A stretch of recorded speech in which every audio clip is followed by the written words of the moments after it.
Chapter 660. With Xiao Xiaozhu as a guide, Jing Qin and the rest avoided many traps set by the hunters after entering the mountains. They did not waste much time on the road. Perhaps it was because Yu Shu, the big bait, did not follow them, or because there was a group of death warriors trailing behind them, but no thieves appeared along the way. If we go any further, we will reach the boundary of the princess tomb. The entrance is guarded by the mausoleum guards. We can't go through. Brother Jing, where is your mother buried? Do you know the way? Zhao Xiaozhu reined in his horse at the intersection. Jing Qin looked up at the two precipices and answered, "Let's go forward." Zhao Xiaozhu raised his eyebrows and looked at Shui Rui. The latter smiled at him and followed first. An hour later, Jing Qin held the token bestowed by the emperor and successfully passed through two shifts of guards. He left his horse outside and walked into the princess tomb. After Zhao Xiaozhu recovered from his initial shock, he pestered Shui Rui and asked in a low voice, "Brother Shui, where did you come from?" Shui Rui asked in return, "What do you think?" They were already here, what was the point of pretending? Zhao Xiaozhu scratched his ears and cheeks and said, "I really don't know. Tell me, didn't Brother Jing want to pay his respects to his mother? But this is the princess tomb. Oh, could it be that the princess buried here is his mother?" Shui Rui glanced at him and continued forward. Zhao Xiaozhu did not know that his acting skills were too weak in Shui Rui's eyes. The princess tomb was not big. From the outside, it looked like a small mausoleum. The lower chamber of the tomb was sealed, while the upper chamber was covered with a roof. The tombstone was erected on top. They brought incense, candles, and paper money with them. Jing Qin knelt under the tombstone and burned incense to pay his respects. This was the first time he came to the princess tomb since he came to the capital. It was the first time he was visiting his mother. If he looked into it, it was all because of that lie. If he did not find the person who destroyed his life, he could not love, hate, sorrow, or joy. If he did not calm his heart in forbearance, he would incur natural disasters. He had known about his parentage since he was a child. Later on, he practiced Taoism and martial arts, and read the books of the sages. Of all virtues, how could he not know that filial piety is the most important? But because of his sect leader Shifu's words, he didn't even dare to secretly think about his parents whom he had never met. Jing Qin faced the direction of the tomb and kowtowed 3 times. He said quietly, "Mother, I've been waiting for you. This child is unfilial and has only come to see you now." That was all there was to it. After he stood up, Shui Rui also stepped forward. He bowed and offered 3 incense sticks. Although he was an elder, he was not a relative, so there was no need for him to bow. Zhao Xiaozhu, on the other hand, came over when he saw that they had bowed. He asked for incense and candles. Jing Qin gave them to him without asking anything. Zhao Xiaozhu knelt down solemnly, muttered a few words to Princess Liu's tombstone, and kowtowed 3 times. He turned around and saw Jing Qin and Shui Rui staring at him. He pretended to be confused and said, "It's rare to enter the princess tomb. Can't I kowtow and pray for peace?" The 3 of them did not stay in the princess tomb for long. Shui Rui and Jing Qin were worried about leaving Yu Shu in the return residence. After a short rest, they set off.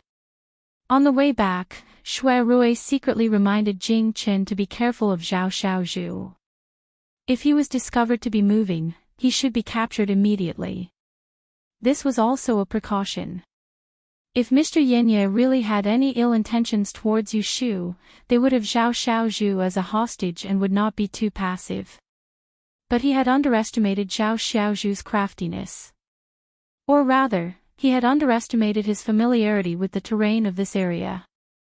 Just as they crossed the mountain ridge and reached the foot of the mountain, Zhao Xiaozhu, who was walking in front, suddenly cried out in fear. He had stepped into a trap.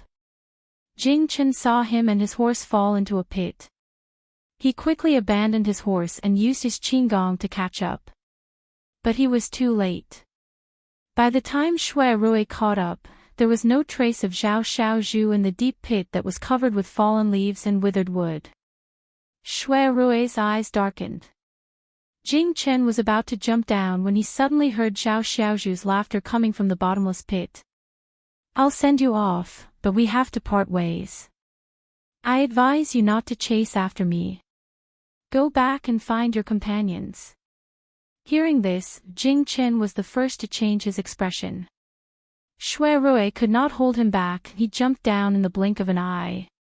But he found that there was another world at the bottom of the pit. There were 2 tunnels that extended east and west, leading to an unknown place. Jing Chen listened to the direction that Zhao Xiaozhu escaped in. But he could hear the sound of galloping horses in both directions. It was hard to tell. Shui Rui called out to Jing Chen from above to ask about the situation at the bottom of the pit. He pulled a few vines down and used them to pull Jing Chen up. In a short while, the group of death warriors behind them heard the commotion and chased after them. Shui Rui and Jing Chen weren't surprised when a group of masked fellows in gray clothes suddenly appeared in the mountain forest. The leader of that group of people walked forward and showed his official seal to Jing Chen, then he glanced at Shui Rui vigilantly and said in a low voice, "I'm Qin Quebec. I'm following His Majesty's decree to secretly escort Daozi and listen to Daozi's orders." Jing Chen took the token and looked at Shui Rui. "Leave half of you to chase after him. The rest will follow us back." Shui Rui made a prompt decision. The death warriors had gone through the strictest training. They were obedient and not afraid of death. After Jing Chen gave the order, the leader called Qin Ke quickly divided his men and jumped down the tunnel to chase after Zhao Xiaozhu. The others followed them back on horseback. Before the sun set, they returned to the riverside outside the dense forest where the return residence was located. They were trapped. Qin Ke called out to her companions who were hiding nearby. Seeing that they had suffered heavy casualties, she stopped Jing Chen who was trying to cross the river and explained the danger to him. A large number of venomous snakes lived under the floating rocks on the river's surface. Even if one stepped on solid ground and startled these little snakes, they would immediately jump up from the bottom of the river and bite you. Once bitten, you would definitely die within an hour. It was like a top-notch hidden weapon that could not be guarded against. Shui Rui and Jing Chen were shocked when they saw the green corpses bitten by the poisonous snakes. Recalling Zhao Xiaozhu's warning when they crossed the river yesterday, they realized that it was not a joke. Looking at the corpses, they were even more worried about Yushu's safety. The river was about 3 feet wide. Even an expert with excellent lightness skill could not guarantee that they could cross it without any leverage. If they took a detour, it would be dark by the time they entered the forest. Just as they were at their wits' end, Jing Chen noticed Shui Rui looking for something along the river bank. Not long later, Jing Chen called him over. Pointing to a light purple flower by the river, he said, "We entered from here yesterday." Jing Chen's eyes brightened. "You remember the way?" Shui Rui observed the floating rocks on the river and nodded. "I was following behind Zhao Xiaozhu. I remember clearly that the floating rocks in the water look about the same size. There are actually some differences." Jing Chen immediately said, "All right, show me the way." Shui Rui turned back and looked at him. "I am not completely confident. Are you sure you want to take the risk?" Jing Chen self-deprecatingly said, "I was the one who brought her out. If I hurt her again, I will not regret my death." Shui Rui did not try to persuade him. In fact, it was not that his lightness skill was not as good as Jing Chen's but that he was afraid of delaying the time. He would be the first to cross the river and would not make an unnecessary move to provoke Jing Chen. "Daoist, why don't I give it a try?" Qin Ke overheard and did not agree with Jing Chen taking the risk. He stepped forward and blocked his way. Within the range of their orders, Jing Chen's safety was their top priority. Jing Chen did not waste time with him. With Shui Rui pointing the way, he brushed away the death warriors in front of him. He stepped on the first floating rock, then the second, and the third. Shui Rui walked behind him. Qin Kai hesitated for a while and followed with a few death warriors. They were lucky and crossed the river without any mishaps. Jing Chen flew to the opposite bank halfway and dived into the forest without looking back. He disappeared in the blink of an eye. Jing Chen! Shui Rui shouted. He frowned and leaped over the last few floating rocks. The death warriors behind him passed him and chased after him. He shook his head helplessly. He did not care about his fatigue and ran into the forest. The sky gradually darkened. When Jing Chen rushed back to the Gui residence, Mr. Yenya was long gone. He found Yu Shu lying motionless on the bed in his room. He broke out in cold sweat. When he checked her breath, he found out that she was unconscious. Shui Rui didn't run as fast as Jing Chen, but he remembered the way, so he rushed over very quickly. That group of death warriors, on the other hand, was shaken off by Jing Chen and didn't follow Shui Rui. Until now, not a single one of them had appeared. They were probably still wandering around in the forest. It's okay. She just fainted. Shui Rui breathed a sigh of relief. He panted heavily and went forward to check. Jing Chen moved away from the bed, got up, and walked around the room. Finally, he found a handful of paper ashes in the brazier under the stone table. He rubbed it up and smelled it. There was a strange fragrance, which seemed to be some kind of sleeping smoke. Half of the things in the house were empty. There were only a few winter and summer clothes left in the wardrobe. The rest of the books and ink were all gone. Furthermore, the old horse that was tied to the back of the fence courtyard was gone. Mr. Yenya left leisurely. After putting down Yu Shu, he still had the time to pack his luggage. After Jing Chen checked the surroundings, he returned to the stone house. Yu Shu was still unconscious. Shui Rui confirmed that she wasn't injured anywhere else, so he calmed down and thought about it carefully. He then realized that something was wrong. For example, why did Yu Shu sprain her ankle before they left and stayed behind? They left. Jing Chen did not say to chase after them. It was obvious that they could not catch up. Shui Rui said, "Wake Shu up first. She must know something." Jing Chen nodded. He went forward and poked a few acupuncture points on Yu Shu's shoulder. After a while, she woke up with a groan. He opened his eyes and looked at the two sweaty men standing by the bed in confusion. Big brother, Jing Chen." Shui Rui smiled at her and asked her gently, "Shu, does your foot still hurt?" Yu Shu was choked by his dazzling smile. She instantly woke up. She got up from the bed and looked around. Where was Yunhua? She was shocked and blurted out, "Where is Yunhua? Did he run away?" After saying that, she felt that something was wrong.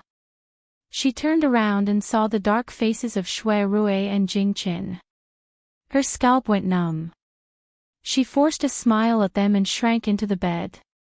She stuttered, This, I can explain." "Ha!" Shui Rui winked at Jing Chen. The latter understood and retreated to the door, in case those men of sacrifice came over and heard something they should not hear. Shui Rui found a teapot in the room. He poured a cup of water and put it in Yu Shu's hand. He said kindly, "I ask and you answer. Make it short, okay?" Chapter 661. Yeno Mitsusiai is Yunhua Ez, right? Shui Rui had verified this point the most. Yes. Yu Shu glanced at the door. Jing Chen was staring at her. His bright and piercing eyes were no longer indifferent. "Why did you pretend to have sprained your leg and stay?" "Yunhua left a note in my room last night." She took out a crumpled note from her body and handed it to Shui Rui. Shui Rui glanced at it, and his eyes flickered. There were 3 of them, but Yunhua only managed to keep Yushu behind for a secret discussion instead of Jingqin, who was his father. What did this mean? Does he know that you are the person who broke my life?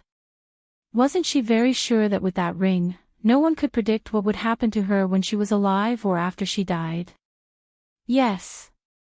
In the face of Shui Rui's questioning gaze, Yushu could only nod. She did not know how to answer. Yunhua's level was much higher than hers. The 2 of them were not on the same level at all. Yunhua, who held the Book of Fantasy Women's 6 Rens, was simply a big bug. Then you are really lucky. Shui Rui mocked her with a hidden meaning. According to their previous speculations, Yunhua was highly suspected to be the mastermind of the 2 murders in Taishu Shuyuan. Yushu was afraid that she would decide to stay behind and testify against Yunhua, and that Shui Rui would settle the score with her later. She quickly changed the topic and said, the deaths of Chao Yuyi and Zhanshu Yuan have nothing to do with him. He is not interested in my life. Shui Rui keenly grasped her sentence pattern and asked, then what is he interested in? Yushu suddenly hesitated. She looked at Jing Chen and then at Shui Rui. The 2 of them came back too quickly. As soon as she woke up, she was interrogated by them.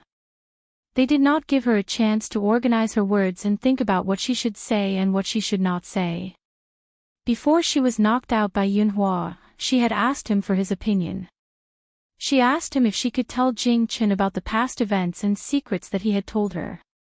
Yunhua only gave her 4 words, you decide. Think about it.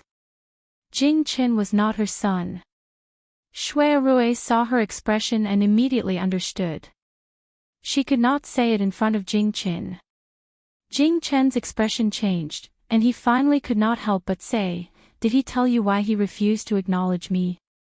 Yushu hesitated for a moment, then nodded and said, he said that he had not seen you for 20 years, and he did not know how to face you. Forgive her white lie.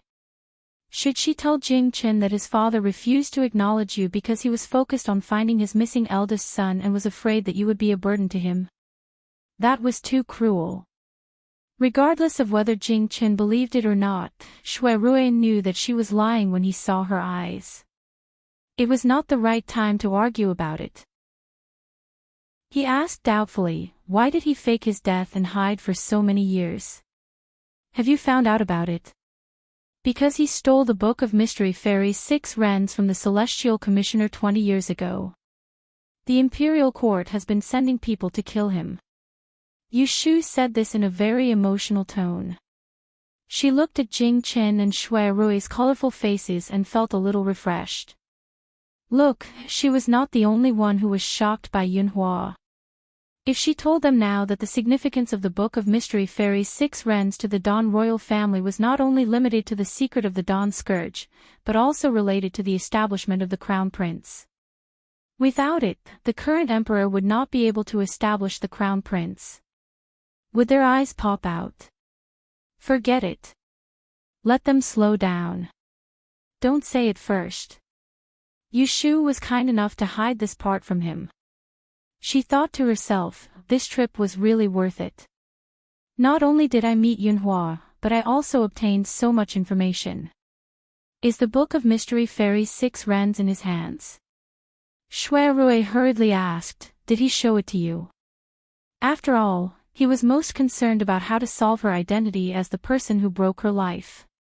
Jing Chen was also shocked. He stared at Yushu and waited for her to answer. Yushu said gloomily, no, he knows that I am the person who broke my life. How can he let me see the Book of Mystery Fairy's 6 Rens so easily? He wants me to promise to do something for him.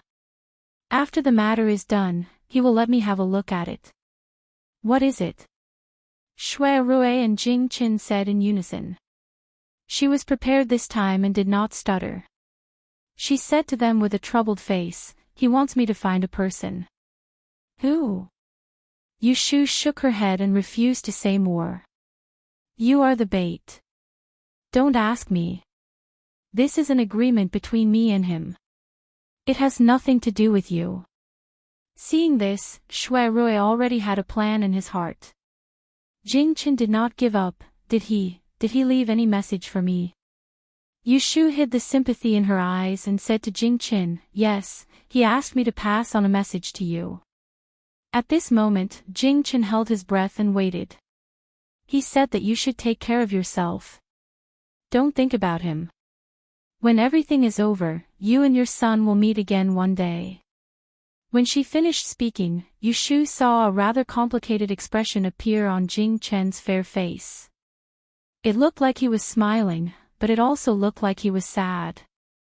That's right, even though Yunhua did not let me read the book of Mystery Woman's 6 Rens, he told me one thing. Yushu said solemnly to Jingchen, he did not tell you the truth. If the person who breaks the destiny of the great in calamity is a man, he should be killed. If the person who breaks the destiny of the great in calamity is a woman, it is not necessary for the two to get married and have children. Upon hearing this, a hint of surprise flashed past Shui Rui's face. Jingchen was stunned, he mumbled, is that so? Yushu did not want to discourage him, but she clearly told him that this was necessary. She did not want him to think that as long as she promised to reconcile with him, get married and have children, he would be saved. It was raining heavily.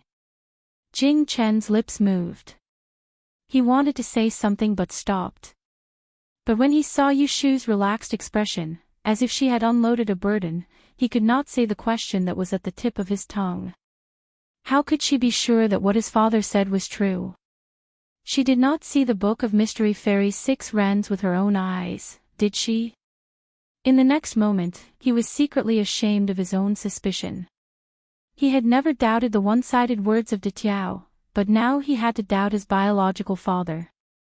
Yushu turned her head and did not look at Jing Chen's lonely expression. She blinked at Shui Rui, whose eyes were hiding a smile.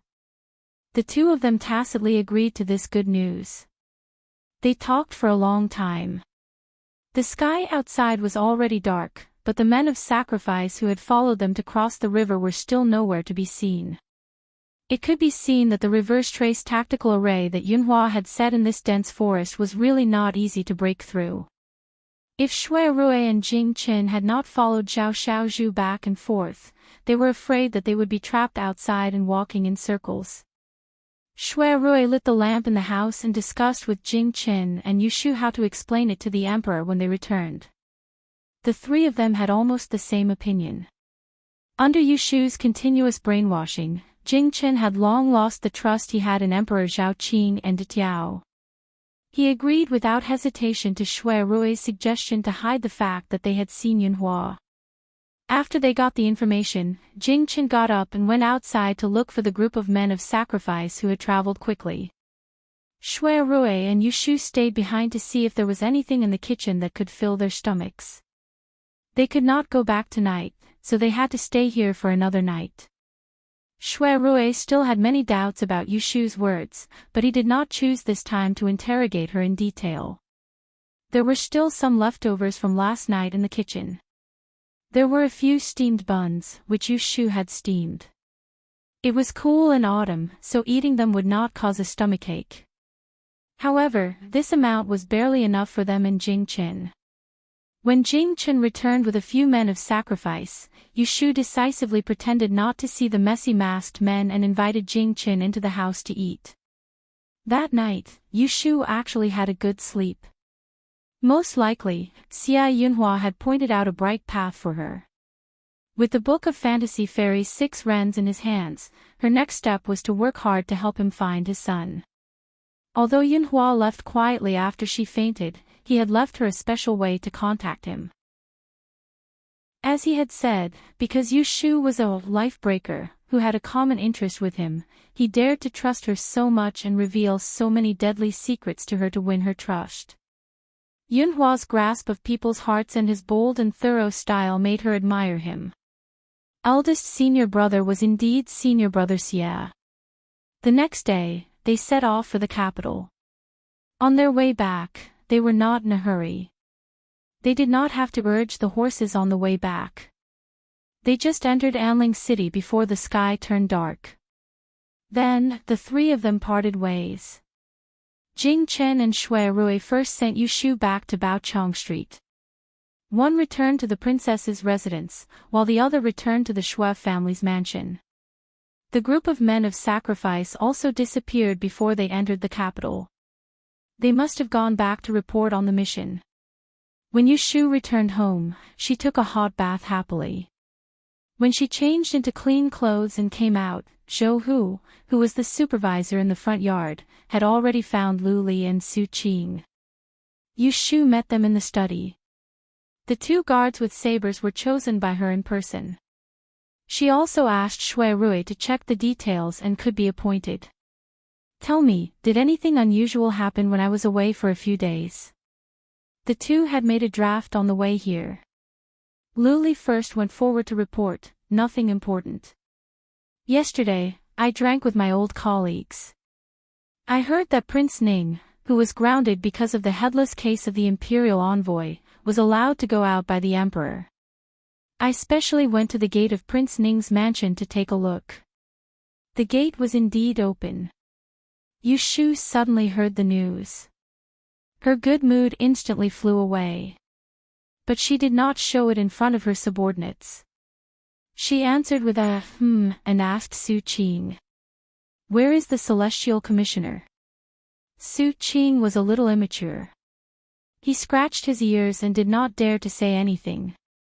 Yu Shu glared at him. Say what you want to say. Su Qing stood up straight with a whoosh and said, Master, you and the right commander Milord went to Dantian together. There are some rumors in the prison that the right commander Milord went to visit the eldest princess grave and you went with him. Obviously, the two of you have decided to marry each other. Maybe a good thing is near. Yu Shu was speechless. It didn't matter if this *T rumor was the result of someone overthinking it or someone deliberately spreading it. It was enough to cause her trouble. Yunhua was excluded as the suspect of the murder case in Taisher Shuyuan. There was still a group of traitors eyeing her. It was obvious that they were making enemies for her. Who has bitten my tongue? Go back and make a list for me. Don't leave anyone out. Yu Shu said gloomily. After asking the questions, she let them go back. Su Qing followed Lu Li out of the gate of Yu's mansion. Then he nervously pulled Lu Li and asked in a low voice, Brother Lu, did I say something wrong just now? Did I annoy your excellency? Lu Li looked at him sympathetically. She patted his shoulder and comforted him, It's okay. You are honest. You should do that. Chapter 662. The leader of the kamikaze warriors, Qing Ke, who was ordered to protect Jing Chen's princess tomb, returned to the capital and reported to the palace that very night. He arrived early and waited in the peaceful palace. The lanterns were lit. In the huge palace, other than the kamikaze warrior Qing Ke, who was kneeling on the ground and narrating the story, there was only Emperor Zhao Qing and Zhumu Zhao. When Qing Ke talked about the river, the floating rocks, and the maze in the forest that they encountered, both of them were shocked. They were almost certain that such a strange method must have been used by someone who had been missing for many years. So you're saying that we didn't catch them and let them escape? Emperor Zhao Qing's face was dark. The kamikaze warrior Qing Ke bowed his head and asked for forgiveness. Your Majesty, please calm down. I am incompetent. The other party had extraordinary methods. Out of 36 kamikaze warriors, 6 died, and 5 went missing. We didn't catch the criminal. Please forgive us, Your Majesty. Although Jing Chen and the others returned unscathed, the kamikaze warriors following behind them were not so lucky. First, 6 of them were bitten to death by poisonous snakes on the river outside the residence.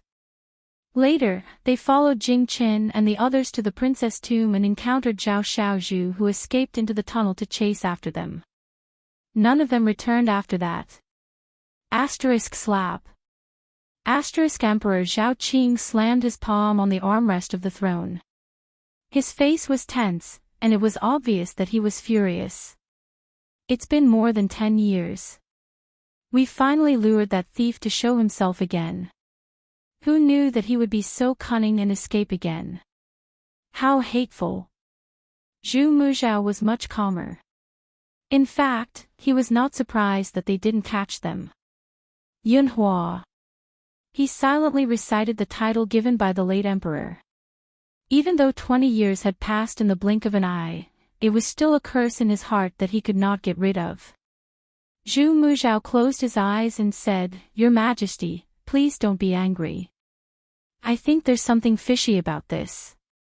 I need to call Jing Qin over and ask him about it." Since Yunhua was willing to show up and meet Jing Qin, he would not have come and gone in a hurry without leaving a word or two. He must have some ulterior motive. Emperor Zhao Qing gestured to the kneeling people, "Get out of here." After the palace gate was closed again, he frowned in disgust with Zhu Muzhao. "I am afraid, only afraid that Jing Qin has already acknowledged him as his father and son, and has been deceived by that scoundrel's evil words. Instead, he has a disloyal heart and will turn around to placate me." Zhu Muzhao smiled slightly and comforted Emperor Zhao Qing. "With me here, there is no need for your Majesty to worry." Hearing this, Emperor Zhao Qing suddenly laughed loudly. The dark clouds on his face swept away. He was seen holding his forehead and saying, "Exactly. Look at how anxious I was, I actually forgot about you." My beloved subject's great insight technique has already been cultivated to perfection, able to discern truth and falsehood.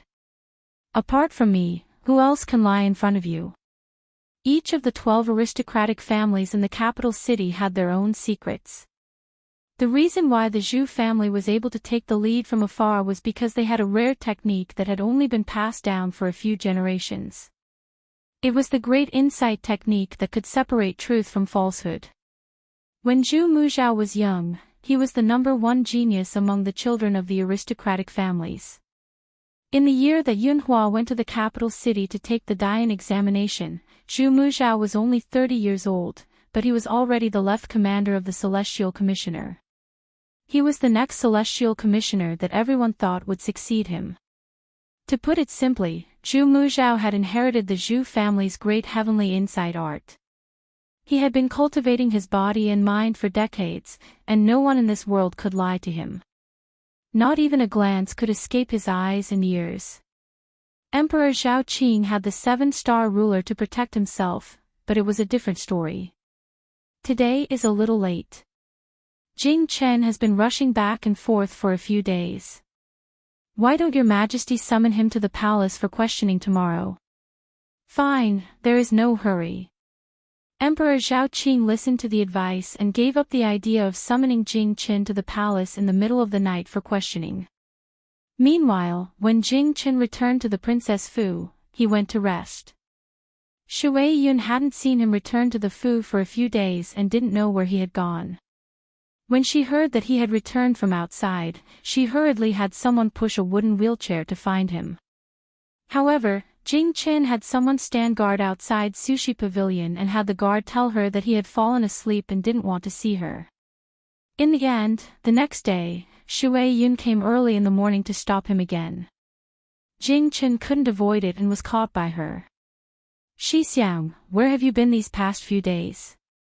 Ever since Shui Yun had suffered a calamity at the Double Suns meeting, the tendons in her hands and feet had been picked off by Ning Wang's subordinates. Until now, she couldn't walk. She could move her hands, but she couldn't lift them. She couldn't even vainly think about divination. Otherwise, with her innate heart of 7 orifices and the treasure of Mount Longhu, the Black Iron Book of Directions, she could calculate where Jing Chen had gone. "You don't need to worry about where I've gone." Jing Chen's mind was full of worries and he was tired of dealing with Shui Yun. He wanted to go around her, but she grabbed his sleeve. When he turned around and saw her haggard and aggrieved expression, Jing Chen helplessly said, "I've said before, don't interfere in my matters." If you don't listen, I can only send you back to Mount Longhu. When Shui Yun heard this, her heart sank. She immediately let go of him and didn't wait for Jing Qin to go far before she raised her voice behind him. Yesterday, the Great Tipping Point sent someone to visit me. He asked if my injuries were better and if I could go out. He invited me to visit the Celestial Commissioner as a guest. I agreed. Jing Chen's figure froze. He turned around to look at her and then left in a huff. Do as you wish. Shui Yun originally thought that she could force him to submit, but she didn't expect that he wouldn't be threatened. She immediately became suspicious. Wasn't he afraid that she would cause trouble for that Miss Yu? In the Kunling Bureau, Yu Shu sneezed and a few drops of saliva splashed onto the marriage invitation in front of her. When Xiao En, who was sitting in the corner helping her sort out the documents, looked up at her and suggested, "Milord has just recovered from his illness, so it's not good to work. Why don't you rest in the wing room?" Yu Shu followed Jing Chen to the princess tomb. Naturally, she had to hide it, so she took a sick leave before leaving. It's okay. Yu Shu took out a handkerchief and rubbed her nose. She wrote that this was a pair of children from an official's family and didn't make things difficult for them. She put it in a box on the side and stamped it later. At this time, someone came from outside the door. It turned out that there was a message from the palace. A steward of the harem personally came with Imperial Consort Shue's waist token to invite her into the palace to talk. Yu Shu had been busy all morning. When she heard the name of Imperial Consort Shue, she remembered an important matter that she had put at the back of her mind. Not long ago, Imperial Consort Shue was diagnosed to be pregnant. Shui Rui privately asked her for help and asked her to protect Imperial Consort Shue's safety in times of disaster. At the same time, she plotted against those villains with evil intentions. When Yu Shu agreed to this matter, she officially stood on the side of Imperial Consort Shue and helped Lu Tan obtain the throne. Now that she thought about it, her mood was quite strange. If nothing else, she could only blame the big secret that Yunhua had told her at the end. Emperor Anwu had left an ancestral teaching that the crown prince of each generation would be chosen from the Book of Fairy Maiden. Yunhua didn't say clearly how to choose the crown prince, but it was obvious that without the Book of Fairy Maiden, none of these troublesome princes would be able to become the crown prince. They would all go to the side and play. Yu Shu smiled and followed the eunuch away. Thinking about the concubines in the palace and the princes who were fighting fiercely outside the palace, she felt a sense of detachment, as if she was the only sober person among the crowd. She felt light as she walked. Chapter 663. Not long after Yu Shu entered Zhongcui Palace, the news reached Empress Rui's ears. Today, the Empress also had a guest. At the mid-autumn banquet on the 15th of the 8th month, Wei Guo Furen had claimed illness and hadn't appeared. Yesterday, she had invited herself into the palace. With this person's status, Rui Empress couldn't ignore her, so she summoned her in the morning. Wei Guo Furen had come to the palace for official business, not to chat with the Empress out of boredom. Next month was Wei Guo Furen's birthday, and it was a birthday. As the old mother of Dong Jing Wang, this birthday banquet had to be organized. But she had other ideas about how to do it. Thanks to the Holy One and Nyang Nyang's favor, this subject's wife was able to return to Jing to recuperate. At this age, I should have children and grandchildren around me and enjoy my later years. But my disappointing son's fortune is too strong and I haven't been able to fulfill my wishes. Sigh, this subject's health has been deteriorating in recent years. If I delay any longer, I'm afraid I won't be able to see the day he has both a son and a daughter. Rui Empress looked at Wei Guo Furen, who was only a few years older than her, flaunting her age in front of her. She didn't feel comfortable, but she still responded, "It's your standards that are too high. Ben Gong came to make this connection and you refused. I really don't know what kind of daughter-in-law you are looking for." Empress Rui grumbled inside. Emperor Zhao Qing had given her this good job to matchmake the Prince of Dongjing, Jiang Huaying. But it wasn't so easy to choose someone that satisfied the emperor and the other liked. Nyang Nyang must be joking. This subject's wife came to the palace today to ask for a favor. Next month, I will be giving birth. Since it's only us mother and son going to Jing, it would be too lonely. So for the liveliness, I want to invite more young children to the Wang Fu to play. Nyang Nyang, do you think it is possible? Rui Empress could see that Wei Guofuren wanted to use the excuse of the birthday banquet to invite all the girls of suitable age to the Fu and personally look at the talents. But she was afraid the commotion would be slandered, so she specially came to the palace to report to her. It had to be said that she had come at the right time. Because of Shui Guifei's pregnancy scare, Emperor Zhao Qing had flared up and she was worried that she wouldn't have a chance to resolve it. If she could resolve the marriage of Dongjing Wang, wouldn't it make up for her mistake? Therefore, when Madame Wei mentioned it, Empress Rui gave her the green light. Why not? You just have to send out the invitation. How about this? After all, you haven't been back in the capital for long, so it would be inappropriate for you to invite some people. This consort will have Zhang Shu give you some ideas. Princess Chang Shu was the first daughter of Emperor Zhao Qing and Empress Rui. A few years ago, she had married the eldest son of Duke Qiu of the Tao Wenguan. With her appearance, no matter what Dongjing Wang Fu did, no one would make wild guesses. Wei Guofuren smiled and stood to thank Rui Empress for the decree. After coaxing Furen of the state of Wei away, Rui Empress heard that the female imperial official had entered the palace again. She knew that Yu Shu had gone to see noble consort Shui. Her face was expressionless as she turned to order the palace maid next to her, ask Jing Shanggong to come over. Noble consort Shui was pregnant and couldn't serve the emperor at night. Next month's Book of the Great Earth hadn't been drafted yet. At this moment, she summoned the female imperial officials of the Kunling Bureau into the palace. This would definitely cause the consorts in the Hogong to jump up and down. It was a pity that Sun Guiren had already fallen out of favor. She couldn't distract His Majesty any longer. She didn't know who Zhongcui Palace would sell to this time. She had to rearrange it. Yu Shu stayed at Zhongcui Palace for lunch before leaving. The rules in the palace were strict. No matter how much she faced a beauty like noble consort Shui, she couldn't fill her stomach. She still had to smile and thank her.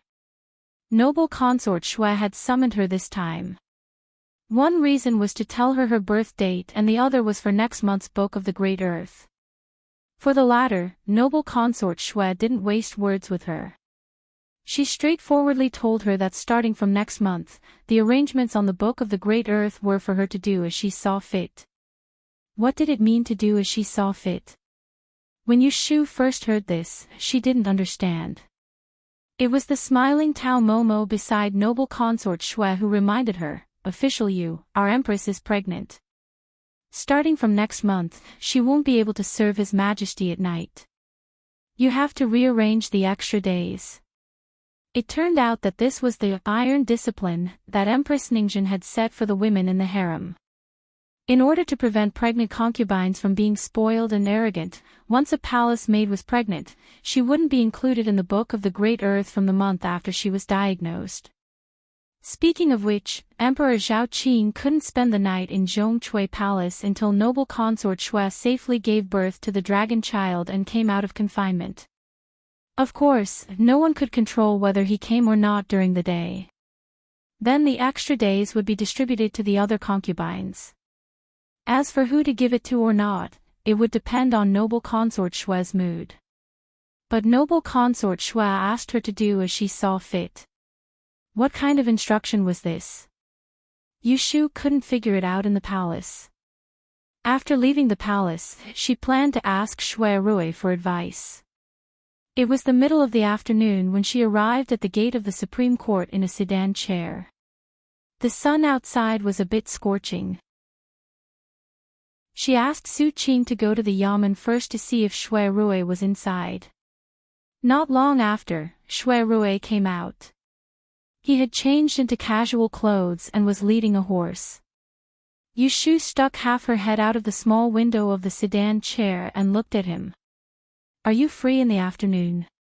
Yes. If you are free, let's go to the Tower of Forgetfulness. Alright, let's go. Yushu was half the head of the Kunling Bureau after all. It wasn't a problem for her to occasionally miss work for half a day. The Supreme Court wasn't far from Baimao Street. On the way, one on horseback and the other in a sedan chair, they arrived after chatting for a while. Sitting in the elegant room, they smoked a pot of good incense and changed into comfortable clothes, shoes, and socks. Yushu sat on the soft chair with her feet up. She held a piece of meat roll in her hand and ate happily. Big brother, what do you think her ladyship means? How should I arrange for next month's Book of Earth? Shui Rui knew that she hadn't eaten her fill at noon in the palace and had someone go to the kitchen to bring some cooked food for her. Seeing that she was eating happily and her stomach was a bit noisy, he used chopsticks to pick up chicken shreds and rolled them into the egg pancake. He dipped the pancake in chili sauce and ate a few bites with her. Didn't her ladyship tell you to do as you see fit? Then you can make your own decisions. Yushu poured a mouthful of wine and frowned. It's easy for you to say. There are so many women in the inner palace. Just the ones that are attached to Guifei number at least 10. If her ladyship doesn't say, how would I know which one is honest and which one is restless? What if I promote a person with evil intentions and cause trouble for Guifei? In her understanding, Guifei Shui was in a palace drama of women scheming against each other. One careless move and the whole game would be lost. Shui Rui looked at her groundless worry and couldn't help but laugh. He picked up the clean end of his chopsticks and lightly tapped her forehead. He said in a sweet voice, "You're smart, but you're thinking too much. Let me tell you this, her ladyship is giving you a chance to fish for benefits." Guifei Shui's pregnancy couldn't be listed in the Book of Earth. The entire inner palace was watching. Today, Yushu was called into the palace. It was equivalent to giving everyone a signal, if you want to show your face in front of the emperor, come and find the imperial lady. It was much easier for Shui Rui to translate Guifei Shui's meaning. You don't have to worry. Just wait. Whoever is sincere will naturally send them to you. You just have to do as you see fit. If anything happens, her ladyship in the palace will take care of it for you. Chapter 664. Emperor Zhao Qing had been on the throne for 14 years. How many women were there in his palace? When Yushu had just taken office, she had done a calculation. 3 palaces, 6 courtyards, and 72 imperial concubines. This was all fake. Under Empress Rui, there was 1 first-grade Guifei, 2 second-grade palace concubines, 8 third-grade palace concubines, 32 fifth-grade and above nobility. Below them were talented women, beautiful women, and virtuous women. Speaking of the Yin dynasty's concubine selection system, it was usually once every 3 years. Young women were chosen from the 13 provinces and counties and sent to Jing after layers of selection. Even if less than a tenth entered the palace, it was still a significant number. The most pitiful were the palace women that these places offered. If they had some family background, they could find someone to rely on in the palace. Maybe they could show their face in front of the emperor. If they were lucky, they could become a talented woman, a beauty, and a master. Otherwise, they would basically be a widow for the rest of their lives. Every month, Kunling Bureau would redraw the next month's Book of Great Earth. There were 30 days in this month. It was fixed that the Empress needed 3 days, the Guifei needed 3 days, and Shu Fei needed 3 days. That was 1/3. Other than that, the Emperor also needed to rest. Every month, there would be 3 to 5 days to cultivate.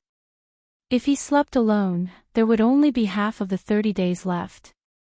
There were at least 80, if not 100, people lining up to sleep with the emperor. 15 days wasn't enough. That would depend on the arrangements of Kunling Bureau. Yu Shu had studied it. The original purpose of setting up the Kunling Bureau was probably to limit the influence of the imperial harem on the emperor and the previous dynasty. She gave this right to change officials instead of being controlled by the empress. It was for public affairs and private affairs. This also prevented direct conflicts between the emperor and the empress. That was why this rule, which clearly interfered with the emperor's personal freedom, could continue to this day. Before today, Yu Shu had never thought that she would be able to gain any benefits from her position as the female official of the Kunling Bureau. It wasn't that she was timid or that she was a righteous person, but that she knew her own limits. She was just a fledgling new official and didn't have the ability to extend her hands into the emperor's inner palace. Even if Shui Rui had said it so directly, and with Shui Guifei's personal promise, she wouldn't be moved. It was impossible for her to accept bribes in the name of compiling the Book of Earth. Big brother, are you telling me to abuse my power for personal gain? Yu Shu shook her head and said with a smile, forget it, I don't lack money to spend, I can only disappoint your highness' good intentions. Even if noble consort Shui was protecting her because she wanted to return the favor and thank her for being willing to stand on her boat, she couldn't be blinded by the fame and fortune in front of her. Moreover, she didn't trust noble consort Shui. Her reaction was out of Shui Rui's expectation. He became serious and looked at her. After a while, he understood. Shu, are you afraid that her ladyship— Hey, I didn't say anything, Yu Shu interrupted him with her chopsticks. She picked up a piece of jelly and stuffed it into his mouth. Oh right, I have to ask you to help me find out something. Shui Rui knew of her misgivings and changed the topic. He silently praised her for being more and more thoughtful. There were some things that even he didn't think of, but she could detect them. He didn't dare guarantee that Shui Guifei's words to Yu Shu to let her borrow the Book of Earth to gain benefits was to thank Yu Shu, or to tempt her greed and seize the opportunity to control her. What is it? Say it. Yu Shu poured another cup of wine for Shui Rui and moved closer to him. Do you have any friends in the Ministry of Appointments who can help me find out which Darren was the Suzhou magistrate between the 10th and 12th year of Baotai? The Suzhou prefecture was Zhili and had a dozen or so counties under its jurisdiction. Among them was Yang City, where Yu Shu was from. The Suzhou magistrate was to supervise the officials of the Suzhou magistrate who were sent from the capital to the local areas. Shui Rui's expression changed. He raised his eyelids and asked her, why are you asking about this? Yu Shu said vaguely, oh, I have something. Can you help me find out? She suddenly wanted to ask about the person who was sent to the south to be an official more than 20 years ago. Shui Rui instantly thought of Yunhua, so he didn't want to be easily fooled by her. Is it related to the person you promised Yunhua to look for? Yu Shu knew that she couldn't hide it from him. She hesitated for a moment and simply said, yes, it's because of Yunhua. Shui Rui suddenly narrowed his eyes. Then this person who was once the Suzhou magistrate is the person Yunhua wants you to look for. Yu Shu shook her head and said gloomily, if only it was so simple. I also don't know where to look for that person, but Yunhua told me that if I can find this Suzhou magistrate, maybe I can ask about that person's whereabouts. Her words were incoherent, and it was difficult for Shui Rui to understand. He was suddenly full of suspicion and asked her, tell me honestly. Tell me honestly, who exactly did Yunhua ask you to look for? Maybe I can even help you with some ideas. Yu Shu thought that he was right. She wanted to look for someone, but she couldn't do it in a big way. She definitely needed Shui Rui's help. Yunhua didn't tell her not to tell others. If she told Shui Rui, it wouldn't be considered as a leak. Well, actually, it's not anyone else. Brother, do you remember the storyteller at the tea house on the street that I told you about? Yushu mentioned it to Shui Rui with a gossipy expression. What that person said was somewhat true. In the past, before Yunhua went to the capital for the imperial examination, there was indeed a wife in his hometown, and she gave birth to a son for him. But later, he was forced to marry a princess, and he lost contact with his wife and children in his hometown. The person he wanted me to help him find was his eldest son, who had been missing for 20 years. Shui Rui was stunned. Yushu only thought that he was surprised. She sighed and said, "Who would have thought that the story of Yunhua's son and Princess Liyue was actually like this? Poor mother and son. Eldest senior brother was really a scumbag." Then, what does this matter have to do with the Suzhou magistrate back then? He asked. Yun Mufing is the pseudonym of Yunhua's son. He was originally from Yang. When he was young, he traveled everywhere and befriended the Suzhou magistrate who had just been sent down at that time. The two of them were close friends. Later, Yunhua married a princess, right? He was afraid that someone would investigate his background and harm his wife and children, so he secretly wrote a letter to the Suzhou magistrate to help him take care of his wife and children. Later, Yunhua predicted that his wife was in trouble and knew that his wife was dead, but the whereabouts of his children were unknown. Could it be related to the Suzhou magistrate, and he saved his children? As Yushu told him about this melodramatic past, she imagined it and analyzed it with him. If you ask me, it's very possible. If the Suzhou magistrate is a true brother who values loyalty, he must protect the child's life. It's best if he treats the child like his own son and raises him until he's an adult. After 18 years, he will tell the child about his past, so that he can avenge his parents. Hearing this, Shui Rui tightened his grip on the wine in his cup, raised his head, and drank it in one gulp. There were all kinds of feelings in his heart, and the corners of his eyes were burning and sore. He lowered his eyes to cover his eyes, and could not help but laugh. Chapter 665. In the evening, when Jing Chen found Wang Ji Tower, Yushu was taking care of Shui Rui, who was drunk, in his room in the backyard. In the afternoon, the two of them came back from work and bought a table of dishes. They were supposed to talk about business, but later on, he was in the mood to drink. Drinking Hua Diao did not satisfy his craving, so he asked someone to bring 2 jars of 20-year-old frozen jade marrow from the wine cellar. As he drank, he became intoxicated. When he insisted that she sit on his lap and feed him, she finally realized that he was drunk. Shui Rui had always restrained himself and rarely indulged himself. This was the second time she saw him drunk. The first time was when he pretended to be crazy and took advantage of her. Thinking back to that time, she was still in love with Jing Chen and turned a blind eye to his attentiveness. She lied to herself and called him brother and sister, so he did not dare to easily express his feelings. That was why he drank to drown his sorrows. What was it for this time? Yushu sat on the edge of the soft couch and covered him with the blanket that he kicked off. She patted him gently with one hand and looked at his slightly red eyes. His thick eyebrows were furrowed. He had just fallen asleep, but he looked restless. She felt a little distressed and a little puzzled. As she was thinking, she heard Xiaoqing reporting in a low voice that Jing Chen had come. Yushu stopped thinking and asked Gue Qi to guard outside the bedroom. She went out to the tea hall in the backyard to see Jing Chen. You just came out of the palace. Yushu handed the tea to Jing Chen and sent the maid out. Yes. Jing Chen nodded and said, the emperor asked me to go over for questioning. The emperor was there as well. Yushu immediately became spirited. What did he ask you? You didn't spill the beans, did you?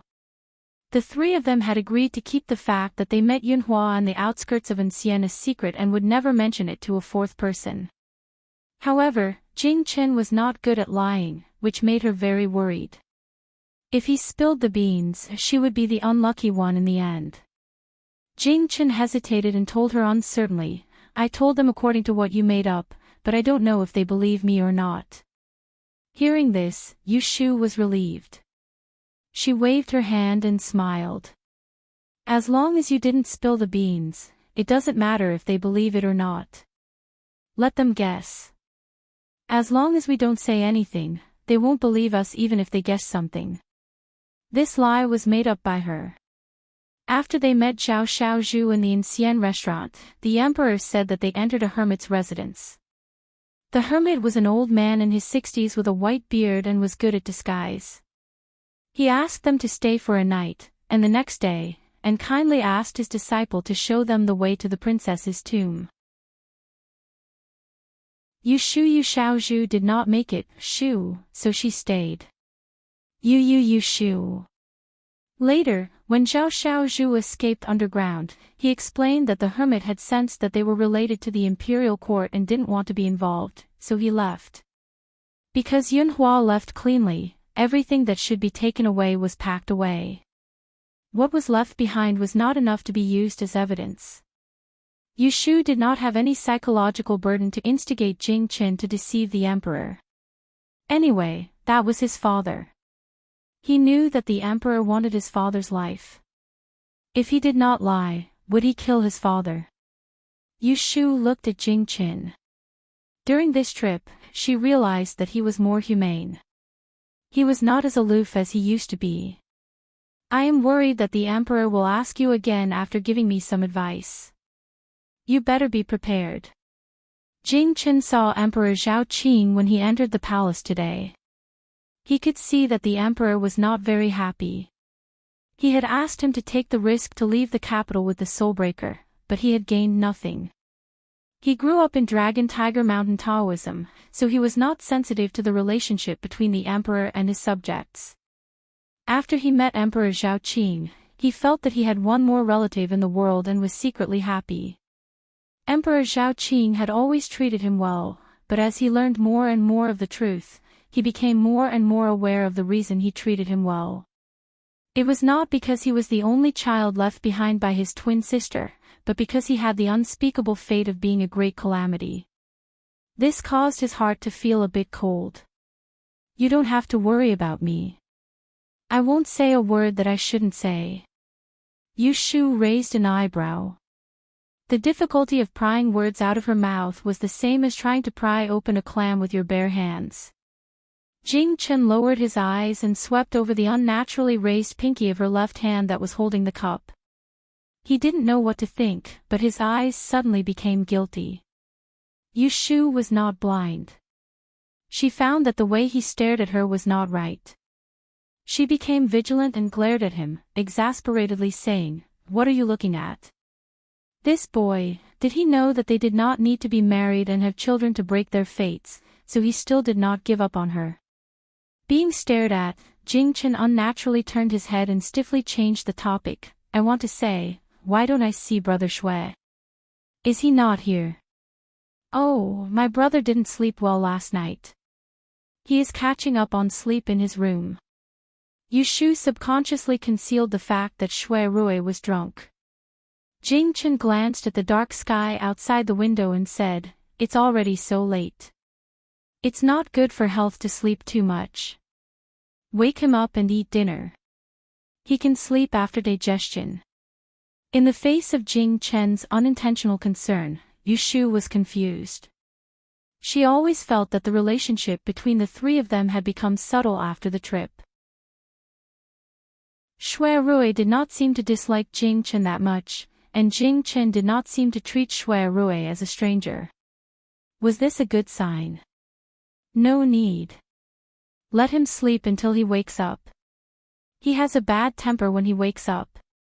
If he doesn't sleep well, he will have a long face. I don't want to see his face. Yushu made up a story. Jing Qin frowned and said, "Bad temper when he wakes up. That's a symptom of kidney and spleen insufficiency. How long has it been? Have you seen a doctor?" Why didn't she realize that Jing Qin could be so long-winded? Shui Rui's sleep was extremely restless.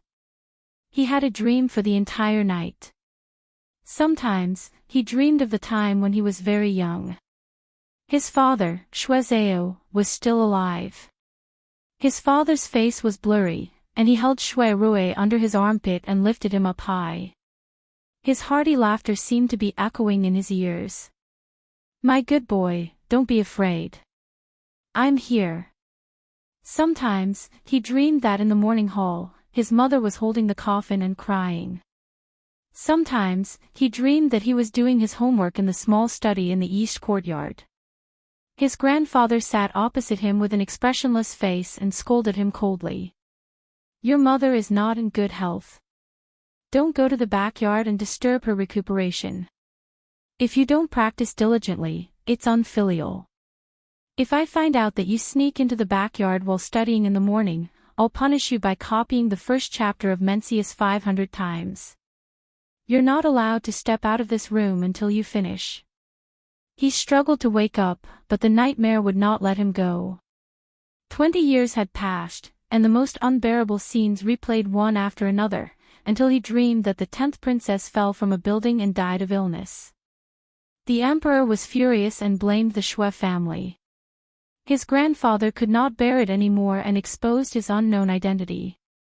"Because of you, my poor son lost his life so early. If I knew that you would bring trouble to my family today, I would have killed you myself." Shui Rui panted heavily as he struggled to break free from his dream and woke up while drenched in sweat. The window reflected the clear white sky, and the sour and sweet smell of the hangover soup lingered at the corner of his mouth. There was a cold fragrance drifting in the room, and it wasn't the warm fragrance that he was used to. At this moment, when he smelled it, there was a kind of refreshing and comfortable feeling that allowed him to slowly calm down from his dream. After sitting quietly for a while, he did not call anyone in to serve him. He put on his clothes and got out of bed. He went to the basin and wet a towel with cold water and put it on his face. He shivered and let out a long sigh of relief. At this moment, he heard some movement in the quiet courtyard. He did not want to stay in the room alone at this time. Perhaps it was because of the nightmare, but he always felt that his chest was stuffy. Shui Rui put on a long gown and casually tied his hair into a bundle, draping it over his back. He poured a cup of cold tea and walked out of the bedroom. He pushed open the door of the hall and saw a figure waving a sword in the middle of the courtyard. The unstained white clothes and the elegant posture were very pleasing to the eye. He stood in the corridor and watched quietly without making a sound. His mood fluctuated along with the simple and unadorned sword movement until a long yawn came from upstairs. "Oh, you're disturbing my sleep so early in the morning. If I knew this earlier, I wouldn't have let you stay here." Brother, you were also woken up by him." Shui Rui raised his head and Jing Chen made a kung fu to retract his sword. Both of them looked upstairs and saw Yu Shu lying lazily on the railing. She raised a hand to greet them. Her sleepy eyes were smiling, revealing her white teeth. She was heartless, but inexplicably brightened people's mood. "Good morning." The heaviness in Shui Rui's chest was swept away, and he splashed the cup of cold tea that he hadn't touched before. He looked at Jing Chen and smiled as he greeted him. "When did Brother Jing arrive?" Jing Chen answered honestly, "Yesterday evening." Shui Rui said embarrassedly, "I went to bed early. Shu didn't wake me up when you came." Jing Chen observed his face and explained for Yu Shu, "She knows you are angry when you get up, so she didn't dare to wake you up." Shui Rui blinked his eyes. Angry when he got up? Why didn't he know he had this problem? He looked upstairs and saw Yu Shu sticking her tongue out and making a face at him. While Shui Rui and Yu Shu were winking at each other, Jing Chen couldn't help persuading them. "Brother Shui, I have to say one more thing. You are angry when you get up early. It should be a symptom of kidney deficiency and spleen weakness. After the meal, I might as well take your pulse and write a prescription for you to adjust." Shui Rui's face darkened when he was suddenly called kidney deficiency. But he heard a burst of laughter from upstairs. "That's right. Big bro, just let Jing Chen give you a prescription to nourish yourself. Chapter 666. The three of them had breakfast together and went to do their own things. They agreed to come back at night to discuss their next step. When Yushu and Jing Chen were on the way to the Celestial Commissioner office, she realized something was wrong. She had temporarily teamed up with Shui Rue and Jing Chen to go to the Princess Tomb instance. Now that everyone was back, shouldn't they be dismissed? She entered the Kunling Bureau's courtyard one after the other with a conflicted mood with Jing Chen. Several subordinates came early and were drinking morning tea in the East Assembly Hall. Seeing them come in, they quickly got up to greet them. Lord Right Commander, Lord Yu. Jing Chen just nodded and said, Yushu responded with a smile, Good morning, lords. Then one of them went up to the second floor and the other stayed behind to manage the affairs. After a month, the people of the Kunling Bureau had long been used to Jing Chen's not doing anything and his indifference to them. They didn't care and just surrounded Yushu to report the recent errands. Not long after, someone came in from outside to pass on a message from the Great Master, inviting Yunuyu to Taishi Tavern. Yushu heard Jing Chen mention it last night, so she should have known this and was already prepared. She unhurriedly ordered her subordinates to do what they needed to do and then followed the person. When Yushu arrived at Taishi Tower, she saw Master Ren and was surprised to see that Junior Supervisor Ren was also there. Master Ren chose to meet Yushu in the tea room of the East Pavilion instead of the very dignified hall. Except for Ren Qiming, there was no one else around. Taishi Tower had always been quiet inside and outside. The 3 departments and 2 bureaus of the Celestial Commissioner Office had their own duties. It had been going on for nearly 300 years.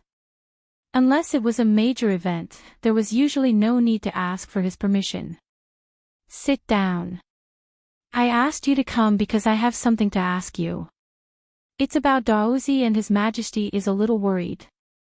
Just say it. No need to be reserved. De Tidian raised his hand and gestured for Yushu to take a seat under the window. Ren Qiming was there too. He always had a straight face, as if someone owed him money. She wanted to sit on the same level as Ren Qiming. Yushu hesitated for a moment before cupping her hands towards Junior Supervisor Ren and said, I apologize for my lack of manners. It was true that she was the famous Miaoling messenger, but in terms of official position, she was a 5th-rank official, while the other was a 2nd-rank official. Even if she had a title bestowed by the emperor, she was still inferior to him. It was better for her to play her part. Ren Qiming's expression softened slightly and he nodded at her, Official Yu, please sit. As soon as Yushu sat down, she asked a question. Without any preamble, she went straight to the point. It is said that a few days ago, Dozi went to the princess tomb to worship. Did you go with him in the lotus room? She listened to De Tidian talk about her nickname in a friendly manner. It was the pseudonym that Shui Rue gave her as a joke. She felt a little awkward, but she quickly got used to it and focused on answering his question. Yes, I have a good personal relationship with Jing Chen. He doesn't have many friends in the capital, so he invited me and my sworn brother to go with him. She took the initiative to mention Shui Rue because she wanted to explain in one go why Shui Rue would appear in their group as well. She wanted to avoid him asking about it later, and it would seem as if she was intentionally covering it up. Oh, did you encounter some accidents on the way? Yushu frowned and glanced at Ren Qiming, who was sitting next to her as a judge. She nodded and told him about their encounter with Zhao Xiaozhu at the inn. Finally, she added, we felt that there was a person who appeared out of nowhere to fight for us, so we wanted to follow him to see what he was up to. We didn't expect that we would go to a hermit's place. As she said this, she looked at the Grand Secretary. The other party was also staring at her. This was truly a little pressuring. It had to be known that for a powerful minister, especially such an enigmatic figure, even a gaze would have an inestimable deterrent power. She did not insist on looking him in the eye. In just a few breaths of time, she lowered her eyes. The Titian seemed to be listening to her very carefully. After she finished, he asked the next question: what does the hermit look like? What are his characteristics? Describe it to me. He was almost 70 years old, healthy, white eyebrows and white beard. I heard that he called himself Mr. Yenya and was proficient in the art of Chiman Dunjia. Daozi and Mr. Shui went to the princess tomb together, and you stayed in seclusion because you sprained your ankle, right? Yes. What happened next? Mr. Yenya asked me to go and chat with him. Then I didn't know why I fainted. When I woke up, he had left. What did he say to you? Nothing much. Not long after I entered his room, I was drugged by him. His questions came one after another, but after each question, he would give her time to answer. He listened very carefully, but didn't look into it. This made Yu Shu, who had been on high alert, feel an indescribable sense of incongruity. Just like that, it didn't take long for Yu Shu to come out of Taishi Tavern. As she had expected, she didn't suffer at all. They clearly suspected her, but they couldn't interrogate her, not even a little harsher. Yu Shu tried to figure out their minds. They thought that she didn't know the secret of the great disaster and the life breaker, or they weren't sure if she knew it or not, so they were afraid that she would find out something she shouldn't know. Ren Qiming stood by the window of the small veranda and watched Yu Shu's back as she walked across the Nine Bends Bridge. He turned around to look at the great tipping scholar, who was deep in thought with his eyes closed. He wanted to say something, but stopped himself. Say what you want to say. Yu Shu is young, but she's quite scheming. I think she's hiding something. Did the Grand Secretary notice anything? Zhu Muzhao opened his eyes. His gaze flickered, as if there was a mystery. He said, everything she said was the same as Jing Qin. Even the places where she lied were the same. She described the appearance of the hermit, it was fake. She stayed because of her injury, it was fake. She fainted, it was real. She didn't communicate with the hermit in private, it was fake. Ren Qiming's expression changed, and he said anxiously, so, Jing Qin really acknowledged Yunhua. Zhu Muzhao shook his head and said with certainty, on the contrary, that hermit might be Yunhua, but he didn't acknowledge Jing Qin. Ren Qiming was puzzled. Zhu Muzhao smiled faintly. It was rare for him to be in the mood to explain to him, you don't know, but Yunhua had an unusual treasure called Zhuge Ai, which could prevent people from performing divination. If he acknowledged Jing Qin, he would have to explain that he faked his death in the past, so that I wouldn't find out after Jing Qin returned to the capital, and he would definitely give the Zhuge Ai to him. However, my great insight spell could still predict that they lied. This proves that even if the hermit was Yunhua, he did not reveal his identity to them. Yunhua was one of the few people who knew that he had successfully learned the Zhu family's great insight spell. With his watertight style, how could he have overlooked this? Ren Qiming breathed a sigh of relief, but he asked in confusion, then, why did they lie? This is not difficult to explain. Jing Qin might have guessed that there was something fishy about Yunhua's death in the past. When he saw the hermit, he suspected that he was related to Yunhua, so he did not dare to tell the truth. Qiming, I'll write a memorial to the throne. Send it to the palace on my behalf. Yes, Taishu. Yu Shu did not know the conversation between the two after that. She returned to Kunling Bureau and sent Wen Shao and to find the files for her. She stayed alone, thinking about whether there were any mistakes in Taishi Tower just now. After confirming that she did not say anything wrong, she relaxed and poured a cup of tea to drink. Then, she reached out to take out 2 rings from the secret compartment under the table and put them on her hand again. This was what Shui Rui told her in secret before she went out in the morning. Chapter 667. After taking attendance at the Supreme Court, Shui Rui returned to the estate. He summoned his personal manservant, Hotaku, and learned that Shui Lingnan had not returned from morning court. He changed out of his official robes and went to the rear courtyard. Hotaku followed behind him. Sensing his direction, he hurriedly advised, "Young master, if you want to visit the madam, it would be best if you wait for the great master to return." Hotaku was 14 this year. At the age of 8, he had been transferred to Shui Rui to serve at his side. In the past few years, he had often seen his eldest young master being censured by the old minister because of the first madam. The Shui estate disciplined its servants strictly, but there were also some rumors that spread in private. For example, ever since the first madam passed away, she had become insane. As a result, the great master had locked her up in the rear courtyard, not allowing her to go out or receive guests. It was even difficult for her to see her own son. Shui Rui paid no attention to his advice. Without pausing, he passed through the corridors and crossed the garden into the rear courtyard. He paused outside the small courtyard next to the ancestral hall and ordered the manservant, Hotaku, "Wait here." Seeing that he was being asked to keep watch again, Hotaku couldn't help but grimace. When he was young, he had often been flogged for this, and even now, his buttocks felt numb. "Then young master, please hurry." He could almost foresee that he would not be able to escape a round of physical pain today, but what could he do? Who asked the young master to treat him so well?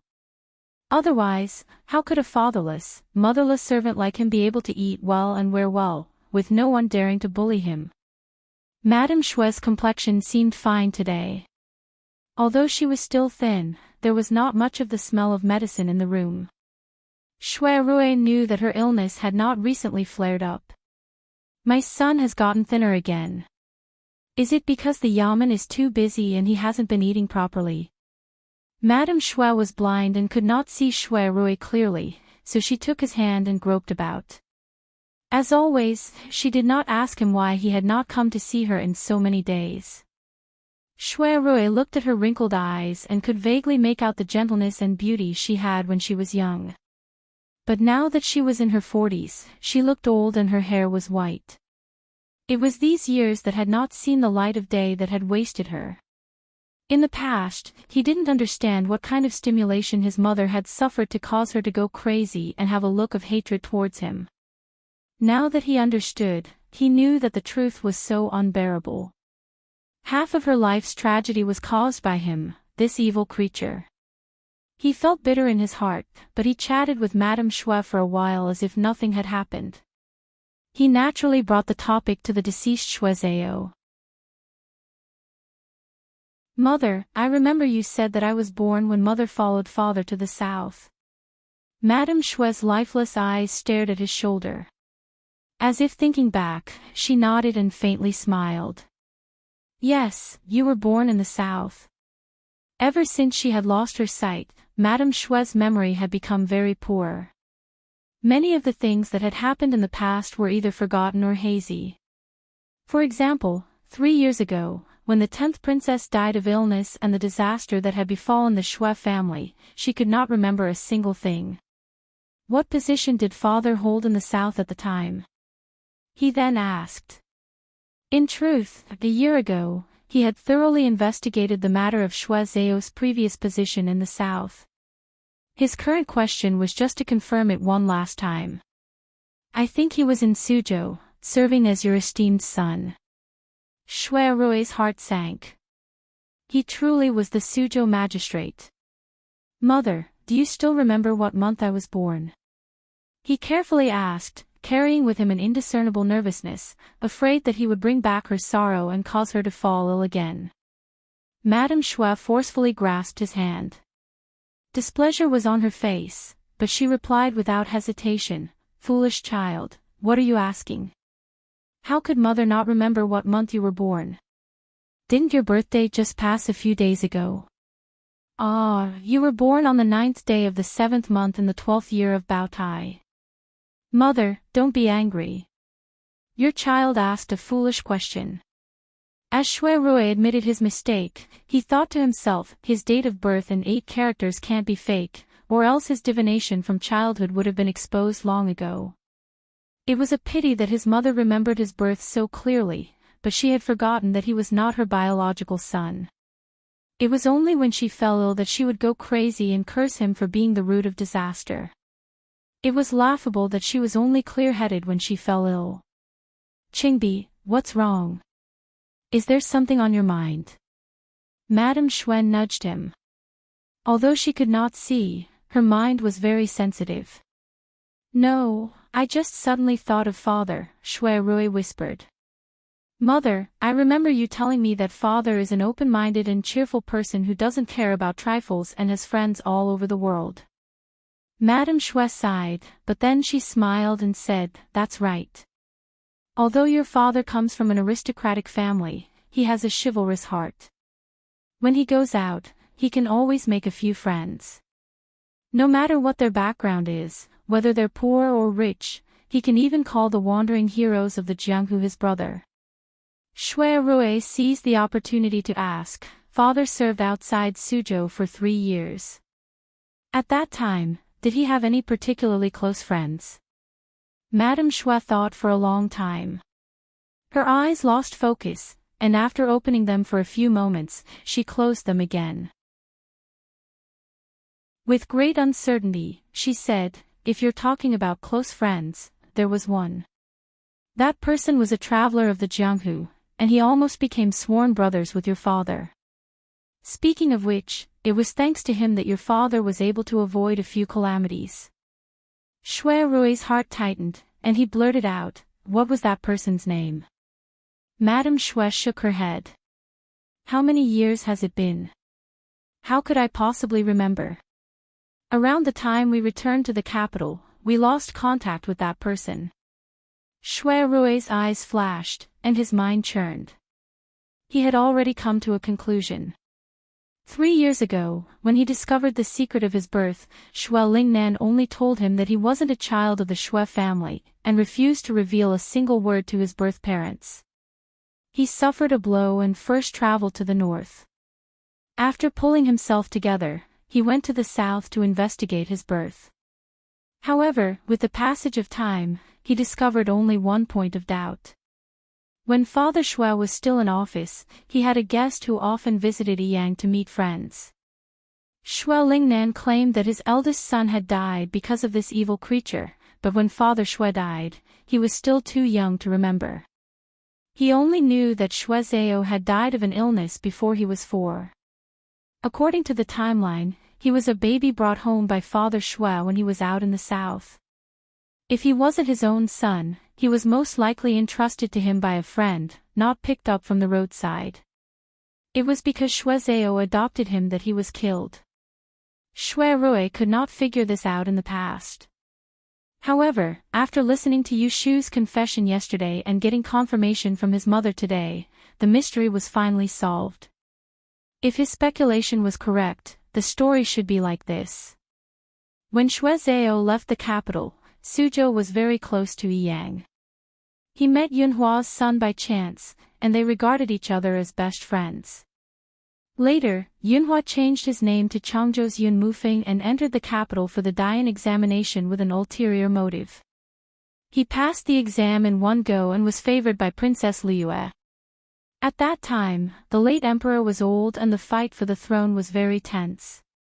He was afraid that someone would investigate his background and make a fuss about his wife and child in his hometown. He secretly sent a letter to Suzhou and entrusted Shui Zhao to help him take care of his wife and child. At the same time, he gave the precious Zhuge Tong to Axian Lishan, whom he trusted, and asked him to send it back to his hometown. Everyone knew that the world was fickle.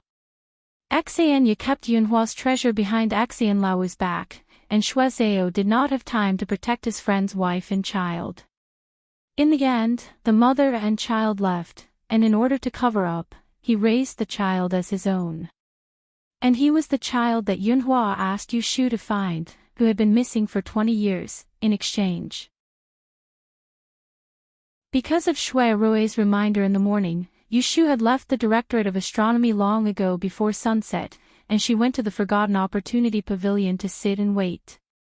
Naturally, Jing Chen followed her. Therefore, when Shui Rui came back and entered the door, he saw the two of them sitting in the tea room, facing each other and staring at each other. He was not in the mood to argue. After he sat down, he asked the servants to serve tea and fruits again.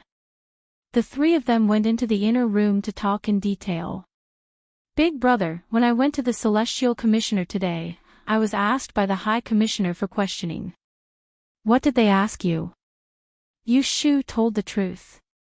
In front of Jing Chen, she did not mention a word about the details of the black ring.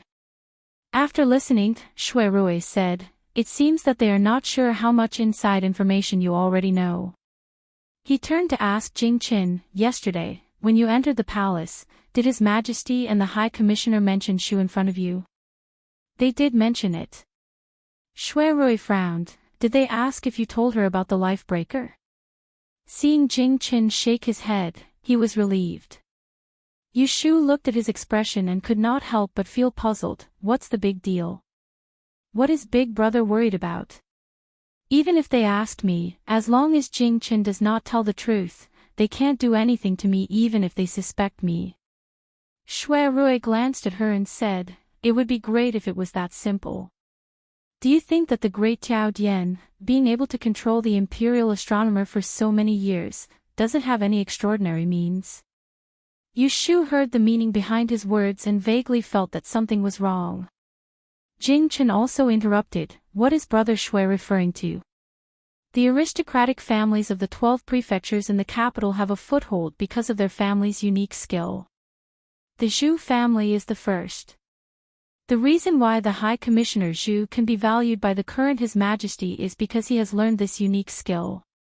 The unique skills of the aristocratic families are secrets that are not passed on.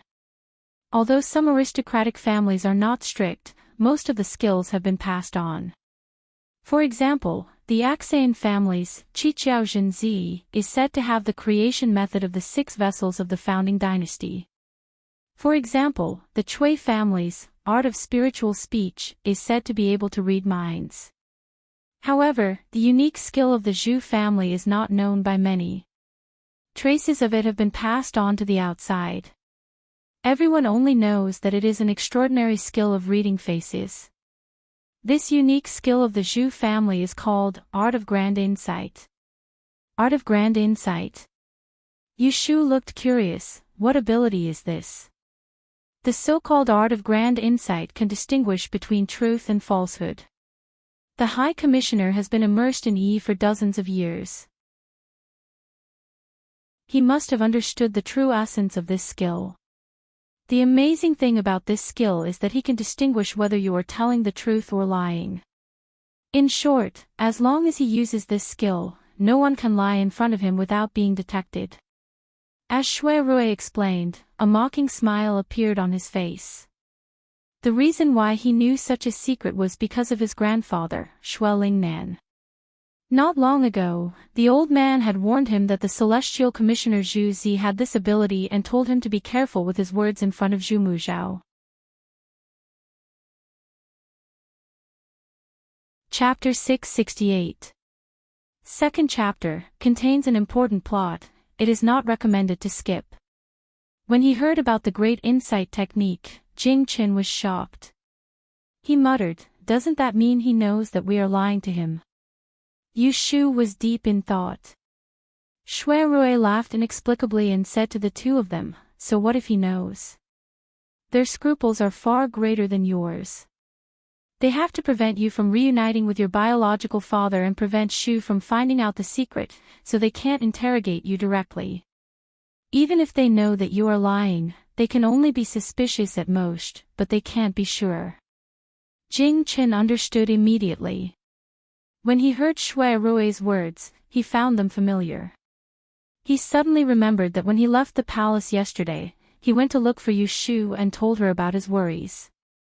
He was afraid that the emperor and the great Tiandi would suspect that he was not telling the truth. At that time, she also dismissed it with a smile. Yes, even if they have doubts, it is impossible for them to confront us. Yu Shu was not worried about this. She looked at Jing Chen and said, but from now on, it is better for you to be more cautious in front of the great Tiandi. Yes. Jing Chen agreed deeply. At the same time, he was secretly glad that he was a man of few words. Even if the great Tiandi wanted to get close to him, he did not say much in front of him. We have seen Yunhua. Now, we have aroused the suspicion of the emperor and the great Tiandi. In the future, our every move will be closely watched. It is not appropriate to do too much. It is best to not make a move. When I find the person Yunhua is looking for, I will exchange the details of the Book of Mystic Nyu's 6 rens with him. Then, I will find a way to break your destiny. Yu Shu cautiously warned Jing Chen. Her last sentence was also a hint to him not to think about marrying her and having children with her, so that he could risk his life. It was unknown whether Jing Chen heard it or not, but he did not intend to refute her. He replied softly, I understand. Big brother, do you have anything else to say? Yu Shu looked at Shui Rui. No. For now, we can only take it one step at a time. Let's do as you say. As soon as he finished speaking, Yu Shu stood up from the chair and smiled at Jing Chen. It's getting late, and there are people watching outside. I won't keep you any longer. You should go back now. She had asked him to leave with a high-sounding reason. Even if Jing Chen didn't want to go back to the princess's mansion, he couldn't do anything about it. I'll take my leave first. Jing Chen stood up and looked back at her. He then cupped his hands in thanks to Shui Rui. Thank you, brother Shui. It was obvious what he was thanking her for. Shui Rui urged him to stay. Why don't you stay for dinner? Jing Chen declined politely. No need to trouble yourself. Then I'll see you off. All right. Yu Shu secretly rolled her eyes. When did the two of them become so close? Once Jing Chen left, Yu Shu dragged Shui Rui back to the room, closed the door, and interrogated him. Before I went out this morning, you reminded me to take off the ring before I went to see the great tipping point. What was your intention? If he knew that the great tipping point had the great insight technique, he would first ask Jing Chen and then ask her the same question. She was wearing the ring given by Qing Zheng. If she lied to the great tipping point, he would not be able to tell the truth. Instead, he would notice that there was something wrong with her body. It would be better for her to take off the ring. This explanation made sense, but she felt that Shui Rui's thoughts were not that simple. Shui Rui took the opportunity to take her hand and sit down on the soft couch. He moved his long legs on the couch and leaned his back against the cushion. He held her slender fingers and played with them while he asked her. Do you think that the great tipping point doesn't know that Yunhua has the treasure Zhuge Ai to protect himself? I don't think he doesn't know. Yu Shu was not sure. Maybe he knew. Then, do you think that Axianya secretly hid the Zhuge Ai that Yunhua gave to Axian Lishan, so the father and son became enemies? Do you know about this? I don't know. Yu Shu answered quickly. Regardless of how unkind it was for Axianya to do such a shameful thing, it was impossible for the father and son of the Axian family to let the matter leak out because it was related to Yunhua. Shui Rui looked at Yu Shu as if she was worth teaching. His dark eyes were attractive. Alright, let's assume that the great tipping point knows that Yunhua has a treasure called Zhuge Ai, but he doesn't know that it has fallen into the hands of the father and son of the Axian family. Yu Shu nodded. Her gaze urged him to speak quickly. If I am the great tipping point, I suspect that you and Jing Chen have met Yunhua. The smartest way to confirm whether you have acknowledged him and covered up for him is not to ask for the truth from your mouths, but to determine whether you are lying or not. If Jing Chen has met Yunhua, but is unwilling to reveal information about him after returning to the capital, there will be two possibilities. 1. Yunhua and Jing Chen have acknowledged each other and told him the truth about what happened in the past. Then, Jing Chen will deliberately protect him, so he lied to cover up for him. The other possibility is that Yunhua has not acknowledged Jing Qin, but Jing Qin is suspicious of his identity, so he lied. Then, how do we determine whether Jing Qin and Yunhua have acknowledged each other?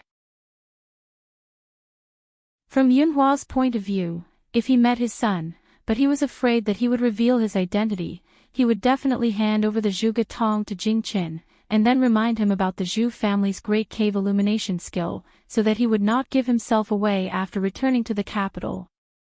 So, the emperor first met Jing Qin, and the great tipping point found out that he was lying. Then, he looked for you, and found out that you were also lying. The two of you told the same lie, which proves that you do not have the Zhuge Tong.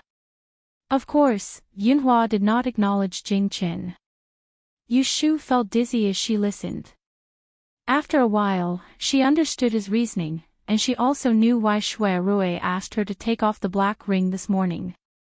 She felt a lingering fear in her heart, and she was so shocked that she broke out in a cold sweat. She squeezed his hand tightly and said, "Fortunately, I listened to you and took off the ring. Otherwise, the great tipping point would have used the great cave illumination skill to examine me today, and he would not have been able to tell whether I was telling the truth or not.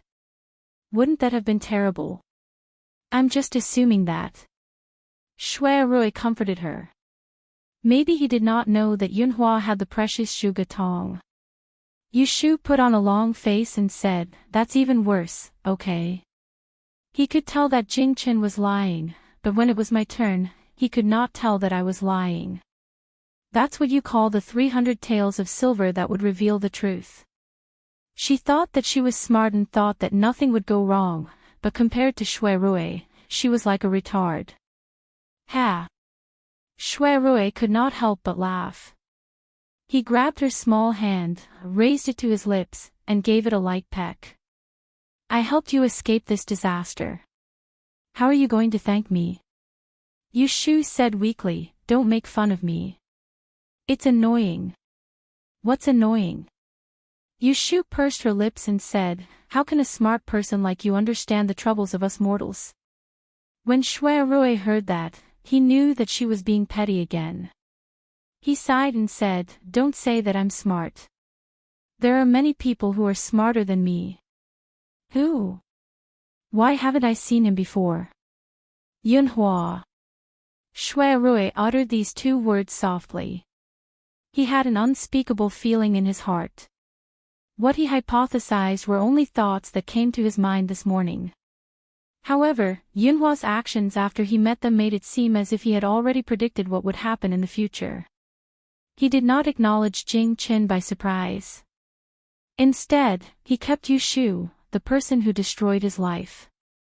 This was something that the emperor and the great tipping point would not have thought of. He told Yu Shu about his personal experience in exchange for her trust and sympathy. He made her willingly help him search for Jing Qin, but he did not remind them to be careful of the great tipping point's great insight technique. It was not because he did not know the details of the great tipping point. It was because he had thought it through and understood the mentality of the emperor and the great tipping point. That was why he took such a risky move. Yunhua and Shui Zhao were best friends. They knew each other when Shui Zhao was still in office.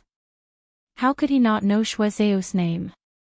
However, he only told Yu Shu that he had a friend who was once the magistrate of Suzhou and asked her to go back and investigate. He did not mention Shui Zhao's name. Why was he neglecting the essentials? There was only one explanation. Yunhua confirmed that he was his son. He asked Yu Shu to look for him because he wanted to use her to let him know the truth. Therefore, there was only one choice in front of Shui Rui. Should he confess his identity to Yu Shu and acknowledge Yunhua as his biological father? Shui Rui was not a coward who liked to avoid problems. However, the truth of his identity came too suddenly. He was caught off guard and could not accept it for a while. In fact, he did not admire Yunhua, his biological father who descended from the sky. Even if he was Ez, who was once admired by thousands of people, and even if he endured humiliation and went into hiding until now just to find his whereabouts. After all, it was the Shui family who raised him for 20 years. The person who sacrificed his life for him was his adoptive father, Shui Zhao, and the Shui family who were implicated by him. This was the debt he owed and the responsibility he needed to bear. He could not force himself to acknowledge him as his biological father. Therefore, it was difficult for him to talk about it with Yu Shu. He did not even know where to start or how to start. "Are you talking about Yunhua?" Yu Shu replied. "You don't say. He is indeed inhumanly smart." He is just like you." When he heard her words that did not mean what she said, Shui Rui did not know what expression to make. He smiled at her and moved her soft hand to his chest. He thought to himself, "I'll allow him to be selfish for once. When I think it through, I'll confess everything to her. I'm different from him." At least, he could not abandon the woman he loved just to repay the kindness of raising him. He could not do anything to achieve his goal. Yu Shu paused and immediately nodded. "Yes, you're different from him. You can't be like him." She glared at him and grabbed his collar. She lowered her head and narrowed her eyes to warn him. "If one day you let me down because of some bullsh** T righteousness, I won't forgive you." Shui Rui nodded with a smile. When he saw her angry look, he could not help but put his arm around her shoulders, pressed her into his arms, and hugged her tightly. It was rare that Yu Shu did not struggle. She quietly snuggled up to him for a while. Her face was pressed against his chest, so she could not see his expression. "Yesterday, you asked me to help you find the Suzhou magistrate from 20 years ago, right?" "Yes, I almost forgot about that." Yu Shu quivered. She wanted to sit up, but he pressed her back down. "Don't ask about it yourself. The Emperor and the Great Tipping Point are already suspicious of you. There are spies everywhere. There are people watching your and Jing Chen's every move. Don't act rashly in case they find out. Leave this matter to me to investigate. However, it has been a long time. It is not convenient for me to go directly to the Ministry of Personnel to find someone to look through the files. I can only send my trusted people to investigate in secret in Suzhou." Chapter 669. From the capital to Suzhou, the round trip would take at least a month. With Shui Rui secretly sending people to investigate, Yu Shu could not be at ease. She temporarily put aside the matter of helping Yunhua find her son and did not mention it again. The trip to the princess tomb had greatly benefited her. This benefit was not material, but cognitive. Although the dark cloud that had been hanging over her head had not disappeared, the pressure brought to her by the words, "life breaker," was not as great as before. First of all, the importance of the Book of Mystery Maiden was far beyond her imagination. According to Yunhua, it was related to the selection of the heir. It could completely control the politics and the current situation. Therefore, in order to lure Yunhua to show up, Emperor Zhao Qing did not hesitate to let Jing Qin and her leave the capital and put himself in danger. Yu Shu imitated Shui Rui's train of thought to assume Emperor Zhao Qing and Detidian's mentality. She compared the Scourge of Mystery Maiden, Lifebreaker, and the Book of Mystery Maiden as a condition for the continuation of the De and royal family's peace. Then, Emperor Zhao Qing and Detidian's actions of luring the snake out of its hole proved that the Book of Mystery Maiden was more important than the Scourge of Mystery Maiden, and the Scourge of Mystery Maiden were more important than the Scourge of Mystery Maiden. Yunhua and Detidian's accounts of the method of breaking the Scourge of Mystery Maiden were very different. It could only be said that one of them had lied. Compared to Detidian, who stood on the opposite side, Yu Shu was more inclined to Yunhua, who was using her. In fact, she seriously suspected that the Book of Mystery Maiden was also a necessary condition for Jing Qin to break the Scourge of Mystery Maiden. Otherwise, why was Emperor Zhao Qing not in a hurry to break the Scourge of Mystery Maiden for Jing Qin when the Scourge of Mystery Maiden and the Scourge of Mystery Maiden coexisted? Instead, he delayed it. Not only were they unwilling to force Jing Qin, but Yunhua had no choice but to marry Princess Liyue. They should have realized that in front of the imperial power, any individual's will was **t. In this way, could she understand that without the Book of Mystery Maiden, she could not be used to break the scourge of Mystery Maiden for Jing Qin? Yu Shu hoped that was the case. After careful consideration, it was as if half of the burden on her body had been lifted. She would no longer have to live in fear every day, worrying that one day the emperor would issue a marriage decree and tie her and Jing Qin up to the bridal chamber. The only thing she had to be wary of at the moment was the mastermind behind the murder in Taisha Shuyuan. If it was not Yunhua, who else could it be? In the evening, Yu Shu returned to her house on Baochong Street from the Celestial Commissioner's office. Lin Er went to the main kitchen to get the food box. When he came back, he saw someone sticking her head out from under the camphor tree outside the courtyard wall, looking around. He slowed down his pace and went behind that person. When he took a closer look, he saw that it was Lady Chui's little maidservant, Xiang Sui.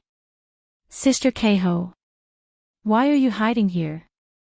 Xiang Sui was startled by her sudden voice. She turned her head and recognized Lin Er. With an embarrassed face, she stammered, Madam heard that you have returned to the house, so she asked me to invite you to her place for dinner." Lin was a maidservant who had been carefully trained by the consecrated people's courtyard. She looked down on Xiang Sui's timid appearance, but she smiled sweetly. She freed a hand to grab her and led her inside. "Come in with me. Let's talk inside." Xiang Sui hurriedly agreed. As the head of the household, Yu Shu lived in the north wing. Day and night, there were maidservants who guarded the gate. Xiang Sui didn't dare to trespass. She didn't even have the face to go up and ask someone to let her know. If she hadn't met Lin Er, she might have hidden here until the second half of the night. Lin didn't directly bring her to Yu Shu. Instead, she went into the room to report. After getting permission, she brought her in. At home, Yu Shu wore a loose jacket with silk shoes and cloth socks. It was very loose. She sat on the couch with her legs bent. In her hands was a scroll of Kunling Bureau rules. When she had nothing to do, she would flip through it. She had to memorize it by heart. When she heard the reason for Xiang Sui's visit, Yu Shu's first reaction was that Aunt Chui was looking for her for no good reason. However, she couldn't leave her alone. "You go back first. Tell my mother that I will go see her after dinner." Xiang Sui felt as if she had been granted amnesty. She ran out the door and left. Lin Er flattened her lips. Xin Er, who was serving the dishes, saw this and secretly glared at her. She deftly arranged the bowls and chopsticks, scooped the soup, and pulled Lin away. When Yu Shu ate, she didn't like people standing by her side to act as stakes. This was something that Yun Do, who had been by Yu Shu's side, had warned her about when they entered the door. The two maidservants went out. They didn't dare to go too far in case Yu Shu couldn't hear them. They stood in the corridor and whispered to each other. "In the future, don't be so strange. If mistress sees you, what will you do?" Xin Er reprimanded this young sister who had been lucky enough to be picked out by Yu Shu from the residential courtyard. "Jie, don't be angry. I know I was wrong." Lin Er took advantage of her young age and hugged Xin Er's arm to act spoiled. Seeing that Xin Er's expression had improved, she began to gossip. "I've been walking around in the inner courtyard recently and heard everyone say that the Furen in the East Wing is hard to serve. Every day, she has to set out a table full of dishes for her 3 meals. There's no need to talk about chicken, duck, and fish. However, I can't see what Furen he orders in her room. If she doesn't have a portion, she will say something bad in her courtyard. If people hear it, they will gossip. Occasionally, they will lose their temper and even scold our mistress. It's really too outrageous. Xin furrowed her brows. It wasn't that she didn't hear people talking nonsense these past 2 days. However, so what? Furan Shui was their mistress's mother. It wasn't their place to control her. Even if they talked nonsense in front of mistress, they had to be careful not to make mistress unhappy. However, they couldn't pretend to be deaf and mute. Jijia, I think someone should report this to mistress. No one dares to say anything. How about I go? Lin volunteered. However, Xin shook her head. I know you have a sharp tongue and want to show your loyalty. However, it's not something we should learn. I'll go discuss it with Yundo tonight. She has been with mistress longer than us, so she has less scruples when speaking. Even if she wants to curry favor, it's not our place. Xin was, after all, 2 years older than Lin She was thoughtful and persuaded Lin with a few words. She didn't want to offend Yundo, the head maidservant in name. After the meal, Yushu strolled around the big garden. After digesting the food, she went to see Aunt Shui. The luxurious house on Baochang Street was a big house with 4 entrances. The middle area was separated by a garden. There were 2 side courtyards on the east and west side. Yushu lived in the north side courtyard. Zhao Hui moved into the west side courtyard. There were 2 independent courtyards in the east side courtyard. One was Qingshi Zhai and the other was Yuyong Pavilion. Both were newly painted with red walls and green tiles. Aunt Shui occupied Qingshi Zhai alone. At this time, Aunt Shui had already eaten dinner and was enjoying the new seasonal fruits provided by the kitchen. There was a small tea table with a few plates of pastries and a pot of fragrant tea. Yushu entered the house and glanced around. Her eyes fell on Aunt Shui. She hadn't seen her for a few days. Aunt Shui seemed to have gained weight. Her cheeks were rounder. She looked brand new from head to toe. Her silk clothes were newly made. There was a long string of jade beads around her neck. It was a gift that Yushu didn't allow her to appear at the housewarming banquet and coaxed her. You're here. Aunt Shui was especially enthusiastic to see her today. She smiled and waved at her, come and sit. I just peeled the pomegranates. Try them and see if they're sweet. She pushed the small bowl filled with red pomegranate seeds to Yushu. Yushu picked up 2 and put them in her mouth. The sweet and sour taste was actually not bad. The expenses of the food were all taken from the public account. Yushu didn't have time, so she entrusted the incoming and outgoing projects to Zhao Hui to manage. Every month, she would allocate a large amount of silver to the public account for her to use. Mother, why are you looking for me? Yushu was sure that Aunt Shui didn't call her over to eat pomegranates. It's nothing important. Aunt Shui looked at her expression. Seeing that she didn't intend to continue asking, she had to take the initiative to say, at the beginning of next month, it's Ian Furan's birthday. She sent me an invitation. I'm a shy person, so I want you to accompany me to the banquet. Yushu refused without thinking, I don't have time. You go by yourself. Aunt Shui immediately pulled a long face, it's just a banquet. You're still putting on airs here. I don't believe that you can't find half a day's time no matter how busy you are. The Yin Furan she mentioned was the one in the former assistant minister Yin's Fu that Aunt Shui missed. She didn't think of anyone else. Yushu raised her eyebrows and said, I can find time, but how important is that Yin Furan?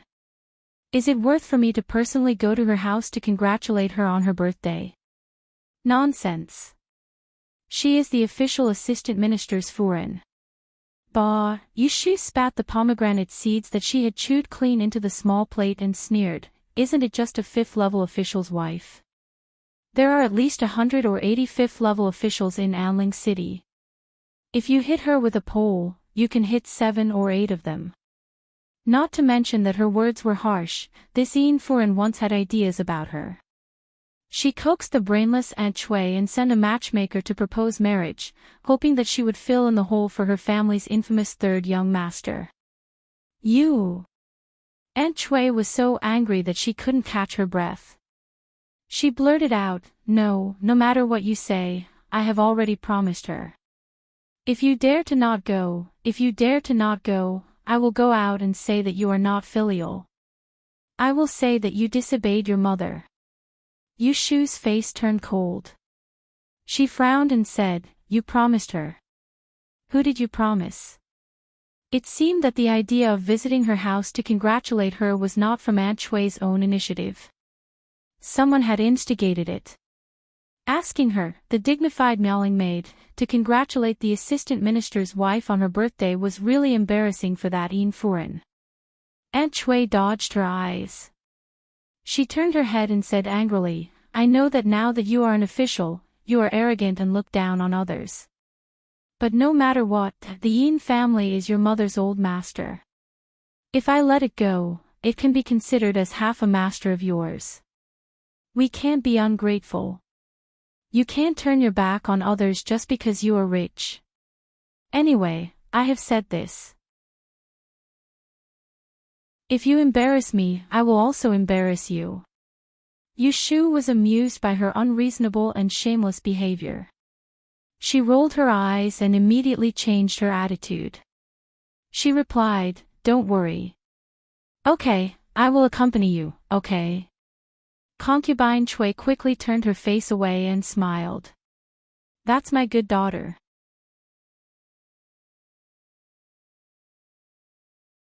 Chapter 670. In the blink of an eye, it was the end of the month. In the span of a night, Yu Shu became busy. For some reason, the secret book of the Moon Palace was delivered to her hands 5 or 6 days late. Because she had to rush to make the September book, she stayed up for a few nights and didn't even return home. Yu Shu knew that this was probably because the Empress didn't like her hugging noble Fei Shui's thigh, so she started to give her small shoes to wear.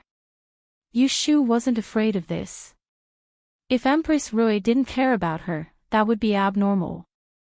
What was worth mentioning was that in the last few days of the month, people came to her fu to send invitations and gifts under all sorts of pretexts.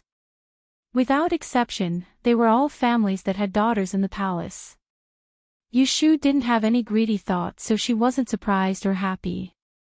Previously, after she had shown her skill at the gentleman hibiscus banquet, she had experienced what it was like to receive gifts. Also, the crystals that were delivered to Beijing were always in high demand. Each month, there would be a large amount of silver coming in. She really didn't care about normal gold and silver. She ordered the steward of the front yard, Zhou Hu, to guard the gates and not allow a single copper coin to roll into her fu. She accepted all the invitations so she could know when someone had the intention to curry favor with her. At the end of the month, the next month's Book of the Earth was delivered punctually from the Kunling Bureau into the palace. This time, there was no need to remember noble Fei Shui. There was no need for favoritism. She methodically followed the rules of the Kunling Bureau to arrange the days that the palace Fei would serve her. She was meticulous and didn't miss a single detail. Perching Tree Palace, Empress Rui was surprised when she received the freshly made Book of the Earth. This Yu Nuyu is very cautious. Fine. She was the female envoy that the emperor had bestowed upon her. She was in the limelight and it wasn't good to move against her. Since she was smart and knew her place, she wasn't in a hurry to deal with her. She would let her stay in that position that attracted others' eyes. She gave the September Book of the Earth to Jing Shanggong, who was waiting in front of her, to read. Empress, is this next month's Book of the Universe? While the Book of Kun was divined by the Kunling Bureau, as the head of the 6 palaces, the Empress had the right to question it and could complain to the Emperor at any time. As long as there was a problem with the Book of Kun, she could reject the Kunling Bureau, make a new decision, or punish the person concerned. Do as I say. The second day of the 9th month was the birthday of the wife of the assistant minister's residence. Aunt Shui woke up early in the morning and ran to the north courtyard. She watched as Yu Shu ate her breakfast and urged her, "It's still early. You should go wash up quickly, change into some decent clothes, and dress up well." Yu Shu was too lazy to pay attention to her. It just so happened that she was off today and didn't have to go to the Celestial Commissioner's morning roll call. She had already arranged her time. In the morning, she would look through the books on Yi Shui that she had recently collected. In the afternoon, she would go to the Yin residence with Aunt Shui. In the afternoon, she would go to Baichuan Academy to see Yu Xiaoxiu. "I just washed up yesterday. What's there to do? I still have business to attend to. Mother can go back to your courtyard and wait. There are carriages and horses at home. Don't worry about not being able to make it in time. It won't be too late to leave at noon." After sending Aunt Shui away, Yu Shu ignored her protests and turned to go to the study. Aunt Shui chased after her with quick steps. Just as she reached the corridor, she was stopped by Axayan, and Lin, who coaxed her away. Aunt Shui waited anxiously for the sun to rise. Before Yu Shu could send someone to call her, she ran over again. Just then, Yu Shu came out of the moon gate, dressed neatly. After all, Yu Shu was an official and couldn't be mentioned in the same breath as before. When she went out, she couldn't dress too casually. It was fine at home, but when she went out, she had to wear a deep dress with a silk belt around her waist and a skirt with rings. Her hair was combed into a bun and she had pearl hairpins and earrings. Her current clothes were the standard for female Celestial Commissioner officials. Most of her regular clothes were green and blue. The color was fair but not seductive. In this way, she appeared dignified and immature. This was not the delicate appearance that Aunt Shui wanted to see. She immediately said with dissatisfaction, "No, no. Go back and change quickly. Mother remembers that you used to like those bright pink colors the most, right?" Yu Shu didn't argue with her. She nodded and said, "Okay, I'll go change now. Please wait for me for another hour." After saying this, she was about to go back. When Aunt Shui heard this, she quickly grabbed her. If she waited for another hour, it would be too late. "You little girl, can't you listen to me for once?" Aunt Shui gritted her teeth. "If you don't want to change, then don't change." Yu Shu snorted. "Then let's go." She couldn't wait to see what trap that Madame Yin had set for her. The assistant minister of the Ministry of Revenue, Yin Zhurong, was the illegitimate son of the current left prime minister, Yin Tianho. He became an assistant minister before he was 30 years old. Moreover, he held the position for 7 or 8 years. He was mediocre but could be reappointed. No one would believe that it wasn't because of his family name. Madame Yin was also the daughter of a civil official. She had a prime minister as her father-in-law. She worked hard and gave birth to 3 sons in a row. She was flattered all day, so it was hard for her not to be arrogant.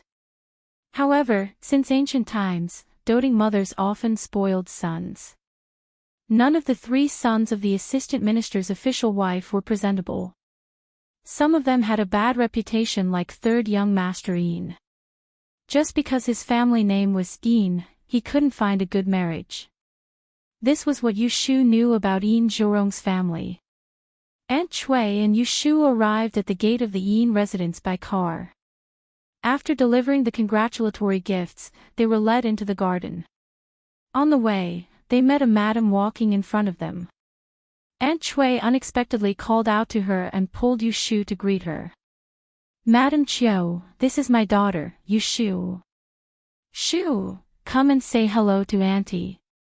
Coincidentally, this Madam Chiu was an acquaintance of Yu Shu. She was the wife of the assistant minister of the Ministry of Works, Chiu Jiming. A few months ago, the young miss of the Chiu family pretended to be crazy to avoid marriage. Chiu Jiming was desperate and tried to find Yushu. After that, he owed her a favor, so he helped her build the luxurious residence on Baochong Street. Madame Chiu naturally saw Yushu. When she saw Aunt Chui's drooling face, embarrassment flashed across her face. She first said to Yushu, "I haven't seen you for a long time. How is official you?" In terms of rank, Yushu and her husband were both fifth-ranked officials. In terms of friendship, Yushu had saved her daughter's life. Madame Chiu was a sensible person. She didn't take advantage of the situation and put on the airs of an elder in front of Yushu. Yushu nodded at her with a faint smile, "I'm fine. Thank you for your concern." Seeing that they actually knew each other, Aunt Chui rolled her eyes and was about to interrupt. Madame Chiu didn't give her a chance. She smiled at her apologetically and said, "My daughter came with me." After a while, she disappeared. "I'll go look for her." "Madam Yu, please take a seat first." After saying that, she looked back at Yushu with a meaningful look and hurriedly led her servants away. Yushu naturally wouldn't miss her last glance. Suspicious, she turned her head and asked Aunt Chui, "Mother stays at home all day. When did you know Madame Chiu?" Aunt Chui was still regretting that she missed the opportunity to get close to an official's wife. Suddenly being questioned by Yushu, her face stiffened. She turned her head and said angrily, "When have you ever cared about me?" Yushu didn't say anything and just stared at her. Aunt Chui felt uncomfortable being stared at by her. She took her arm and muttered, "Walk faster. We're late." On the other side, Madame Yin was sitting in the garden hall to entertain guests. An old maid came to her side and whispered, so she changed clothes and went to the back room, leaving her eldest daughter-in-law to accompany the guests. Did the mother and daughter of the Yu family come? They just entered the door. Madame Yin pursed her lips and smiled. Her eyes were full of ridicule. She whispered to the old maid, "Go to the front yard and keep watch. Don't let your third master slip away again." The old maid said obediently, "I just came from the front yard. Third master is drinking with young master Yuanrong and can't leave."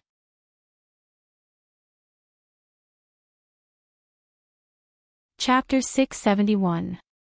One update, Yushu sat on a table near the window. The gallery outside the window was filled with a group of music and bamboo artists. The lively tunes could not drown out the chatter and laughter in her ears. There was a room full of women, so it was needless to think about the scene. Aunt Chui, who was originally sitting next to her, went to the host's table with a glass of wine in her hand. The golden partridge buyao in her hair danced in her eyes. She could not stay idle at all. There was no lack of curious gazes and whispers behind her back. From time to time, words like "female official" and "female fortune teller" came into her ears. Yushu looked coldly at Aunt Chui, who complimented Madame Yin together with those inferior women. Since she did not feel ashamed, she did not restrain her. There was a saying that mud could not support a wall. Yushu had long given up on Aunt Chui to have much tolerance. As the star of today, Madame Yin was surrounded by many people. After a few glasses of wine, her face was slightly red. She smiled and asked someone to fill her empty glass again. She stood up slowly with the help of a maid's arm and looked around. When she found Yushu at the nearby tables, the smile in her eyes became colder. "I'm really happy today. You guys always say nice words to coax me, saying that I don't look old at all and that you can't tell my age. But I really know that I'm old." She smiled and sighed. She reached out with her long hand and grabbed a woman wearing gold and jade beside her. She patted the back of her hand intimately and said to the crowd, "Look, this girl Chui was my predecessor when I first married into the mansion. She was still a delicate little girl at that time. In the blink of an eye, she already has a son and a daughter and has her own family. How can I not be old? The one she pulled was concubine Chui, the simple-minded one. As soon as she said this, the room became much quieter than before. Everyone's attention was focused on the woman she was holding. Those who knew about Aunt Chui's background mostly revealed mischievous expressions. There were also some guests who didn't know what was going on. When they slightly turned their heads to ask around, they revealed a look of surprise. Everyone knew the name of Messenger Meowling. A while ago, there was a rumor that this young female official had a dishonorable family background and seemed to have something to do with the Yin family. It was said that Madame Yin had taken a fancy to this daughter-in-law, but did not expect that Meowling would become so successful that she looked down on her dissolute third young master. As a result, the cooked duck could only fly away. This kind of rumor was just a passing thought, but looking at Lady Yin's attitude today, was it really not over yet? Madame Yin, forgive my poor eyesight, but who is this person beside you? Someone asked politely. Look, I forgot to introduce her. Ha ha ha, you wouldn't know her even if I told you about her. But if I tell you about her daughter, I'm sure all 10 of you know her. Madame Yin deliberately kept them guessing. Even after being rebuked by the servants, she was not anxious. Instead, she gently pushed concubine Chui's shoulder and said gently, You said it yourself, it's your good fortune to raise such a smart and capable daughter. Aunt Chui drank a few cups of wine in the middle and became bold. It was rare that she did not have stage fright. Under everyone's gaze, she said in a somewhat proud and loud voice, She doesn't deserve Madame's praise. She is just lucky to pass the Yi-Shi exam and become the female official of the Celestial Commissioner. There was a sudden noise at the table. Some people were surprised, and some were suspicious. Madam, may I ask if your daughter is the messenger Meowling who was appointed by the Emperor? Yes. Aunt Chui straightened her back and interpreted the expression on everyone's face as envy. She became more and more complacent and forgot Yushu's instructions before leaving.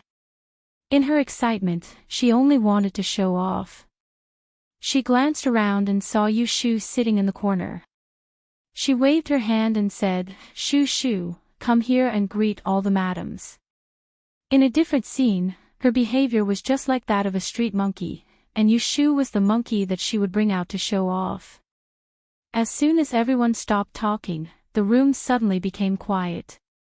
The musical instruments in the gallery outside changed a sharp tone, and everyone's eyes fell on a person by the window. Yushu sat very straight.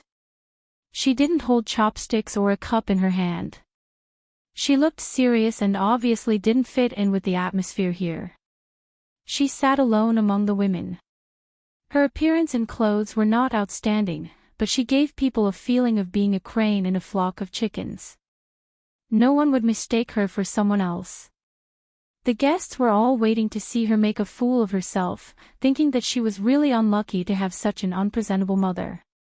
She had worked so hard to become an official, yet she had to shamelessly act like a slave. She really did not feel ashamed. Madame Yin was not surprised by Aunt Chui's reaction. Looking at Yushu's gloomy face, she secretly sneered, A nasty girl is a nasty girl no matter where she is. Letting her marry into the Yin family is flattering her.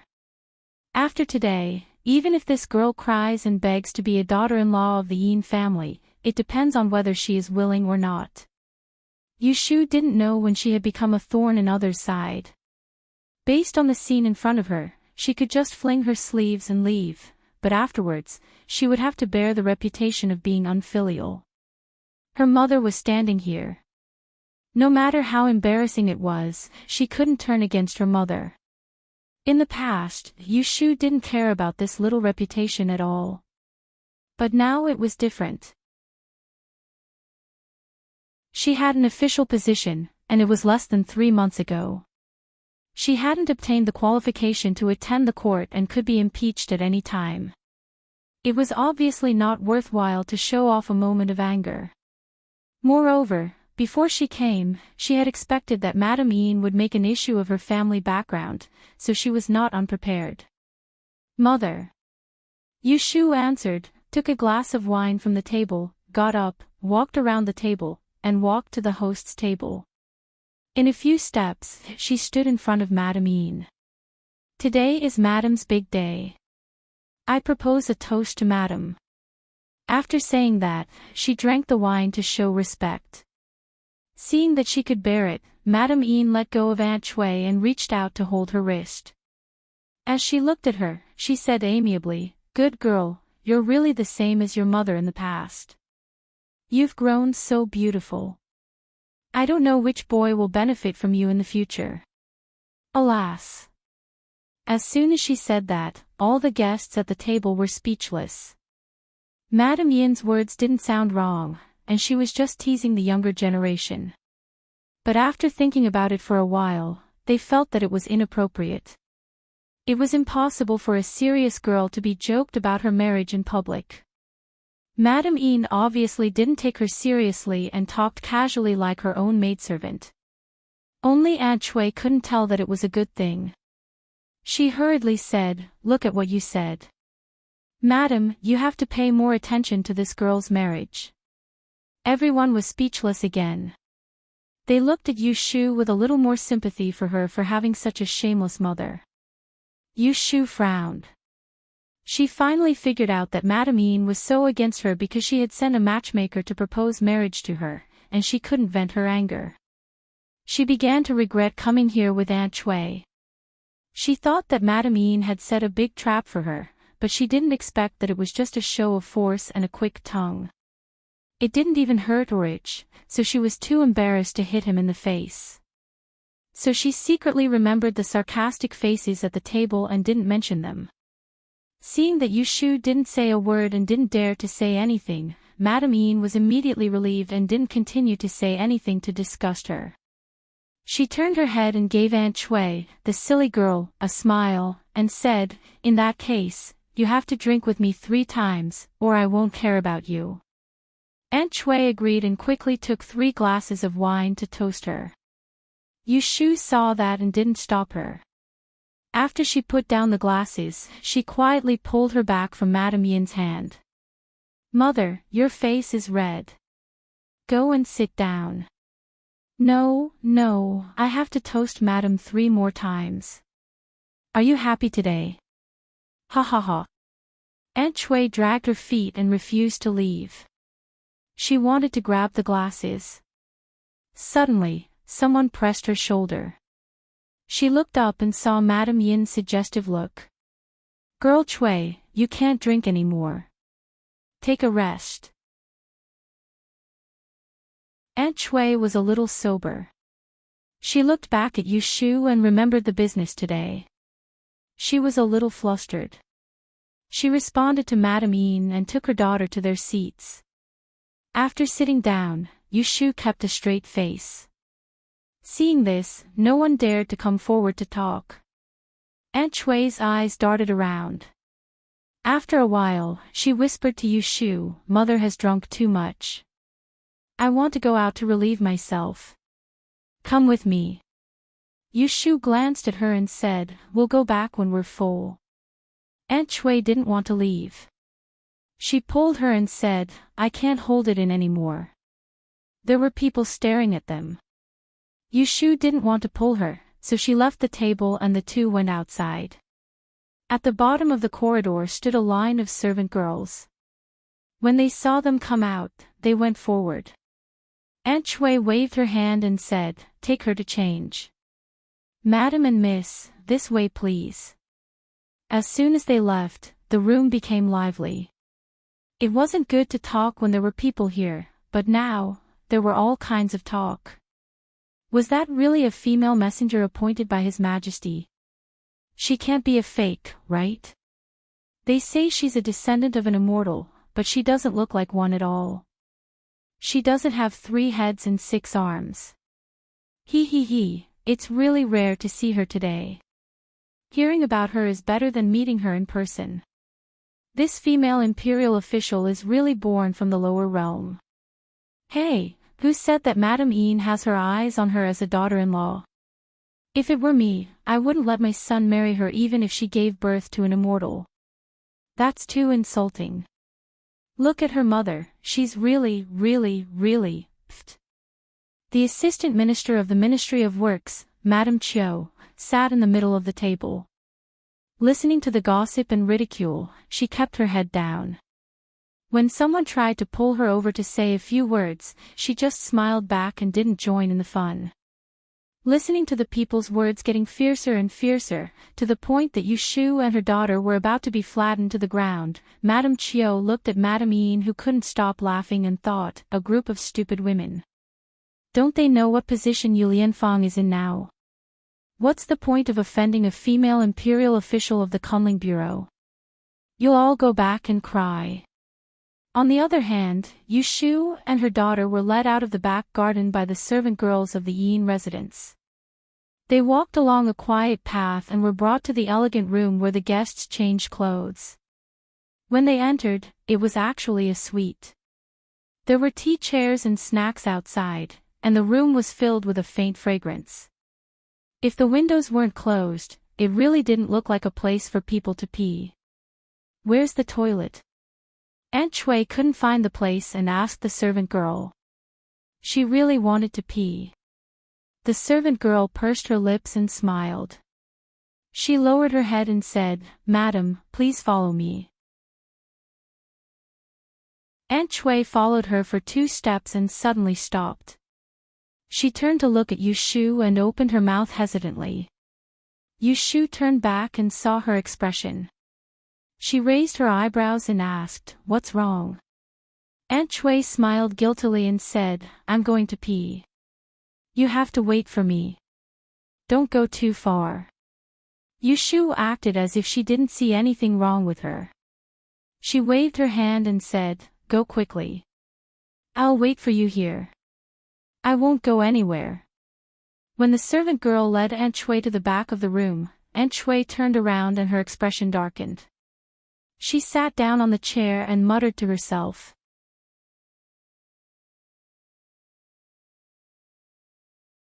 Chapter 672. Guild Master. Congratulations to Myriad for having a new Guild Master, KDSS, Scattering Flowers. Although Lady Yin only invited women for her birthday, she had 3 sons after all. Some of the female guests who came to congratulate her brought their children with them. The young ladies stayed by her side, while the young masters were all in the front yard, entertained by the young masters of the Yin family. Yin Yuanbo sat at the table in boredom. As the 3rd young master of the assistant minister Fu, he was being neglected at this moment. The reason for this was the other 3rd young master, who was being surrounded by people trying to persuade him to drink. Yin Yuanbo was also ranked 3rd in the family, but compared to his famous cousin, Yin Yuanbo was not worth mentioning. One was the legitimate son of a concubine, while the other was the legitimate grandson of the first wife. They both liked to visit brothels, but Yin Yuanrong was incompetent and elegant. They were both called 3rd young master. When Yin Yuanbo was mentioned, everyone would shake their heads and raise their fingers. When Yin Yuanrong was mentioned, everyone would raise their fingers and praise him. Because of this, Yin Yuanbo was teased by many people. Even the prostitutes in the brothel joked that if it was another 3rd master Yin, they would rather not accept the prostitutes. Therefore, Yin Yuanbo had long hated Yin Yuanrong. Although he called him 3rd brother affectionately, he always felt indignant in his heart. Humph, what's so great about him?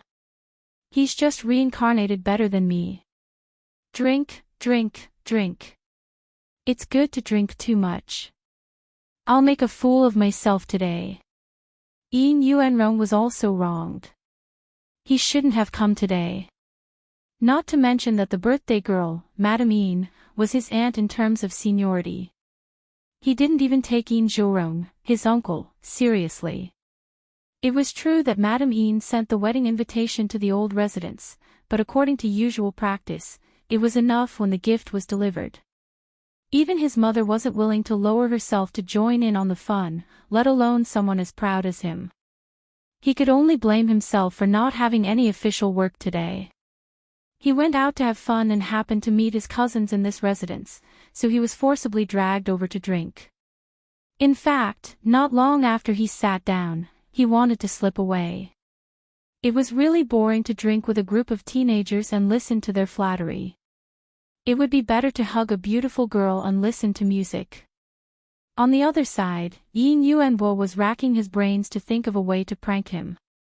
A servant suddenly appeared behind him and whispered in his ear, "Young master, madam is looking for you." Yin Yuanbo got up impatiently and walked outside. Yin Yuanrong saw him and took the opportunity to stop him. "Third brother, wait for me. Let's go together." Yin Yuanbo stopped and turned back with a dry smile. "Third brother, I need to go."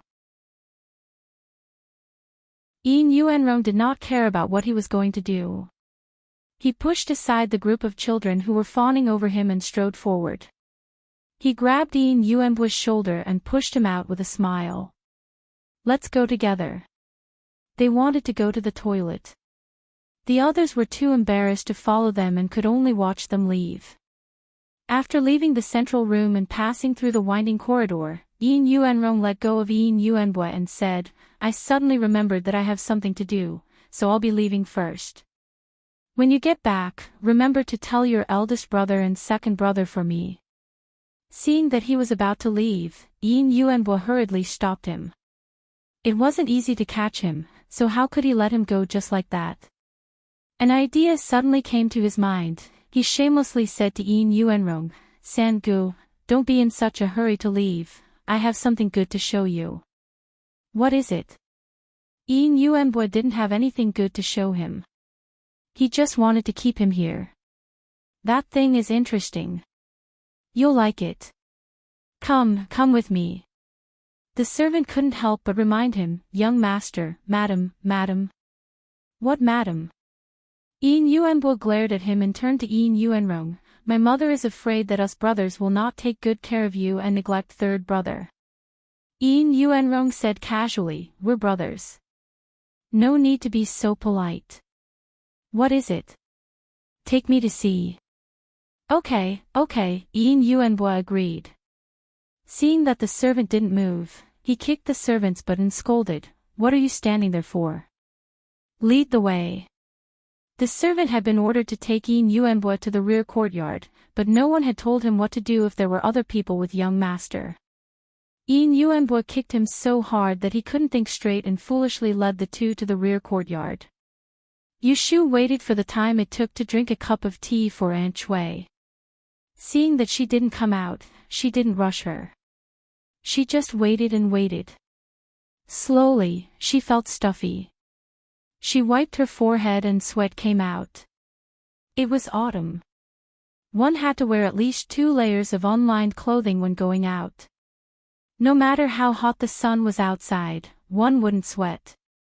Yushu took out a handkerchief to wipe her sweat as she stood up and went around to the back of the room to look for Aunt Shui. Unsurprisingly, there was no one inside. There was a back door connecting the inner room to the corridor. Aunt Shui and the maidservant who led the way must have quietly left from here. She pulled the doorknob and found that the door was locked from the outside. Just then, she heard a not too loud "Kacha" sound in front of her. She turned around and quickly walked back to the front, only to find that the front door was also locked from the outside. The windows in the room were all closed, only letting in light but not wind. The front door and back door were both locked. There was no doubt that she was trapped here. In this situation, Yushu wasn't in a hurry to shout for help. She still couldn't figure out why Madame Yin had locked her in this room. How did Aunt Shui be persuaded by her to follow an outsider to harm her? She walked around the room a few times and looked at every corner, but she didn't find anything special. Yushu wiped her sweaty neck with a handkerchief and sat back on the chair irritably. She frowned. Why was it getting hotter and hotter? If she wasn't very clear-headed and there wasn't any strange smell in the room, she would really suspect that Madame Yin was so bold that she dared to drug her and wait for an opportunity to find someone to tarnish her innocence. If Madame Yin didn't have a pumpkin on her neck, she should know the consequences of doing this. Did she really treat her as her own maidservant and kill her indiscriminately? She was an official of the imperial court with a black veil on her head. Once something happened, how could she, the wife of an assistant minister, bear the responsibility? Yushu didn't think that Madame Yin was so stupid. The teapot on the table was empty. Soon, Yushu's mouth was dry and the back of her clothes was wet with sweat.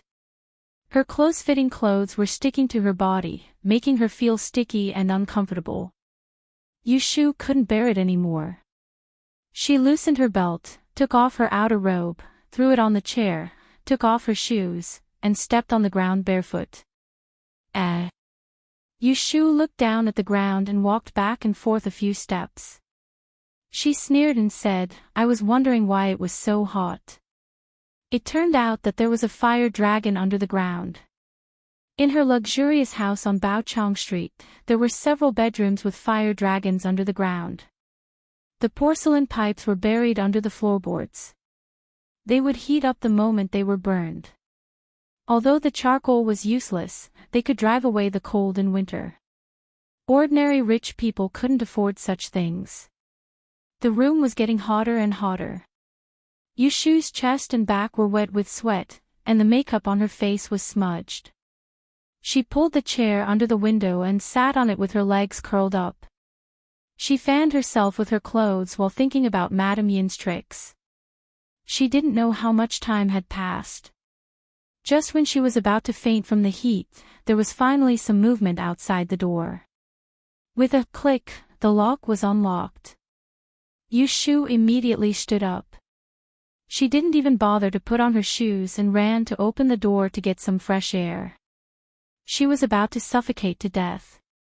"Third brother, you said that you have something good to show me. Why did you bring me here?" We're almost there. Don't worry." The voice was just in front of her. She could vaguely see figures. Yushu could tell that they were two men. Her mind turned quickly. In a flash, she closed the door in front of her with a bang. Such a loud sound alarmed Yin Yuanrong and Yin Yuanbua, who were not far away. They looked up at the tightly closed door in front of them and looked at each other. "What happened just now? There seems to be someone. Let's go and take a look." The two of them came to the door one after another. As the owner, Yin Yuanbo went forward to push the door. He pushed it, but the door didn't move. He shouted unhappily, "Who's hiding inside? Come out. Why did you run when you saw young master? Did you do something bad, huh?" Yushu stood at the other side of the door with her hands against the door.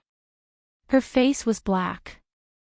The inside side of the door was not bolted, so it couldn't be locked from the inside. Her current appearance was indeed shameful. It was fine if her clothes were disheveled, but her chest and back were both wet. How could she let the two stinky brats see her? If she had a coat, she could still cover it, but she had taken it off just now, so she couldn't reach it. If she walked away, the people outside would be able to break the door and enter. If someone saw her in such a sorry state, they would go out and disturb the guests who were eating wine in the garden. Even if there was nothing wrong, people would still talk about it. She wasn't afraid of rumors, but she didn't like it when people casually made up stories. Damn it. Yushu heard that at least one of the people standing outside was the young master of the Yin family. Maybe it was the third young master who was so notorious that even dogs despised him. She instantly understood Mrs. Yin's plan. That woman was not willing to give up being her mother-in-law. "I told you to come out. Did you hear me?" Yin Yuanbo only thought that there was a servant hiding inside. He shouted several times, but no one answered. He felt embarrassed in front of Yin Yuanrong, so he kicked the door angrily. "Bastard, come out." But this good-for-nothing usually didn't practice martial arts, so he was not as strong as Yushu. He kicked hard until his legs were numb, but the door was still closed. Yin Yuanrong was amused. He held back his laughter and said to Yin Yuanbo, "Third brother, don't be angry. Let me do it." Yin Yuanbo reluctantly stepped aside. Yin Yuanrong turned his toes and was about to kick.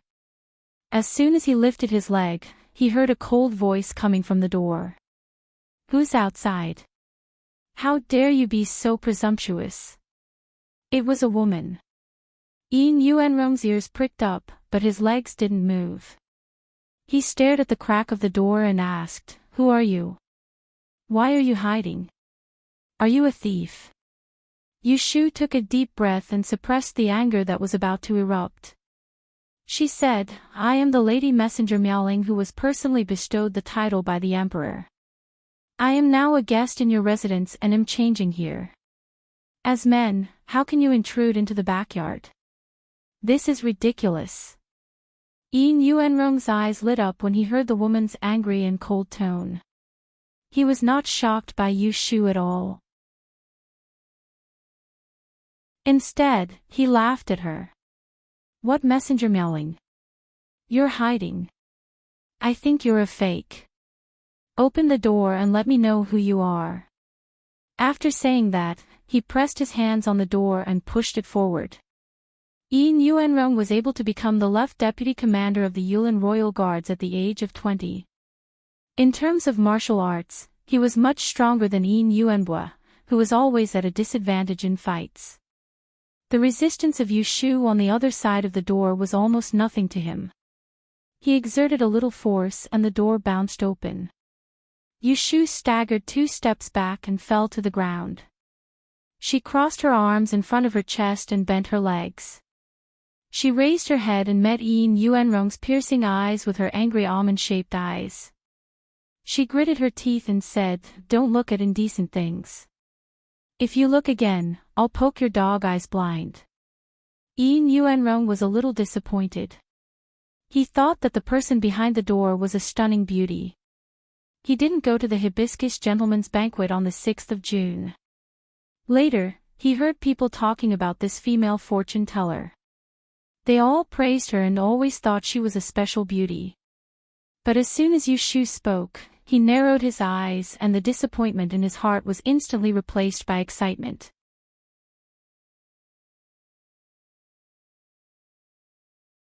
Chapter 673. After the feast, some guests took their leave. A few of them left in 2s and 3s. Madame Yin couldn't sit still anymore. It had been almost an hour since the mother and daughter left. There should have been some movement. She didn't want any accidents to happen. Just as she was thinking, a person rushed in from the corner door of the reception hall. Lady Yin saw that it was old maid Zhao, who she had sent to keep an eye on. From her expression, it seemed that something had happened. She was delighted and pretended not to see her. She turned her head away and waited for her to come forward. Unexpectedly, old maid Zhao didn't follow her previous instructions and shouted. Instead, she moved closer to her and whispered, "Madam, it's bad." Lady Yin thought that she was confused and frowned. However, when she heard the next sentence, she froze. Young Master Yuanrong went to the backyard with the 3rd master. They saw Miss Yu's untidy appearance. Lady Yin's expression couldn't help but change. The people around saw it and asked, "What happened?" Lady Yin held her breath and swallowed it. She stood up and smiled at them, "It's nothing. There were a lot of guests today, so the gatekeeper didn't check carefully. A little thief sneaked in and was caught just now. I'll go see what happened. You guys sit first. Don't leave in a hurry. Wait for me to send you off when I come back." The guests didn't know the truth, so they all agreed. Lady Yin left with her people. As soon as she went out of the door and down the corridor, she turned her head and questioned old maid Zhao, "What did you do? Why did young Master Yuanrong go to the backyard?" She had been planning for today's matter for many days. After all, Yu Shu was an official, so it wasn't easy to control her. Fortunately, her mother, Xiaotsue, was a silly girl. After she introduced a few madams to her, she really thought that she was sincerely looking for a son-in-law from a noble family. According to her original plan, Xiaozue coaxed the girl into that room and trapped her. Then she would burn Huolong and force her to take off her clothes. Then she would have someone bring Yuanbo over. When Yuanbo saw her untidy appearance, with his temper, he definitely wouldn't let it go. After that, old maid Zhao would go to the garden to find her and expose the matter in front of the guests. Half of the plan would be accomplished. It was a fact that her son had seen her in such a disgraceful state. As long as Yuanbo insisted that it was the lass who seduced him on purpose, the guests today would be biased towards the Yin family when the news got out. It would be the lass's fault for being indiscreet. With this in mind, no matter how important that lass's official position was, she would not be able to marry into a good family. She would not even be able to become a legal wife. Now that she had succeeded, all she had to do was wait for the storm to blow over, then she could coax and scare Xiao Cui. In the end, this famous female fortune-teller might even cry and beg to marry into her family. Lady Yin had made a good plan, but she had never expected that Yin Yuanrong would interfere. With the appearance of such a person, her entire plan was ruined. Old maid Xiao said timidly, "This servant also doesn't know. I clearly only asked third master to come to the back courtyard, so why did young master Yuanrong come along? This servant followed your instructions to lock and open the door, but third master didn't manage to kick the door open. Instead, young master Yuanrong broke through the door. Both of them saw Miss Yu's sorry state. Madam, what should we do now? Should we make this matter public?" Lady Yin clasped her hands together and twisted her fingers. After thinking it over again, she knew that she couldn't do it. She slapped old maid Zhao's face and angrily said, "Useless thing, shut up. Let's go, quickly take me there." Make it public. How could she make it public? Since Yin Yuanrong was involved, this matter could only be hidden. The third young master of the West residence was her eldest sister-in-law's favorite grandson. The old lady was extremely biased towards him. If she really did something dirty in her residence, even if she didn't do it on purpose, would the Prime Minister's estate believe her? They would definitely think that she had deliberately schemed against them. Just that powerful eldest sister-in-law alone wouldn't forgive her. When Lady Yin rushed to the backyard, Yin Yuanrong hadn't left yet. Yu Shu hadn't left in anger either. Together with Yin Yuanbo and the other two, they were sitting in the elegant room where the fire dragon had been burned, waiting for her, the mastermind. There were originally only 2 chairs in the room. Yu Shu had pulled one to the window earlier, and she was sitting there. She had already put her coat back on, covering her almost soaked inner clothes. Apart from her hair being a little messy, no one could tell that she had just been in the sauna for an hour. On the other chair, Yin Yuanrong sat with his legs crossed and one hand supporting his chin. He stared at Yu Shu without any scruples. Yin Yuanbo stood at the door and asked someone to bring a chair from next door. The room was too stuffy, and he couldn't stand the heat.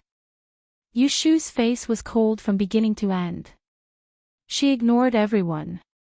Yin Yuanrong teased her for a long time, but she didn't even give him a cold look in return. However, he didn't give up. After a while, he took the initiative to strike up a conversation. "Are you really the female official who attracted the rain at the Water and Land Conference?" "I don't think so." "How old are you?" "Are you 15? Are you of marriageable age?" Yu Shu had washed her face with sweat and wiped off her makeup. Her curved eyebrows and flushed face made her look very young and tender. Still angry. "I told you I didn't do it on purpose.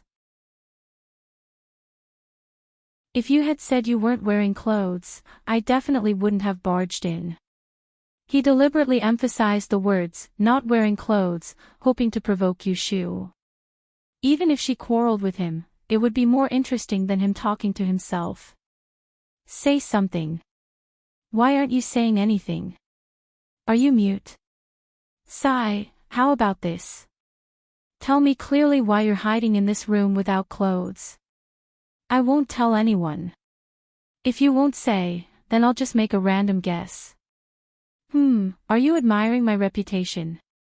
Did you know that you would meet me today, so you didn't wear clothes in an attempt to seduce me? Isn't that right? Aha, I guess I'm right. You tacitly agree. Yushu didn't say anything, but in her heart, she silently slapped the mouth of this shameless man 100 times. Lady Yin walked to the door and happened to hear Yin Yuanrong's last 2 sentences. Her eyes flashed. Mother! Yin Yuanbo jumped up from his chair to greet her. Lady Yin pulled him back and pinched his palm hard, hinting for him not to speak. She stopped outside the door and muttered, "Why did you call Mother over in such a hurry? Didn't I tell you to stay in the front courtyard to entertain the guests?" As she spoke, she stepped into the room and looked around first. She looked at Yin Yuanrong and then looked at Yushu. She forced out a surprised expression. "Miss you, I didn't see you two return to the banquet in such a long time. I thought you two had left long ago. Why did you come here?" Yushu looked at her coldly, pretending to be ignorant. She didn't move from her chair and slowly said, "Shouldn't Madam know best why I'm here?" Lady Yin pretended to be confused. "What do you mean?" "What do I know? Miss you, where's your mother? Why don't I see her?" Yushu closed her eyes, took a deep breath, and said, "Lady Yin, I just want to ask you. Does your family want to become enemies with me today?" It wasn't that she didn't do a divination before she left, but she didn't expect that a good divination would make her suffer a loss. She was careless. If she had known earlier, she wouldn't have saved that bit of Tihu incense and wouldn't have made a fool of herself today. Right now, she was in someone else's territory, so she would be the one at a disadvantage if she caused trouble. She should leave first and then argue later. Hearing this, Lady Yin's face instantly turned serious and she said unhappily, "I asked you what happened, but you refused to tell me. Why are you questioning me like this? I treat you as a guest, so don't go too far." Yushu nodded as if she had heard her answer. She pressed on the armrest and stood up. She lowered her head to rearrange the hem of her sleeves and said, "If you respect me, I will respect you tenfold. Don't regret humiliating me today." After saying this, she flicked her sleeves and strode past the mother and son. She didn't look back. When had Lady Yin ever been spoken to so harshly like this? She turned around and stared at Yushu's back as she walked away. She wanted to poke 2 holes in her back. She was extremely annoyed. If it weren't for Yin Yuanrong's presence, she wouldn't have let her go so easily. On the other side, Yin Yuanrong also came to a realization. He wasn't stupid, but he didn't understand the situation at the beginning. Just now, after hearing Yushu's words, he had a rough idea. Could it be that his aunt wanted to bring Yin Yuanbo and that little girl together, but he ruined her plans? Yin Yuanrong rubbed his chin and didn't want to stay any longer. He got up and bowed to the gloomy Lady Yin. He chuckled and said, "There's nothing for me to do here, so I won't disturb you anymore. I'll go back first." What else could Lady Yin say? It couldn't be better that Yin Yuanrong didn't ask about it. Her voice softened and she said apologetically, "I invited you to my mansion for a wedding feast, but you met with such trash. I don't have the face to keep you here. You should go. Yuanbo, see your cousin off." Yin Yuanbo followed Yin Yuanrong reluctantly and left.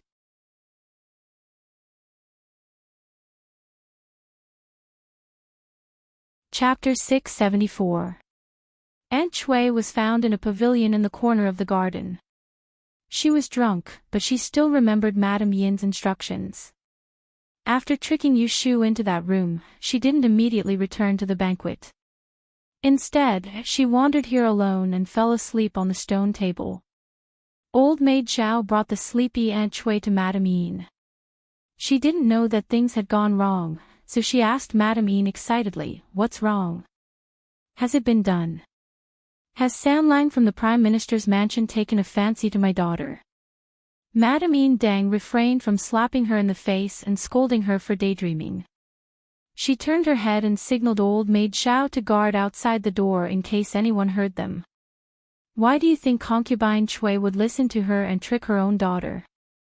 Wasn't it because concubine Chui used Yin Yuanrong's name to deceive her? Previously, concubine Chui had repeatedly praised concubine Chui, making her think that Yu Shu was now worthy of the nobility, but that her family background was holding her back. As a result, concubine Chui plotted today, forcing Yin Yuanrong to come and propose marriage. Madame Yin Dang didn't expect that things would be so coincidental. Yin Yuanrong really got involved by accident and messed up the plan.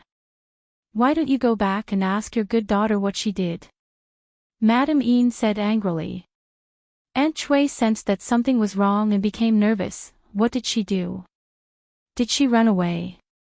Didn't she bump into the Prime Minister's young master? Madame Yin sneered and said, I did bump into her, but before I could act as a witness for her, she scolded me in front of my nephew and left with a flick of her sleeve. I can't afford to offend your precious daughter. With such a character, I don't dare to act as a matchmaker. Just take what happened earlier as my good intentions were in vain. Let's forget about it. You can go back now. Ah, Aunt Chui said with a red face. She was angry and embarrassed. She patted her thigh and said, that wicked girl, how dare, how dare. Madam, please don't be angry. I'll definitely teach her a lesson when I get back. I'll beat her to death. At this point, Madame Yin had no patience to deal with her. She could only push the blame onto Yu Shu to smooth things over. She asked the mother and daughter to go back to the nest to fight among themselves. Since it was Aunt Chui who was involved, Madame Yin could not put the blame on her. No matter how angry that girl was, Madame Yin could not expose what happened today. Lady Yin dismissed Aunt Chui fearlessly and turned to talk to her youngest son. She had to carefully remind him not to say a word about Yin Yuanrong running into Yu Shu today.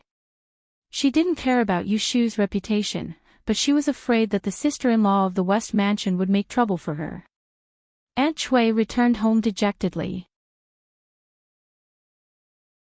Suppressing her anger, she rushed to the north wing but was stopped by two maidservants who were guarding the door. Madam, please wait for a moment. Allow this servant to go in and inform her. Get away from me. I'm her mother. Do I need you to inform her if I want to see her? Aunt Chui pushed them away. It was the first time that the two little maidservants encountered such a thing. They were a little helpless and didn't dare to stop her. Then she broke in. It was funny that Aunt Chui had lived in this mansion for many days, but it was the first time that she took the initiative to come to Yu Shu's place. There were 2 suites in the north wing and more than 10 rooms. She didn't know which room was the one guarded by the maidservants. It was rare for her to be smart. She rushed to the one guarded by the maidservants. Get out of the way. Akiko Abe was standing outside the door. Since she recovered, she was called by Yu Shu to serve her. Yu Shu was not afraid of her strange things because she was very obedient. She liked her more than the 2 sisters who were bought from the supply house at a high price. Akiko Abe stood in the middle of the door and stopped Aunt Chui. Akiko Abe bowed and said in a low voice, Master is taking a bath in the inner room. Madam, go next door and drink some tea to calm down. Wait for Master to come out. Aunt Chui didn't listen to her. She reached out and pulled her. I'm her mother. Why haven't I seen her? Akiko Abe hugged her arm and knelt down in front of her. Then, she whispered, Madam, please calm down. This servant deserves to die. No matter what mother she was, her master told her to guard the door. She had to guard it. She wouldn't let anyone go in. Aunt Chui was firmly held by her. No matter how hard she tried, she couldn't break free. In a fit of anger, she slapped Akiko Abe's face. "You little bitch, get out of my way." After being slapped, Akiko Abe's face was burning. But she didn't say anything and didn't let go.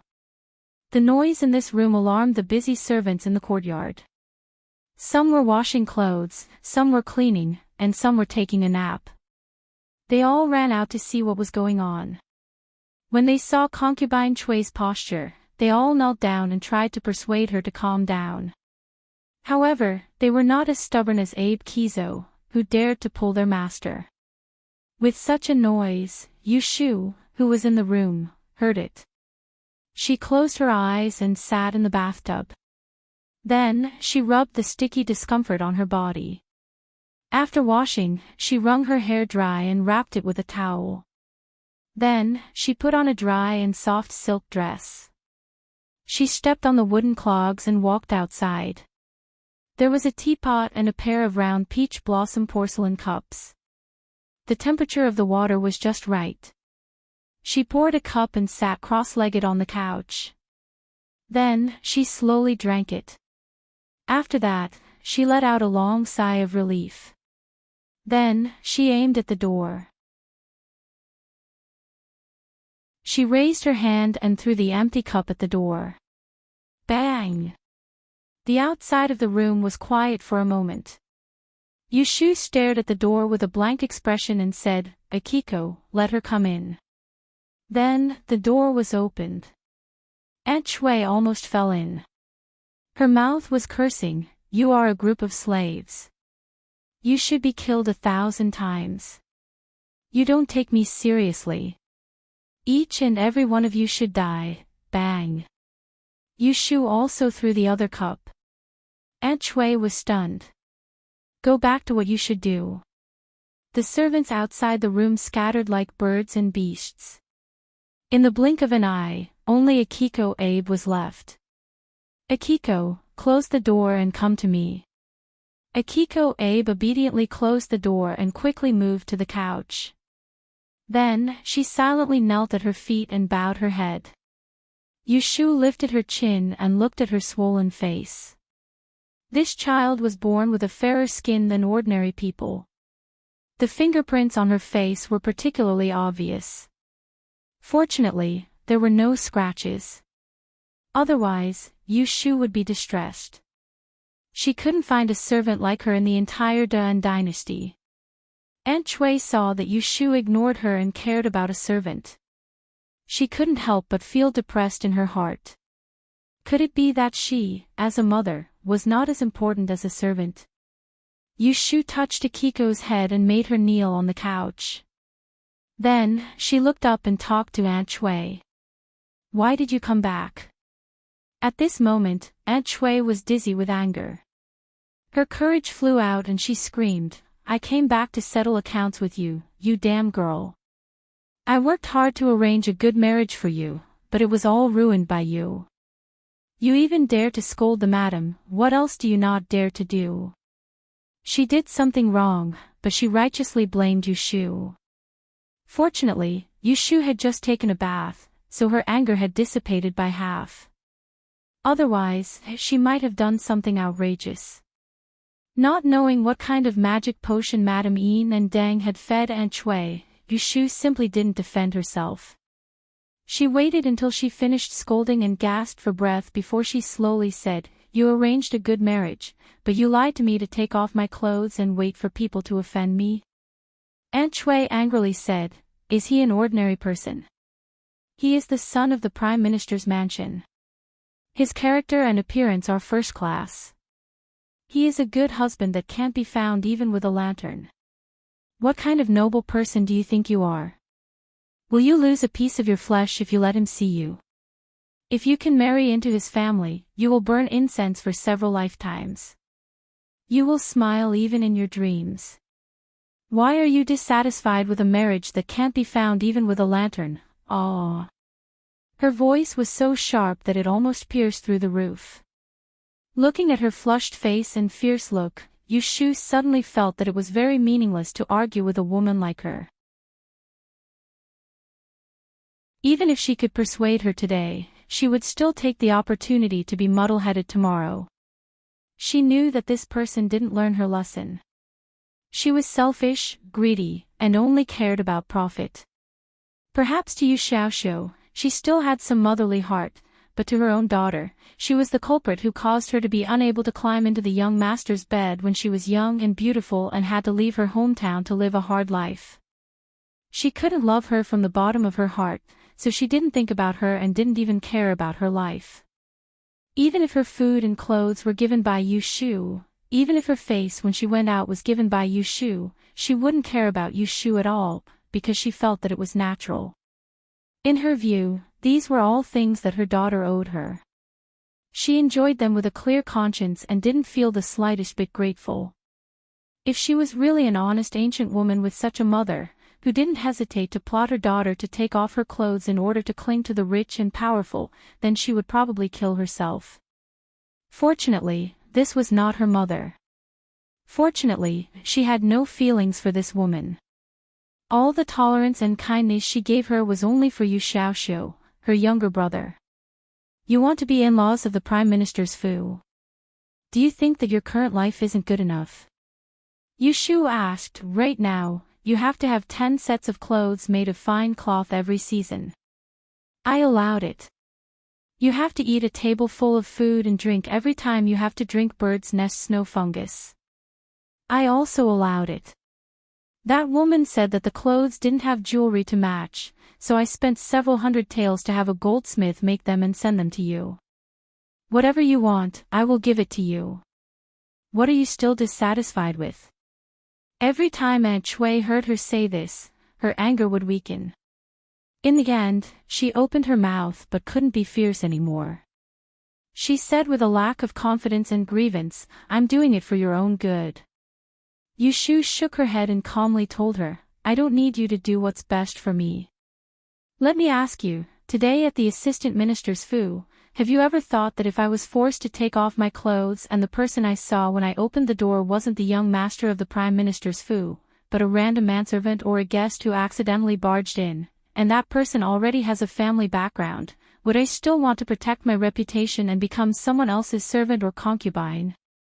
If this gets out and my reputation is ruined, there will be an imperial censor who will report me for misconduct and become a celestial commissioner.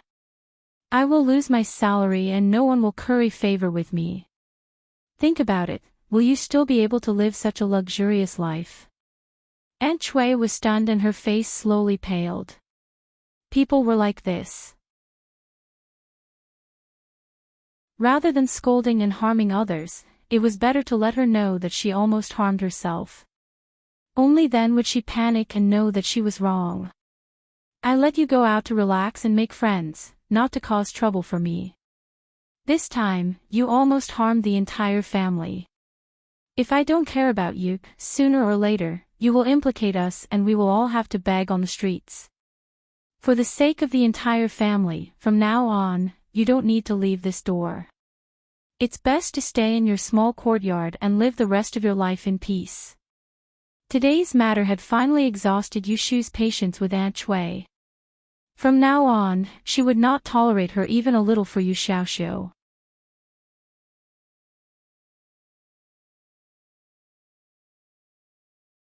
Chapter 675. Aunt Chui came out of the north courtyard in a daze and was escorted by 2 maidservants all the way to her Qingshi Zhai. Because of Yu Shu's last words, she was so scared that she sobered up. This wasn't the end. Before dinner, Yu Shu sent Xaner to pass a message. She closed the door and only told Aunt Chui. Young lady said that Madam must be cautious in the future in the Fu. Those dirty and insulting words of the past must not be spoken again. Although it's in our own home, we can't prevent the servants from secretly saying it. If it is spread outside, it will ruin our family's reputation. People will think that Madam is not benevolent and young lady is unfilial. The imperial censors in the court will have good ears. There will be many people in the capital who are jealous of our young lady's position as celestial commissioner. They will all look for opportunities to hit us when we are down. If we don't take advantage of it, it will be difficult to keep our reputation. At that time, even this residence will be taken back. We may have to live under someone else's roof and rely on Madame He's family to live. After listening to these words, Aunt Shui was frightened and broke out in a cold sweat. She didn't even have the strength to resist. Xian'er passed the message and remembered her expression. She turned and left, returning to the north courtyard to pass the message to Yushu. After Madame heard it, her face turned pale. It seemed that she was very scared. She didn't say anything. This servant didn't stay there for long and came back. Yushu snorted. Concubine Chui's reaction was as she expected. Before, Concubine Chui often called her unfilial and used this to threaten her. These days, Concubine Chui had been acting like a tyrant in the Fu, but Yushu had turned a blind eye and endured it. Aunt Chui only thought that she had grasped her weakness. She didn't know that Yushu didn't flare up because she was tolerating her. If she really wanted to shut her mouth, she had many ways. Xian'er left and closed the door. She saw Liner standing not far away waiting for her. Jie, you went to Qingyuzhai? Yes, I went there.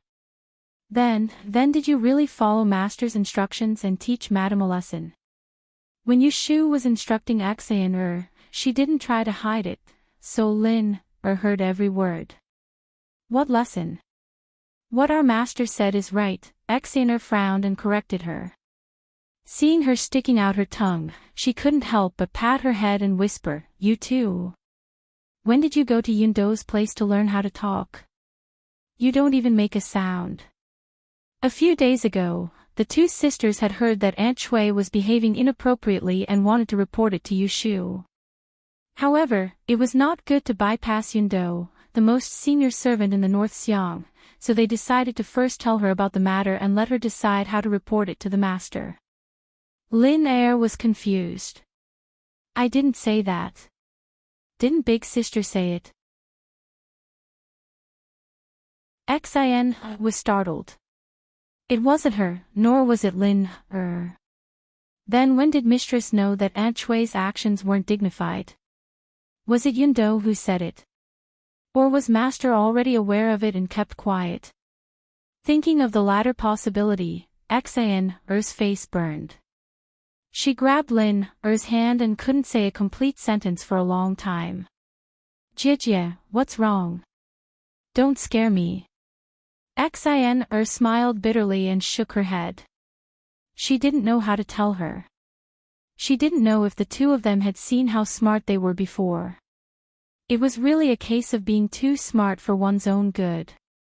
Speaking of which, these past few days, Mistress didn't like having the two of them serve closely. Instead, it was Kuei Zi who followed closely. Did Mistress think that they were slippery and didn't like them?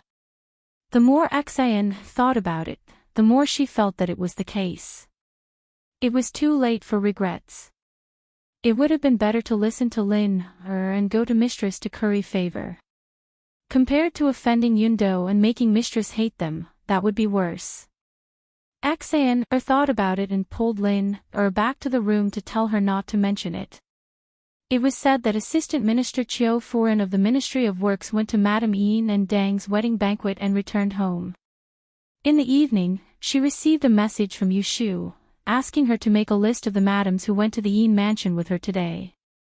Yushu didn't say the reason, but Madame Chiu guessed that Madame Yin had offended her. She hesitated again and finally didn't refuse. One reason was for friendship, and the other was to protect herself. So after dinner, on the table in Yushu's study, there was a list of the guests of the Yin mansion, including relatives and friends. She copied it down and burned the list. Tonight, many families sneezed in their backyard. They didn't know which immortal they had offended and were going to be unlucky. The next day, Yushu came to the Kunling bureau. The first thing she did was to ask Wen Shaoan to take out all the official marriage documents that had been issued last month. Then she found several thick pedigrees of surnames in the library and asked Wen Shaoan to look through the list she had copied last night.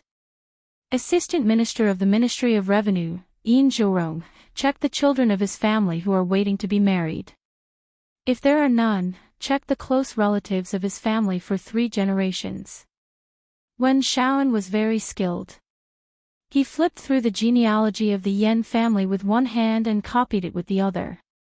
In a few minutes, he clearly remembered how many children of Assistant Minister Yin's family were waiting to be married and how many were waiting to be married.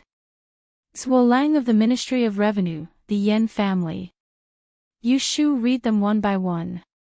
In the whole morning, Wen Shaoan had made a list of nearly 100 people. After reading it, Yu Shu nodded with satisfaction.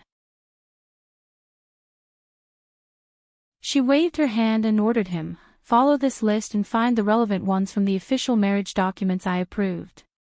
Remember the rest. If you see them in the future, separate them and give them to me separately." Wen Shaoan did not ask any nonsense. He immersed himself in sorting. Not long after, he brought more than a dozen documents to her table. These were all approved by her last month. They were all stamped with a big seal. They would be sent to each mansion in the middle of the month.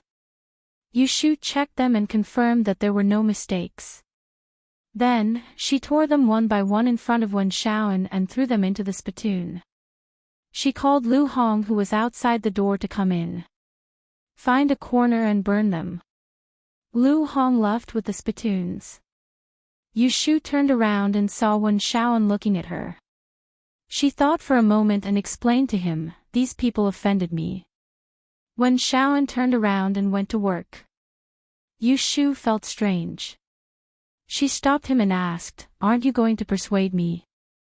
Wen Shaoan said blankly, "Persuade what?" "Persuade me not to take revenge in public, or something like that." Wen Shaoan glanced at her with a hint of mockery.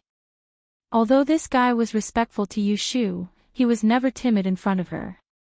He still had the same bad temper that she didn't like. "Whoever offended Lord deserves it. It has nothing to do with me. Since Lord has done it, you must be able to handle it. There is no need for me to say anything." Yu Shu asked for a rebuff. She touched the bridge of her nose and let him go. After a while, Lu Hong came back with a clean spittoon. "Lord, it has been burned clean." "Well, put it away." After finishing this matter, Yu Shu felt comfortable all over. Yesterday, she was bullied in Yin's mansion and her liver was irritated. When she woke up this morning, there was a blister on the corner of her mouth. If she was not feeling well, others would not feel well either. These official marriage documents were usually issued once every 3 months. They didn't need to be examined by the right commander. Yu Shu had the right to decide when to issue them and whether or not they were married. She, the female imperial official, had the final say. Which Yamen didn't have a few layers of secret channels. In the past, most of the female imperial officials made their fortune through this way. It was an old rule for many years to withhold the documents. If a family couldn't wait for the official to issue the documents, they would pay for it. If they met an ignorant family, they would even delay it for a year or so. Yu Shu had just entered the officialdom, so she had not been infected by the custom of taking people's money to eliminate disasters. When the previous batch of official marriage documents, she said that she would rather destroy 10 temples than destroy 1 marriage. She approved all the documents that could be approved at once. She had good intentions and didn't want to embarrass anyone. This time, it was Madame Yin and Deng who angered her. She burned the official marriage documents and waited for it to happen in the middle of the month. Anyone with eyes would know who she had offended, including the families close to Assistant Minister Yin's mansion. Although it was said that she was venting her anger, she actually wanted to slap Madame Yin and Deng in the face. If she dared to instigate concubine Cui to deceive her, she would make all her relatives and friends avoid their family from now on. Whoever was close to Madame Yin and Madame Deng would not be able to marry smoothly. In the evening, Yu Shu went to Wangji Tower. She was in a bad mood and wanted to find Shui Rui to drink to relieve her boredom. She didn't meet Shui Rui, but she ran into Jiang Mia. Jiang Mia had lived in Wangji Tower for a few days. The shopkeeper, Lin Fu, knew her identity and didn't dare to neglect her.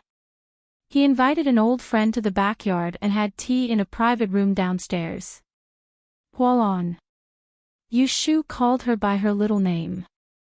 The two of them had gambled wildly at the Cui family's gambling house and became friends. Yu Shu liked her straightforward personality. She didn't look unfamiliar after not seeing her for a long time. Are you looking for my eldest brother? He's not here. Jiang Mia smiled and said, Why are you looking for him? I'm looking for you. Yu Shu stood next to her suspiciously and asked, What's the matter? Yes, a happy occasion.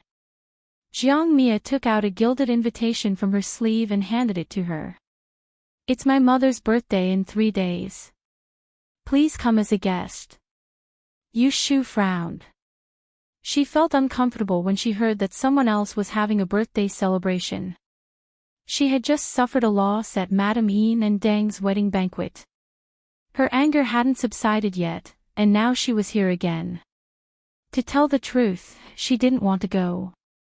Jiang Mia saw that her expression wasn't right and stopped smiling. She said unhappily, You don't want to come? Are you looking down on me? What are you talking about? Yu Shu said, It's you who is looking down on me. Jiang Mia sneered, How am I that snobbish? I invited you here because I like you as a friend. All the girls in Shangjing are lovey-dovey.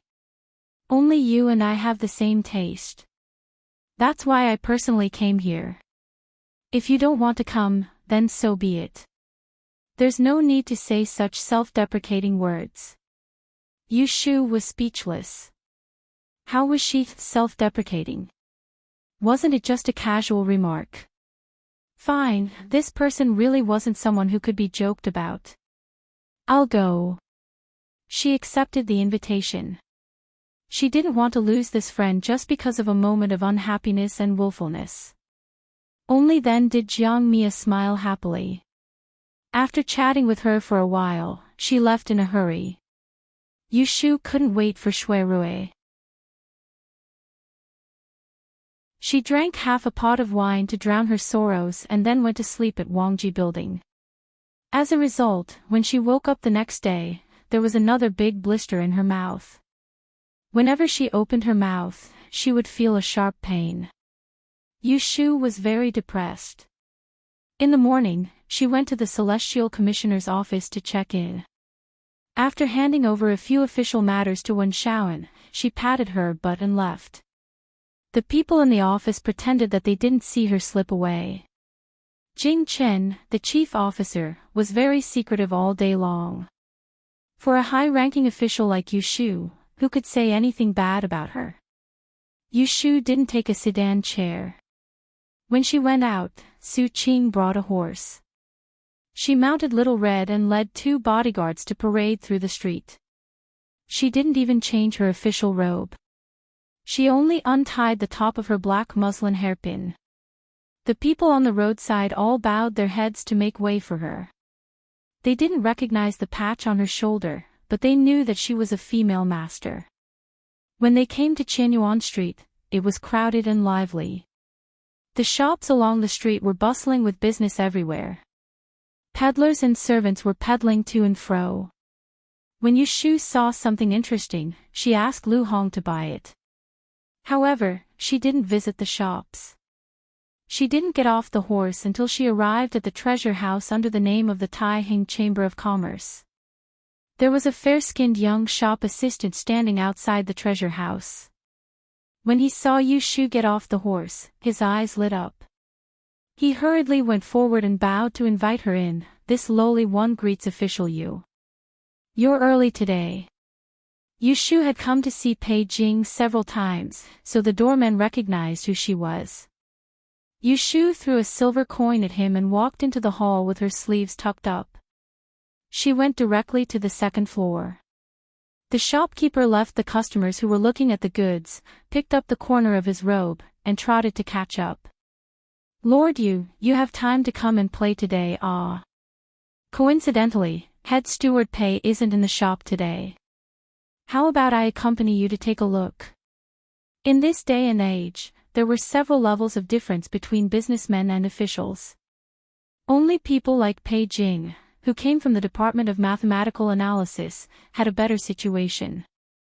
Everyone else had to smile and salute when they saw an official. It's not a problem. I'm just looking around.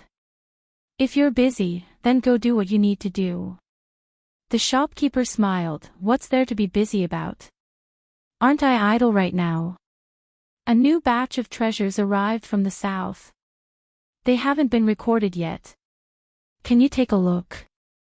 If there's anything that catches your eye, then I'll keep it for you.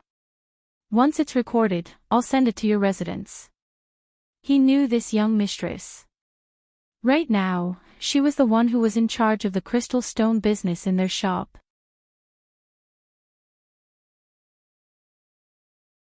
Every month, they received tens of thousands of strings of credit. All of it depended on this young mistress's support. She was the god of wealth, so how could he not serve her carefully? All right, go and get it. Yushu's mouth hurt as soon as she opened it, so she tried to say as few words as possible. There were several rooms on the second floor, some big and some small. Each room had a tea table.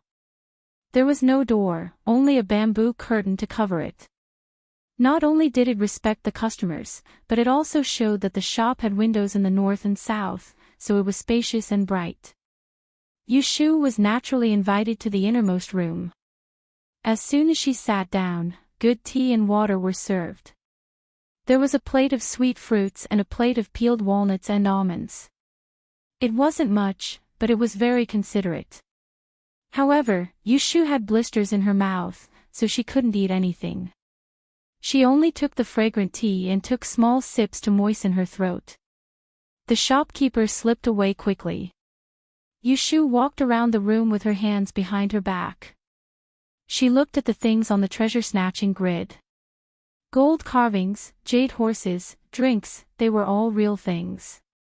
When she came a month ago, these things weren't there. It seemed that they were all newly added. This treasure house had made a fortune from selling crystals, but it was all on Pei Jing's account. The profit was also their own. After waiting for a while, the shopkeeper did not return. Instead, someone came in from the next room. It was quite a commotion. The wall was not soundproof, so when the customer who just came over spoke, she could hear it clearly. I heard that your shop sells a crystal stone that can attract wealth and ward off evil spirits. Bring it here and let me have a look.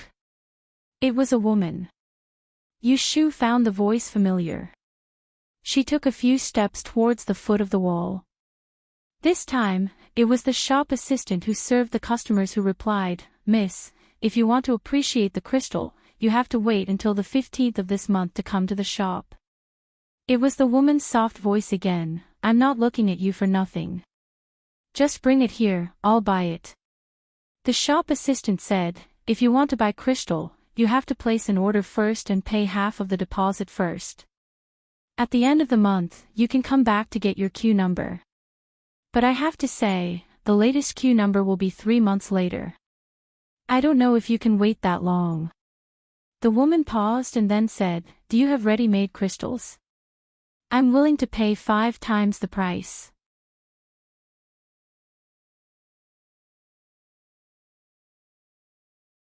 Chapter 676. The crystals in the treasure house were very popular. Pei Jing sent his confidant to the south to purchase a large number of raw crystal stones and returned to the capital last month. If Yushu was willing, she could supply him with enough purified crystal stones, but Pei Jing did not intend to do so. He and Yushu agreed to receive the orders first, and then use 50% of the total orders of the month as the output. The remaining 40% would be delayed to the next month, and the month after that. In this way, the shortage of crystal stones was ensured, and the price would only rise and not fall, so that this business could be operated for a long time. The big boss behind the Taihing Chamber of Commerce was not an ordinary person, so he was not afraid that someone would force his way in. There was never a lack of rich people in Anling City. Now there was one next door who was willing to pay 5 times the price to buy the crystal stones. The assistant who accompanied the guest could not make the decision, so he asked the guest to wait for a while and asked the shopkeeper. Hearing this, Yushu could not help but feel suspicious. Just then, the shopkeeper came in with a few trays. Seeing her standing at the foot of the wall, he was about to say something, but she raised her hand and stopped him. She whispered, "Put down the things, I have something to ask you." The shopkeeper understood and asked the servant to put down the trays quietly. He waved his hand and left, following Yushu to the other side of the compartment. "Who is the person next door? Go and ask, and then come back to me." "Okay, I'll go now." The shopkeeper hurried out, and about a moment later, he came back and reported to Yushu, "My lord, there is a girl next door with 2 servants. The carriage is waiting outside the door. This girl seems to have a bad leg, so they made a soft frame and carried her up." Yushu asked about her appearance and confirmed that it was Shui Yun. She could not help but guess her purpose. If she only wanted to buy crystal stones, she could have asked the servants to do it. Why did she drag her 2 broken legs and go through a lot of trouble to come here personally? For some reason, Yushu always felt that Shui Yun was vaguely coming for her. That lady is willing to pay 5 times the price. "I want to see the goods today." "Sir, do you want to sell them?" The shopkeeper asked Yushu for instructions. Although there had been many customers who were willing to pay a high price to buy the goods, Boss Pei had stipulated that they could only sell them in private. However, if Yushu asked, they could make an exception. The shopkeeper thought that Yushu knew the people next door, so he was trying to be clever. Yushu understood what he meant.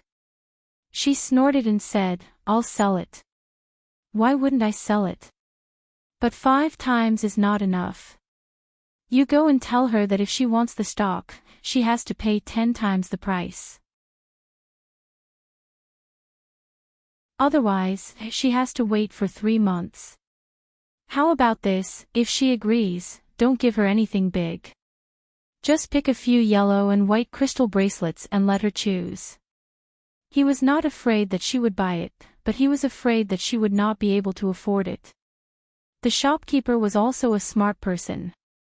Hearing this, he knew that he had misunderstood. It turned out that the neighbor next door was not this lady's friend, but her enemy. After thinking for a while, he agreed to it. Yushu sat and waited for the sound next door. When she heard someone talking, she walked to the foot of the wall. The shopkeeper raised the price to Shui Yun according to what she said. Shui Yun agreed without much hesitation. In the end, she took the 2 yellow and white crystal bracelets at 10 times the price. The white crystal bracelets were priced at 300 taels. The price of the yellow crystal bracelets had risen to 400 taels last month. In other words, Shui Yun had spent 7,000 taels to buy 2 crystal bracelets that cost less than 20 taels. Yushu leaned against the wall and laughed. No matter what Shui Yun wanted, she had earned this money. There was no reason to reject it when it was delivered to her door. However, this junior sister Shui Yun really did not lack money. She was not like her silly senior brother, who lost his travel expenses as soon as he went down the mountain and was reduced to sleeping in the wild. The other side paid the bill and got the things in their hands. They were not in a hurry to leave. Instead, they asked around, "Shopkeeper, let me ask you." "Yes, Mississippi." The shopkeeper put away a stack of banknotes and smiled politely. "This crystal gem is only available in your shop, right?" "That's right. There are hundreds of shops in Anling City, but only the treasure house under the name of our Taiheng Chamber of Commerce sells it. You can't find other shops. I heard that this thing was raised by the great divination girl this year. Is it true?" This was not a secret. When the crystal was first put on the shelves, Pei Jing used this as a gimmick, so the shopkeeper did not hide it. "Yes, because our treasure house's shopkeeper Pei is a close relative of official Yu, so. On the other side, Yu Shu sneered. Look, she knew it was coming for her. Shui Yun did not ask much. After confirming that the crystal was Yu Shu's work, she asked someone to carry her downstairs. The shopkeeper sent her away and returned to the second floor to report. He handed a stack of banknotes to Yu Shu and smiled apologetically. Lady, would you like to take this money first or leave it for us to settle the accounts? If Yu Shu had not asked, he would not have dared to accept 10 times the money. Because it was an exception, he would have to give an explanation if Chief Pei asked. All right, keep it and keep the accounts.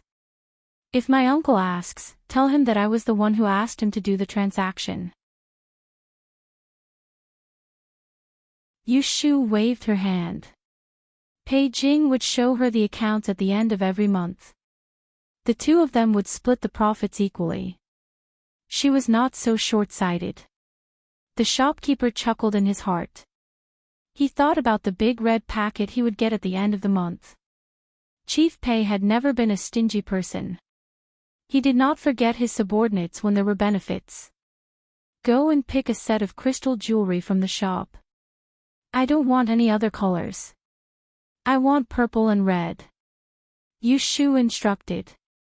She was going to Prince Dongjing's residence in 2 days. The birthday gift for Duchess Wei could not be too shabby. A set of crystal jewelry would be sold at double the price.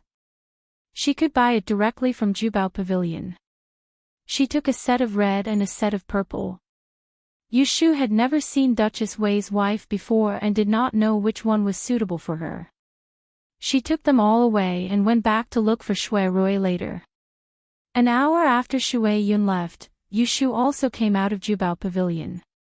The shopkeeper respectfully sent her on the horse. He was very respectful when he saw the 2 armed guards accompanying her. He watched them leave before turning back to the shop. Lady, where are we going now? Back to the yamen or the residence? Lu Hong asked. Go to the Supreme Court and look for your master Shui. It was not time for lunch yet. Yu Shu waited on the street opposite the Supreme Court yamen. She did not let the guards go in to look for Shui Rui. It was not appropriate for her to abduct Shui Rui from work from time to time. At noon, Shui Rui came out from the front door with a few colleagues and subordinates behind him. They had changed into casual clothes and looked like they were going for a drink. Yu Shu was not a shy person. She did not hide. She rode on the horse and stroked Little Red's big head, waiting for Shui Rui to find her. Shui Rui saw Yu Shu and the others when he walked down the doorstep. He apologized to his colleagues, Brother Zhou, Brother Li, I'm afraid I can't get together today. I have something to do and will leave first. Let me treat you another day. The 2 interrogators were older than him, but they wouldn't put on airs in front of him.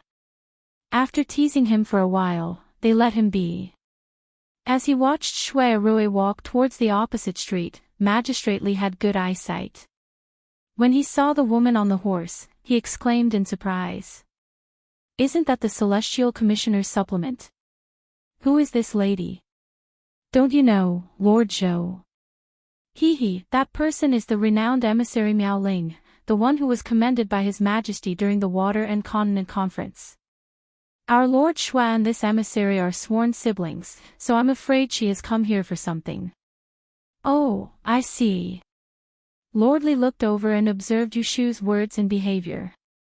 She had an extraordinary temperament and a decent appearance. He had an idea and asked his colleague, is this lady married? Immediately, a very good colleague laughed at him, Old Li, I know you are worried about your younger brother's marriage. You ask everyone you meet, but you have to see if they are a good match. This messenger Yu is currently serving as the Celestial Commissioner. She reached the 5th rank at the age of 10. It's rare to see a female official. Moreover, His Majesty has personally seen her. There are many people who have their eyes on her. How can you have a chance?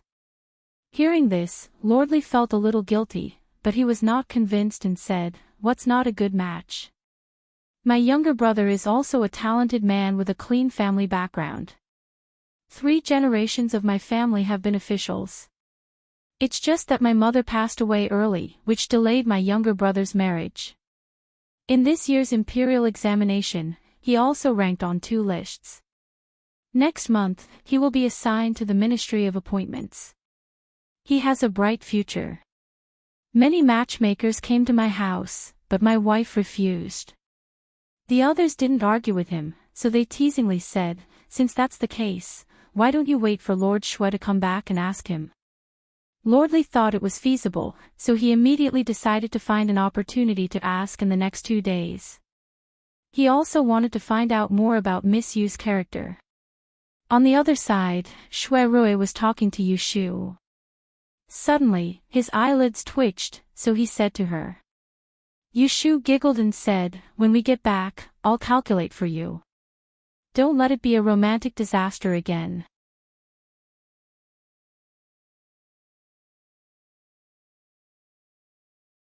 Chapter 677.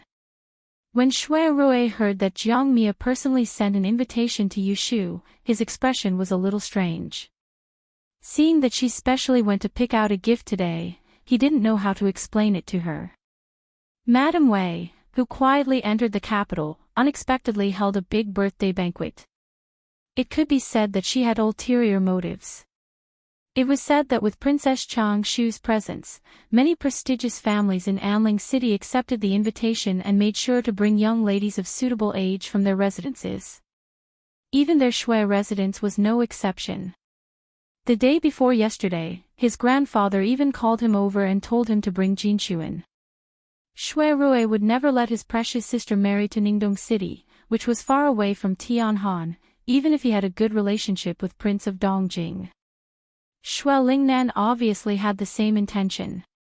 Shui Jinshuan's family background was good, but with her appearance and temperament, Madame Wei would not like her. So it was a good thing to bring her along. But Shui Rui hoped that he was overthinking and that Jiang Mia invited her on a whim and not with ulterior motives. "Big brother, you have met Madame Wei before. Help me decide which set of red crystals or purple crystals is suitable to give away." Yu Shu opened 2 square brocade boxes. On the soft velvet cloth laid out were a full set of crystal jewelry of 2 colors. There were hairpins, nails, earrings, bracelets, pendants, and rings. There were a total of 6 pieces. The luster of the jewelry and the craftsmanship of the carving were all rare and very presentable. Shui Rui put his mind at ease and smiled at her. Madame Wei is from the prestigious Wang family of Shandong. Her birth mother was the late emperor's sister, Princess Yaoguang. She married the previous prince of Dongjing and lived far away in Ningdong for 30 years. She does not care about trifles and is magnanimous and dignified. The red set is too sharp, so choose this set of purple. Yu Shu nodded. If not for Shui Rui telling her, she would not have known that Jiang Mia's mother was the cousin of the current emperor. "I will listen to you." Yu Shu put away the purple set and took the red set outside. She instructed Su Qing to send it back to the treasure house so that she wouldn't forget it later. After saying a few more words, the corner of her mouth twitches in pain. Yu Shu hurriedly takes a cup of tea and drinks it. Shui Rui sees her secretly gritting her teeth on the way back. He only thinks that she is suffering from the wind while sitting on the horse. Now he feels something is wrong and asks, "What happened to your mouth?" Yu Shu got angry at the mention of this. She gulped down a few mouthfuls of tea and said, "I've been suffering from internal heat for the past 2 days. My mouth has blisters, and it hurts whenever I speak." When Shui Rui heard this, he reached out to pinch her chin and said, "Let me see." Yu Shu tried to dodge but failed. She could only open her mouth to let him see. Just inside the corner of her mouth, Shui Rui saw it at a glance. 2 sesame-sized fire bubbles, white from the heat, and close to each other. No wonder she bared her teeth. You have internal heat. Have you taken your medicine? Yushu said guiltily, no. He frowned and got up to go outside. He called Guichi and gave some instructions. After a while, she saw the cook Shuqing wiping her hands and coming to the door. She didn't even take off her apron. Miss, what's wrong? Shuqing invited Yushu to the couch and sat down to feel her pulse. She looked at her mouth ulcers and turned to Shui Rui and said, don't worry, young master. It's okay. I'll go ahead to write a prescription and ask Guichi to get the medicine. Shui Rui nodded and said, change to a few light dishes for lunch. Remove the fish and shrimp soup and stew some soup to relieve internal heat. Serve it after the meal. Xiao Qing agreed one by one, then hurriedly left. She was the head chef of this Wangji restaurant. Without her, the kitchen would be in chaos for even a moment. Shui Rui didn't hide it from her. Yushu already knew that the people working in Wangji restaurant were all capable people. The cook knew how to treat illnesses and get medicine.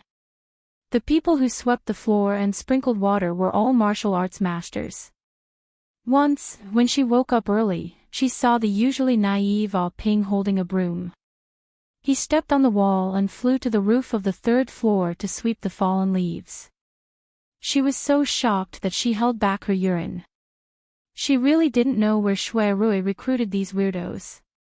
She never asked him, but hid this curiosity in her heart. After closing the door, Shui Rui came back and sat beside her. He stared at her for a while and suddenly sighed. He reached out and pulled her into his arms. He said in a low voice, what can't you discuss with me? Why do you have to be anxious alone? You're too competitive.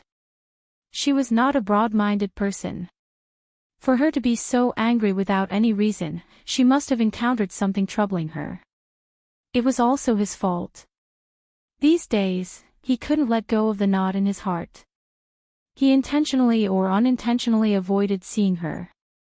Yushu hadn't been close to him for a long time, so she was a little shy. But when she heard his gentle voice, she couldn't bear to push him away. She put her hands on his knees and leaned against his shoulder. I can solve it myself. Why should I trouble you? She didn't say it, but don't think that she didn't care about him. The official business of the Supreme Court was much busier than that of the Celestial Commissioner. She only needed to sit and work every day. Once he encountered a case, he had to run around. He had to listen to trials in court and torture in prison. Wasn't it more tiring than her? Moreover, she didn't dare to tell him about the embarrassing thing that happened at Assistant Minister Yin's residence. In the end, Shui Rui didn't ask her. He hugged her shoulder and temporarily solved his yearning for a few days. When he heard the knock on the door, he let go. Yushu quickly sat up and tidied her hair. Only then did she call for someone to come in and serve the dishes. She was deceiving herself. She didn't know that the people of Wangji Tower had already guessed the relationship between the two of them. They were just willing to be blind. In the blink of an eye, it was the day of Madame Wei's birthday. Yushu didn't have a rest today. In the morning, she went to Kunling Bureau as usual and approved a few documents before leaving. Because she wanted to return to the residence to change, she didn't make an appointment with Shui Rui. A little before noon, Yushu's sedan chair arrived at Huading Street. The road ahead was blocked. Lu Hong asked her outside if she wanted to wait for a while or get down to walk. Yushu thought that she wasn't a noble person, so she got down the sedan chair and waved at Abe Kizo, who was riding a mule behind her. The child quickly got down and trotted forward. Master. Take the congratulatory gift and follow me. The sedan chair bearers found a place to rest. Yushu took a maidservant and 2 guards through the streets that were congested with carriages and horses and arrived at the entrance of the Prince of Dongjing's residence. The Jiang family was a marquis with a different surname. They had been guarding outside for many years. This residence had been empty for many years, but it didn't seem to be in dire straits today. Bright red lanterns were hung up in broad daylight. A pair of white jade lions reclining in front of the door was scrubbed clean and specially tied with red silk around their necks. A scarlet carpet was laid on the doorstep and extended to the middle of the road. It was a festive scene. The person welcoming the guests at the door wasn't an ordinary person. There were only women in the residence, so it wasn't appropriate for them to receive guests in the front yard. Thus, Madame Wei invited a cousin of Lu's clan, Duke of Guangping, Lu Daong, to stand at the door. Although the Duke was almost 40 years old, he had to call Madame Wei little aunt in terms of seniority. When Yu Shu saw the unfamiliar face at the door, she cleverly took a few steps back. When other guests came forward to greet him, she realized that he was a second-rank duke. She led Abe Queasy up the stairs, handed over the invitation, reported her name, and paid respects to the door god. After the Duke of Guangping saw the invitation, he couldn't help but take note of it. He smiled amiably and said, "So this has made you. I didn't expect you to be so young. I've always loved to learn and be mysterious. I respect people like made you the most. When I send the invitation to your residence, you must come." Yu Shu thought that he was just being polite, so she replied humbly. After entering the door, she was led to the backyard by a maidservant because she was a female guest. Along the way, she met a few familiar faces and exchanged pleasantries. There was a man-made lake in the east of the garden of the Prince of Dongjing's mansion. There were pavilions on the lake, and the banquet was placed in the middle of the pavilions. There were no less than 100 tables, and there were really a lot of people. Yu Shu was invited to a table in the middle. Before she sat down, she looked around for traces of Shui Rui. Yesterday, Shui Rui asked her to help the aunt of the Shui family bring Shui Jin to the banquet. Today, Shui Rui stayed in the front yard and asked Yu Shu to take care of his younger sister. Yu Shu was duty-bound. Shui Rui's younger sister was also her younger sister. She was looking at others, but someone behind her saw her first. Xan Lu and Situ Qinglan were sitting together, separated by 2 carved railings. Xan Lu pointed to the east and said, "Lon Lon, look, isn't that the Lotus House?" Situ Qinglan turned her head, and the smile on her face faded a little. She said, "It seems to be her." Xan Lu pulled her and said, let's go find her." Situ Qinglan sat still and persuaded her, "The banquet is about to start, don't run around." Xan Lu was reluctant. Her mother was sitting on the side, talking to Mrs. Qin and couldn't care about her. Qin Yuero was also there. If she didn't take this chance to find the Lotus House, she wouldn't be able to escape when the banquet started. "Forget it, if you don't want to go, I'll go." "Wait, look." Situ Qinglan pulled her and pointed to Yu Shu. They saw a tall girl wearing a fiery red beard and a fiery red crown stride towards Yu Shu and affectionately put her arm around her shoulder. The two talked and laughed as they went to the main table together. They all knew who the fiery girl was. She was Prince of Dongjing Jiang Huaying's younger sister, the Pearl of Madame Wei, Princess Chunwei, Jiang Mia. "Sit down," Situ Qinglan sneered and said to Xan Lu, "How can she see us?" Xan Lu pouted and sat down. She turned her head and stared at Situ Qinglan. "What do you mean by that?" Situ Qinglan shook her head and didn't say anything. Xan Lu was stubborn and said in a low voice, "Don't think I don't know. You're blaming her for not going to your birthday celebration. I told you long ago that she's in the government office. She must be so busy that she forgot. You didn't go and ask her, so you're blaming her first." Situ Qinglan's face stiffened.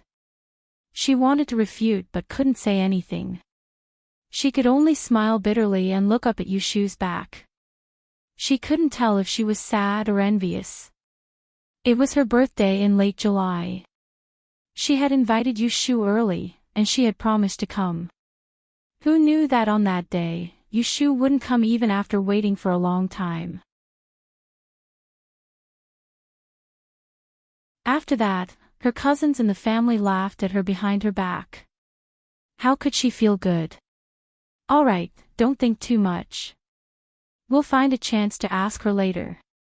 Xe and Lu thought that she understood Yushu and didn't want Situ Qinglan to misunderstand her. While the two were talking, Yushu had already been led by Jiang Mia to greet Madame Wei and introduced her. Mother, this is the Miss Yu I mentioned to you before. She's the first friend I made in the capital. You can call her Lotus Fang. She didn't mention Yushu's official position or her title. She just casually brought her to Madame Wei. Madame Wei glared at her daughter before turning around and smiling kindly at Yushu. She said, "My daughter isn't particular about etiquette. It must have been hard for you to play with her. You must have suffered a lot from her. Good child, do you have a small name? Or should I call you Lianfang?" Yushu agreed, "Madam can call me Lotus Fang."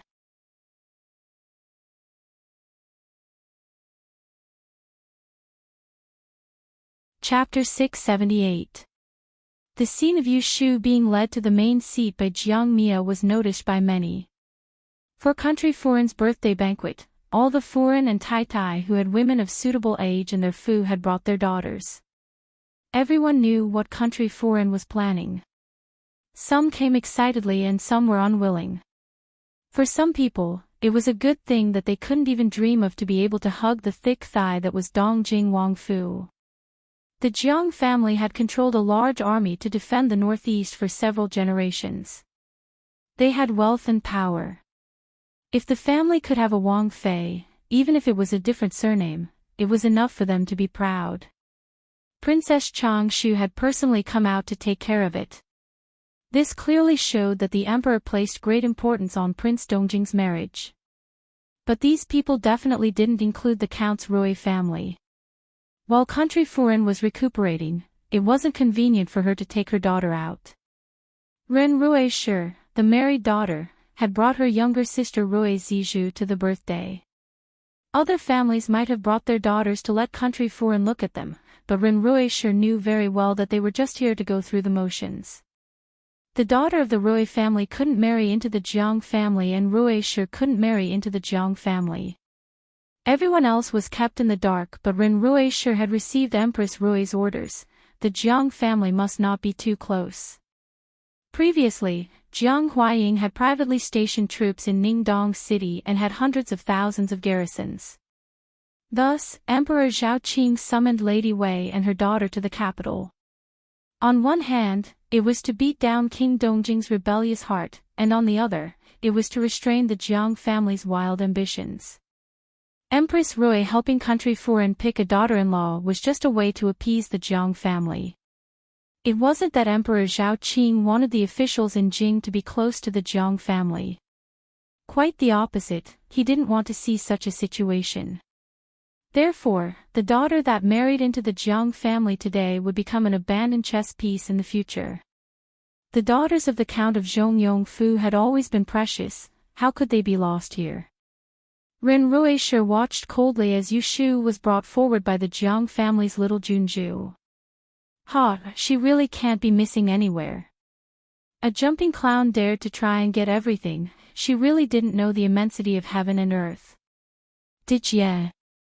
Rui Zizhu, who was beside Madame Ren, heard her talking to herself and looked to the east, vaguely guessing who she was talking about. Zhu, when the banquet starts, don't wander around.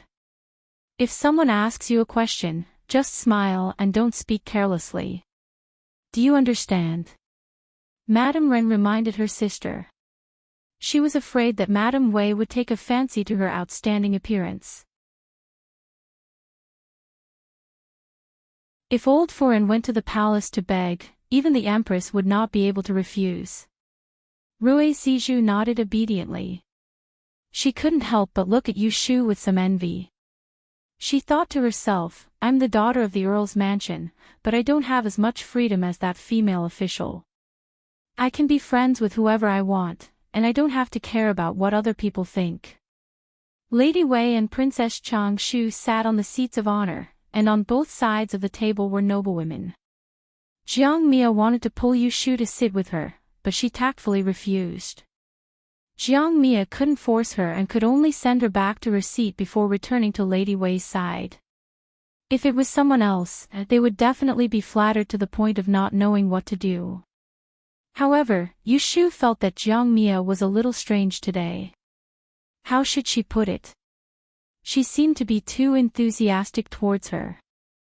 Yu Shu didn't think that she had that level of charisma. If they were to talk about friendship, it was just that after challenging the Chui family's gambling house together, they progressed from dislike to friendship. They were far from being intimate. Then there must be another reason for her special treatment just now. Wasn't there a saying that one who is unaccountably solicitous is hiding evil intentions? Yu Shu was vigilant, so she didn't move closer to Lady Wei. She returned to her seat and pretended to be unaware of the curious gazes around her. She looked around and finally found Xue Jinchuan's petite figure not far away. The Xue family didn't have many people. The one who brought Xue Jinchuan out today was Xue Rui's second aunt, Madame Axian. Although Madame Axian was the wife of the assistant minister and the daughter-in-law of the prime minister's residence, she didn't sit at the VIP seats. It was likely that Lady Wei had purposely arranged this. Firstly, no one knew about Jiang Huaying and Xue Rui's friendship. Secondly, Empress Rui and noble consort Xue were fighting in the palace. With Princess Chang Shu present, second Madame Xue could only sit at the back. Second Aunt Xue was arranged to sit in the same pavilion as her sister-in-law, second Madame Axian. She didn't feel lonely and didn't forget that her niece was afraid of strangers. It just so happened that Axian Lu was present, so he pointed at her and asked Xue Jinchuan, "Does Sanyang know who this is?" Xue Jinchuan lowered her head and didn't speak. There were too many people here. She wanted to go home, but her older brother told her to obediently follow her second aunt and not cry. Her older brother also said that older sister Yu was also here and that she didn't need to be afraid. Second Aunt Xue felt a bit awkward. Axian Lu embarrassedly answered, "Younger sister of the Xue family doesn't remember me. When we were young, we flew kites together." Ever since that case 3 years ago, Xue Jinchuan had almost never appeared on such occasions. The young misses of the various families all privately said that she was the one who killed the emperor's beloved daughter, the 10th princess. They avoided her like the plague, let alone taking the initiative to visit her to play. As a result, she didn't even have a good friend among her peers. Hearing Axian Lu's words, Xue Jinchuan quietly raised her head and glanced at her. She bit her lips and didn't say anything. Axian Lu was very bored. He rubbed his head and turned his head to whisper to Situ Qinglan. Seeing Xue Jinchuan's lonely appearance, the looks in the eyes of the people around her changed. Whether they were gloating or sympathizing, they just didn't show it. Second Aunt Xue naturally knew what these people were thinking, but she couldn't do anything. That last Jinchuan had been like this for a day or two. Even her own mother couldn't do anything about it, so how could she worry about it? Xue Jinchuan sensitively noticed that everyone was looking at her. She was so nervous that her palms were sweating. She lowered her head even more. Her eyes were sore. She wanted to cry but was afraid of being seen. Seeing this scene, Yu Shu was hesitant whether to go over or not. Now she didn't think much and got up and walked over there. "Mrs. Xue, Aunt Axian, please excuse me." It was the first time for second Aunt Xue to see Yu Shu, but second Mrs. Axian was familiar with her. Seeing Yu Shu greeting her, she hurriedly got up with a smile and said, "I just saw you go over there, so I didn't call you. Who's at your table? Why don't you sit here and don't leave?" Yu Shu was arrogant but also looked down on people. Although second Aunt Axian's status was not as high as that of Madame Yin and Deng, she was the mother of her best friend, Axian Lu, so she bowed to second Aunt Xue as a junior. Second Aunt Xue was Xue Rui's aunt and also an elder. That's good. I'll ask someone to get some cups and chopsticks. Yushu sat down and waved for a maid to come over. There were many people at the banquet, so it was no big deal to change seats. When Shui Jinshuan heard Yushu's words, she was delighted. She looked up at her and saw Yushu secretly winking at her. The little bit of tears just now suddenly disappeared. Her brother didn't lie to her. Sister, you really came. Is this the female envoy who was given a title by the emperor? Second Aunt Shui looked at Yushu. Second Aunt Axan pursed her lips and said with a smile, that's her. Don't be an outsider. In fact, she also has to call you Second Aunt. Second Aunt Shui didn't react, but Yushu took the initiative to say, Mrs. Shui, you may not know this, but I and the eldest brother of the Shui family are close friends. She had to mention her relationship with Shui Rui to cover up. Second Aunt Shui nodded in a trance. Oh, I seem to have heard of this. Seeing Yushu sitting down, Xan Lu couldn't help but interrupt, Lotus Room, I haven't seen you for many days. What are you busy with recently? Yushu smiled at her and Situ Qinglan, not noticing the latter's unnatural look. I've been at the Celestial Commissioner's office during the day. I haven't been to the study for a while, so you can't see me. She stayed in the Taisher study for less than 3 months before she quit school and took office. She was not as leisurely as they were students, so she had no time to play with Xian Lu. Xian Lu poked Situ Qinglan under the table, motioning her to speak. Situ Qinglan didn't want to ask why Yushu didn't come to celebrate her birthday in public.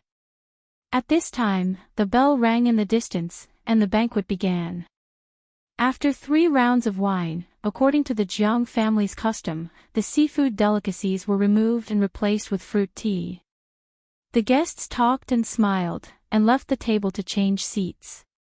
Enjoying the wine, they were much more comfortable than when they first came. Princess Changshu's cheeks turned red after being persuaded by others to drink a few more cups, but she didn't forget the purpose of today. She cleared her throat, and when everyone looked at her, she suggested, we are old women, and we find it interesting to drink wine and listen to music. We don't care if those little girls can sit still. Don't just play with us, and we'll be restricting them. What do you think, old madam? Madam Wei nodded with a smile. Princess is right. Princess Changshu smiled. Old madam, give me an idea. Let's have some fun together.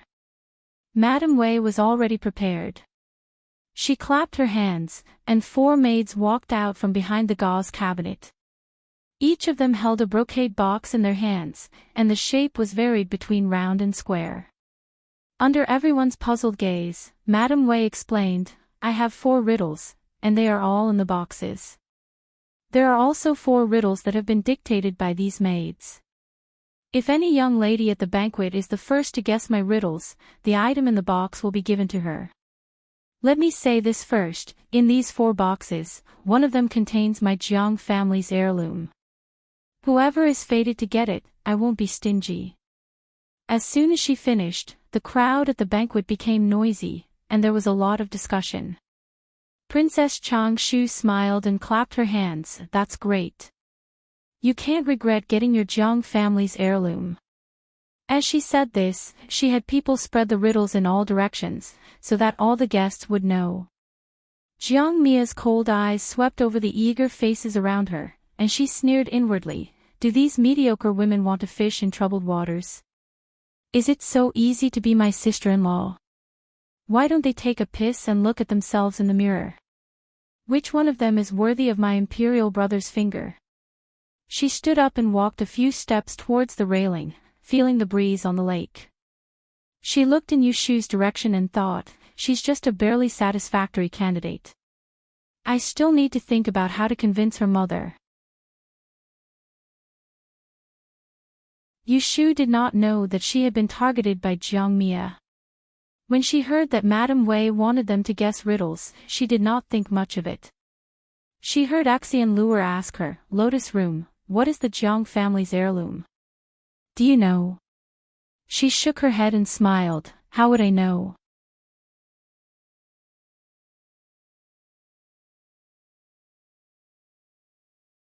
Chapter 679. Each of the 4 riddles given by Madame Wei was to guess one thing. They were looking south and lonely stars are low. Pacifying and sure, allocating official grain. Once China is united, how can the 2 places be separated? 1 arrow to stop yearning, 1 night is like 100 years. Each of the 4 maids holding a brocade box held a riddle and recited it. If anyone did not hear it clearly, they could ask them to recite it again. Although there was no paper, the riddle was not complicated. It was only 1 or 2 sentences, and one could remember it after listening to it twice. Yushu was not interested in other people's family heirlooms, and she did not like to figure out these riddles. So she drank and listened to other people's discussion. Compared to some nervous and excited girls, she was much more relaxed. In reality, these 4 riddles weren't that difficult. As long as one wasn't too stupid, one could guess at least one of them. However, everyone knew that Madame Wei was choosing her daughter-in-law in the name of guessing riddles. If one wanted to win her favor, they had to guess the so-called family heirloom. The difficult part was that no one knew what the Jiang family's heirloom was. It could be a jade pendant, or it could be a scroll of calligraphy or painting. They had to solve all 4 riddles, then make a choice and choose one of them. At this time, there were 2 factions at the banquet.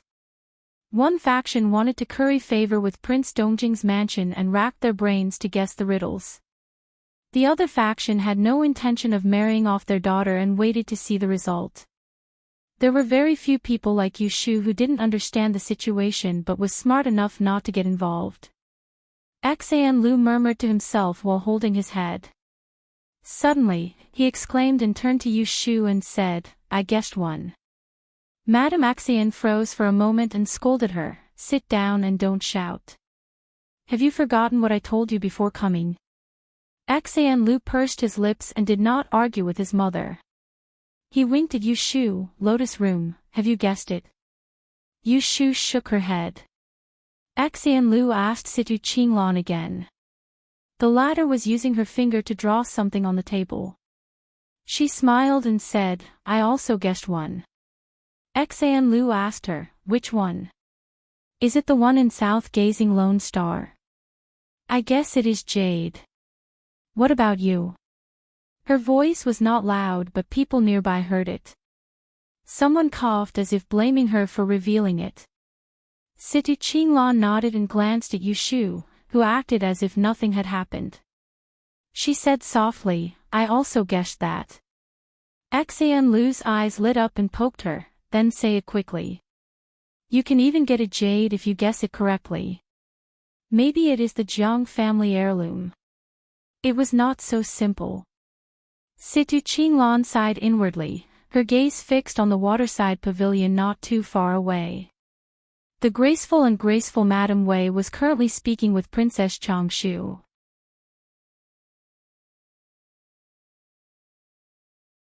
Her gaze swept to the sides from time to time, clearly observing the young ladies at the banquet. The people sitting at that table were all high-ranking noblewomen, and at the very least, they were virtuous ladies.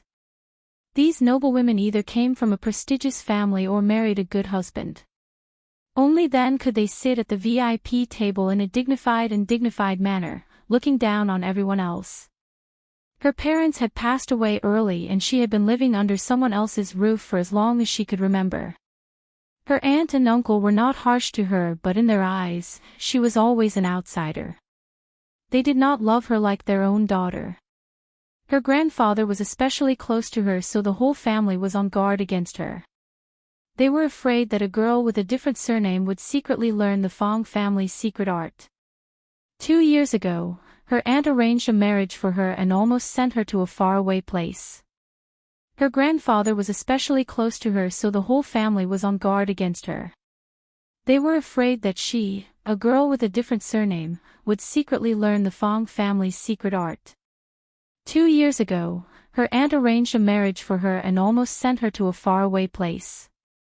She should have been able to adapt to the circumstances and listen to the arrangements of her elders, but to find an ordinary man to marry and serve her parents-in-law from then on, she was indeed unwilling. Ever since she was young, she had always looked forward to the day when she could become a celestial supervisor and become a respected lady. But as she grew older, she realized how unrealistic this wish was. Regardless of whether her uncle and the rest would have the patience to wait for the day she became a celestial commissioner, even if the Fong family had the opportunity to arrange a junior to become a celestial commissioner, it would not be her turn to take advantage of it. She had been disappointed, but also full of hope. Just 2 months ago, when she heard that Yu Shu had taken up a post in the Kunling Bureau and knew that Yu Shu was lacking an official, she had an idea. After thinking for a long time, she wanted to find a suitable time to mention it to Yu Shu. Thus, she shamelessly invited Yu Shu to celebrate her birthday. In the end, she did not go. After her birthday, she heard that Yu Shu had already chosen an administrator. So she missed such a rare opportunity, a chance to escape the shackles of the Fong family.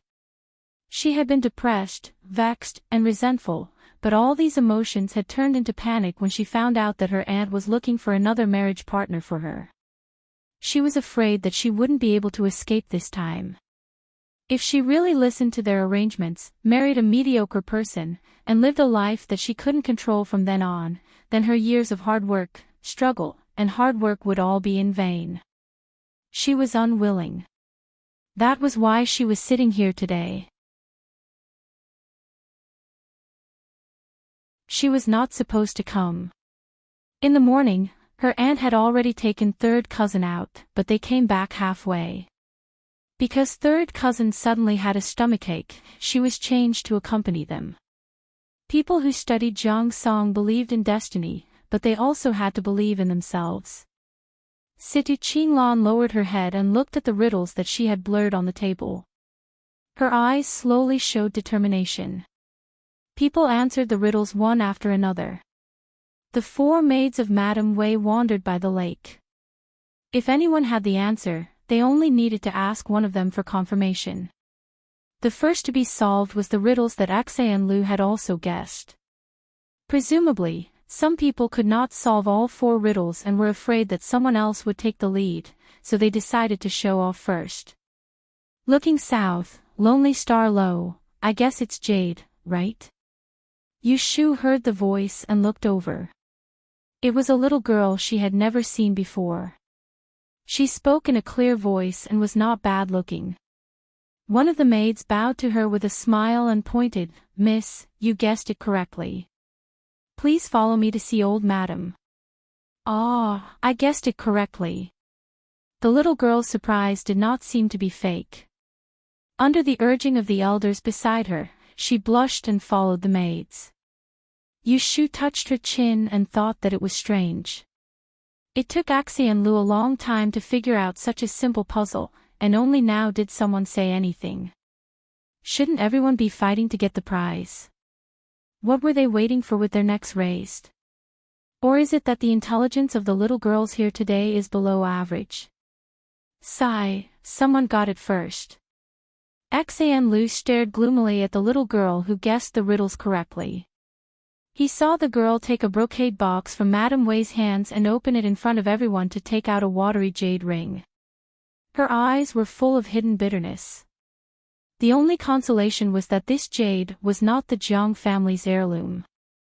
After eliminating one, some people couldn't hold back anymore. They beckoned for the maids to guess first. Soon, another person solved another riddles. Pacifying ensured dynasty and distributing official grain. The answer was a box of sugar figurines. This was easy to explain. Anyone who knew history would know that there was a Tang dynasty a few hundred years ago. There was a turmoil at the end of the dynasty called Ensure Dynasty. The official grain was rice. Tang plus rice, didn't it mean sugar? Needless to say, this sugar figurine was definitely not a family heirloom. Now, there were only 2 left. Yu Shu wasn't interested in participating at first, but the atmosphere became inexplicably tense. Everyone around her was talking about the riddles, so she pondered along. China's thoughts are united, how can the two places be divided? The two places can't be divided. Land is earth, and the two earth can be Gui. China is the Central Plains. The Central Plains are united, and the stroke in the middle is Ashin. No, how does reading explain it? Reading. 20. Words with the same sound. This is, shoes. An arrow sets yearning, one night is like 100 years. Is this also a word fanatic? It doesn't seem like it. An arrow is an arrow, and this should be the side. Yearning is the other half. Hiss, let's not worry about it for now. She looked at the second half of the sentence. One night is like 100 years. This is easy to understand. 100 years implies death. If one night is like death, it's missing a dagger. She looked back at the first half of the sentence. Got it. Yearning is red bean. An arrow and a bean are the words short, a short dagger. Yushu quickly guessed the answer. She secretly praised herself for being smart and not getting old. Then she thought, which one is the Jiang family's heirloom, the shoes and the dagger? It seems to be a short dagger. After all, no one will take a pair of shoes as a treasure for several generations. Besides, the Jiang family is a general, so it makes sense that they use weapons as heirlooms. She guessed and just came to a conclusion. Then she heard two voices, one near and one far. I have the solution. Yushu turned her head and saw Situ Qinglan standing up next to Axan Liu. Then she turned her head and looked at the second seat not far away. There was a familiar-looking girl. Is that Cui Yun? Yushu raised her eyebrows. The first thing she remembered when she recognized the face was that this girl still owed her 5 slaps. Then she remembered that Zhang Chuiyuan, who owed her a slap, had been murdered. She was in a bad mood. But then she saw Cui Axan sitting next to Cui Yun. Then she remembered that the Cui family owed her tens of thousands of taels of gambling money. Cui Yun saw that Situ Qinglan was going to compete with her and the 2 servant girls were far away from her. She became anxious and raised her voice. Sister Situ, I said it first. Situ Qinglan smiled and asked her in reply, which one do you think it is? Cui Yun rolled her eyes. She ignored Cui Axan who was secretly pulling her clothes and said loudly, I guess an arrow to set the yearning, a night like 100 years is a short dagger. Situ Qinglan was not angry at her cunning. She looked at the host's seat and was not surprised that they were looking at her. She bowed to Madame Wei and said loudly, then I guess the Jiang family's heirloom is a pair of shoes. After a moment of silence, a snicker broke the silence. Then there was a series of laughter. It was not malicious, but it was not kind either. Obviously, everyone was laughing at Situ Qinglan's assertion. As a member of the Lord of Dongjing's lineage, he was extremely wealthy. How could his family heirloom be a pair of shoes? However, the mockery of the crowd did not last long because Madame Wei stood up and took a box from the servant girl. She looked at the slender and elegant woman in the distance with an unfathomable expression and said in a voice that drowned out the crowd, "You're tuning into the LoveLore Library YouTube channel. We're so grateful for your support and don't forget to subscribe to join us on this incredible journey through captivating stories.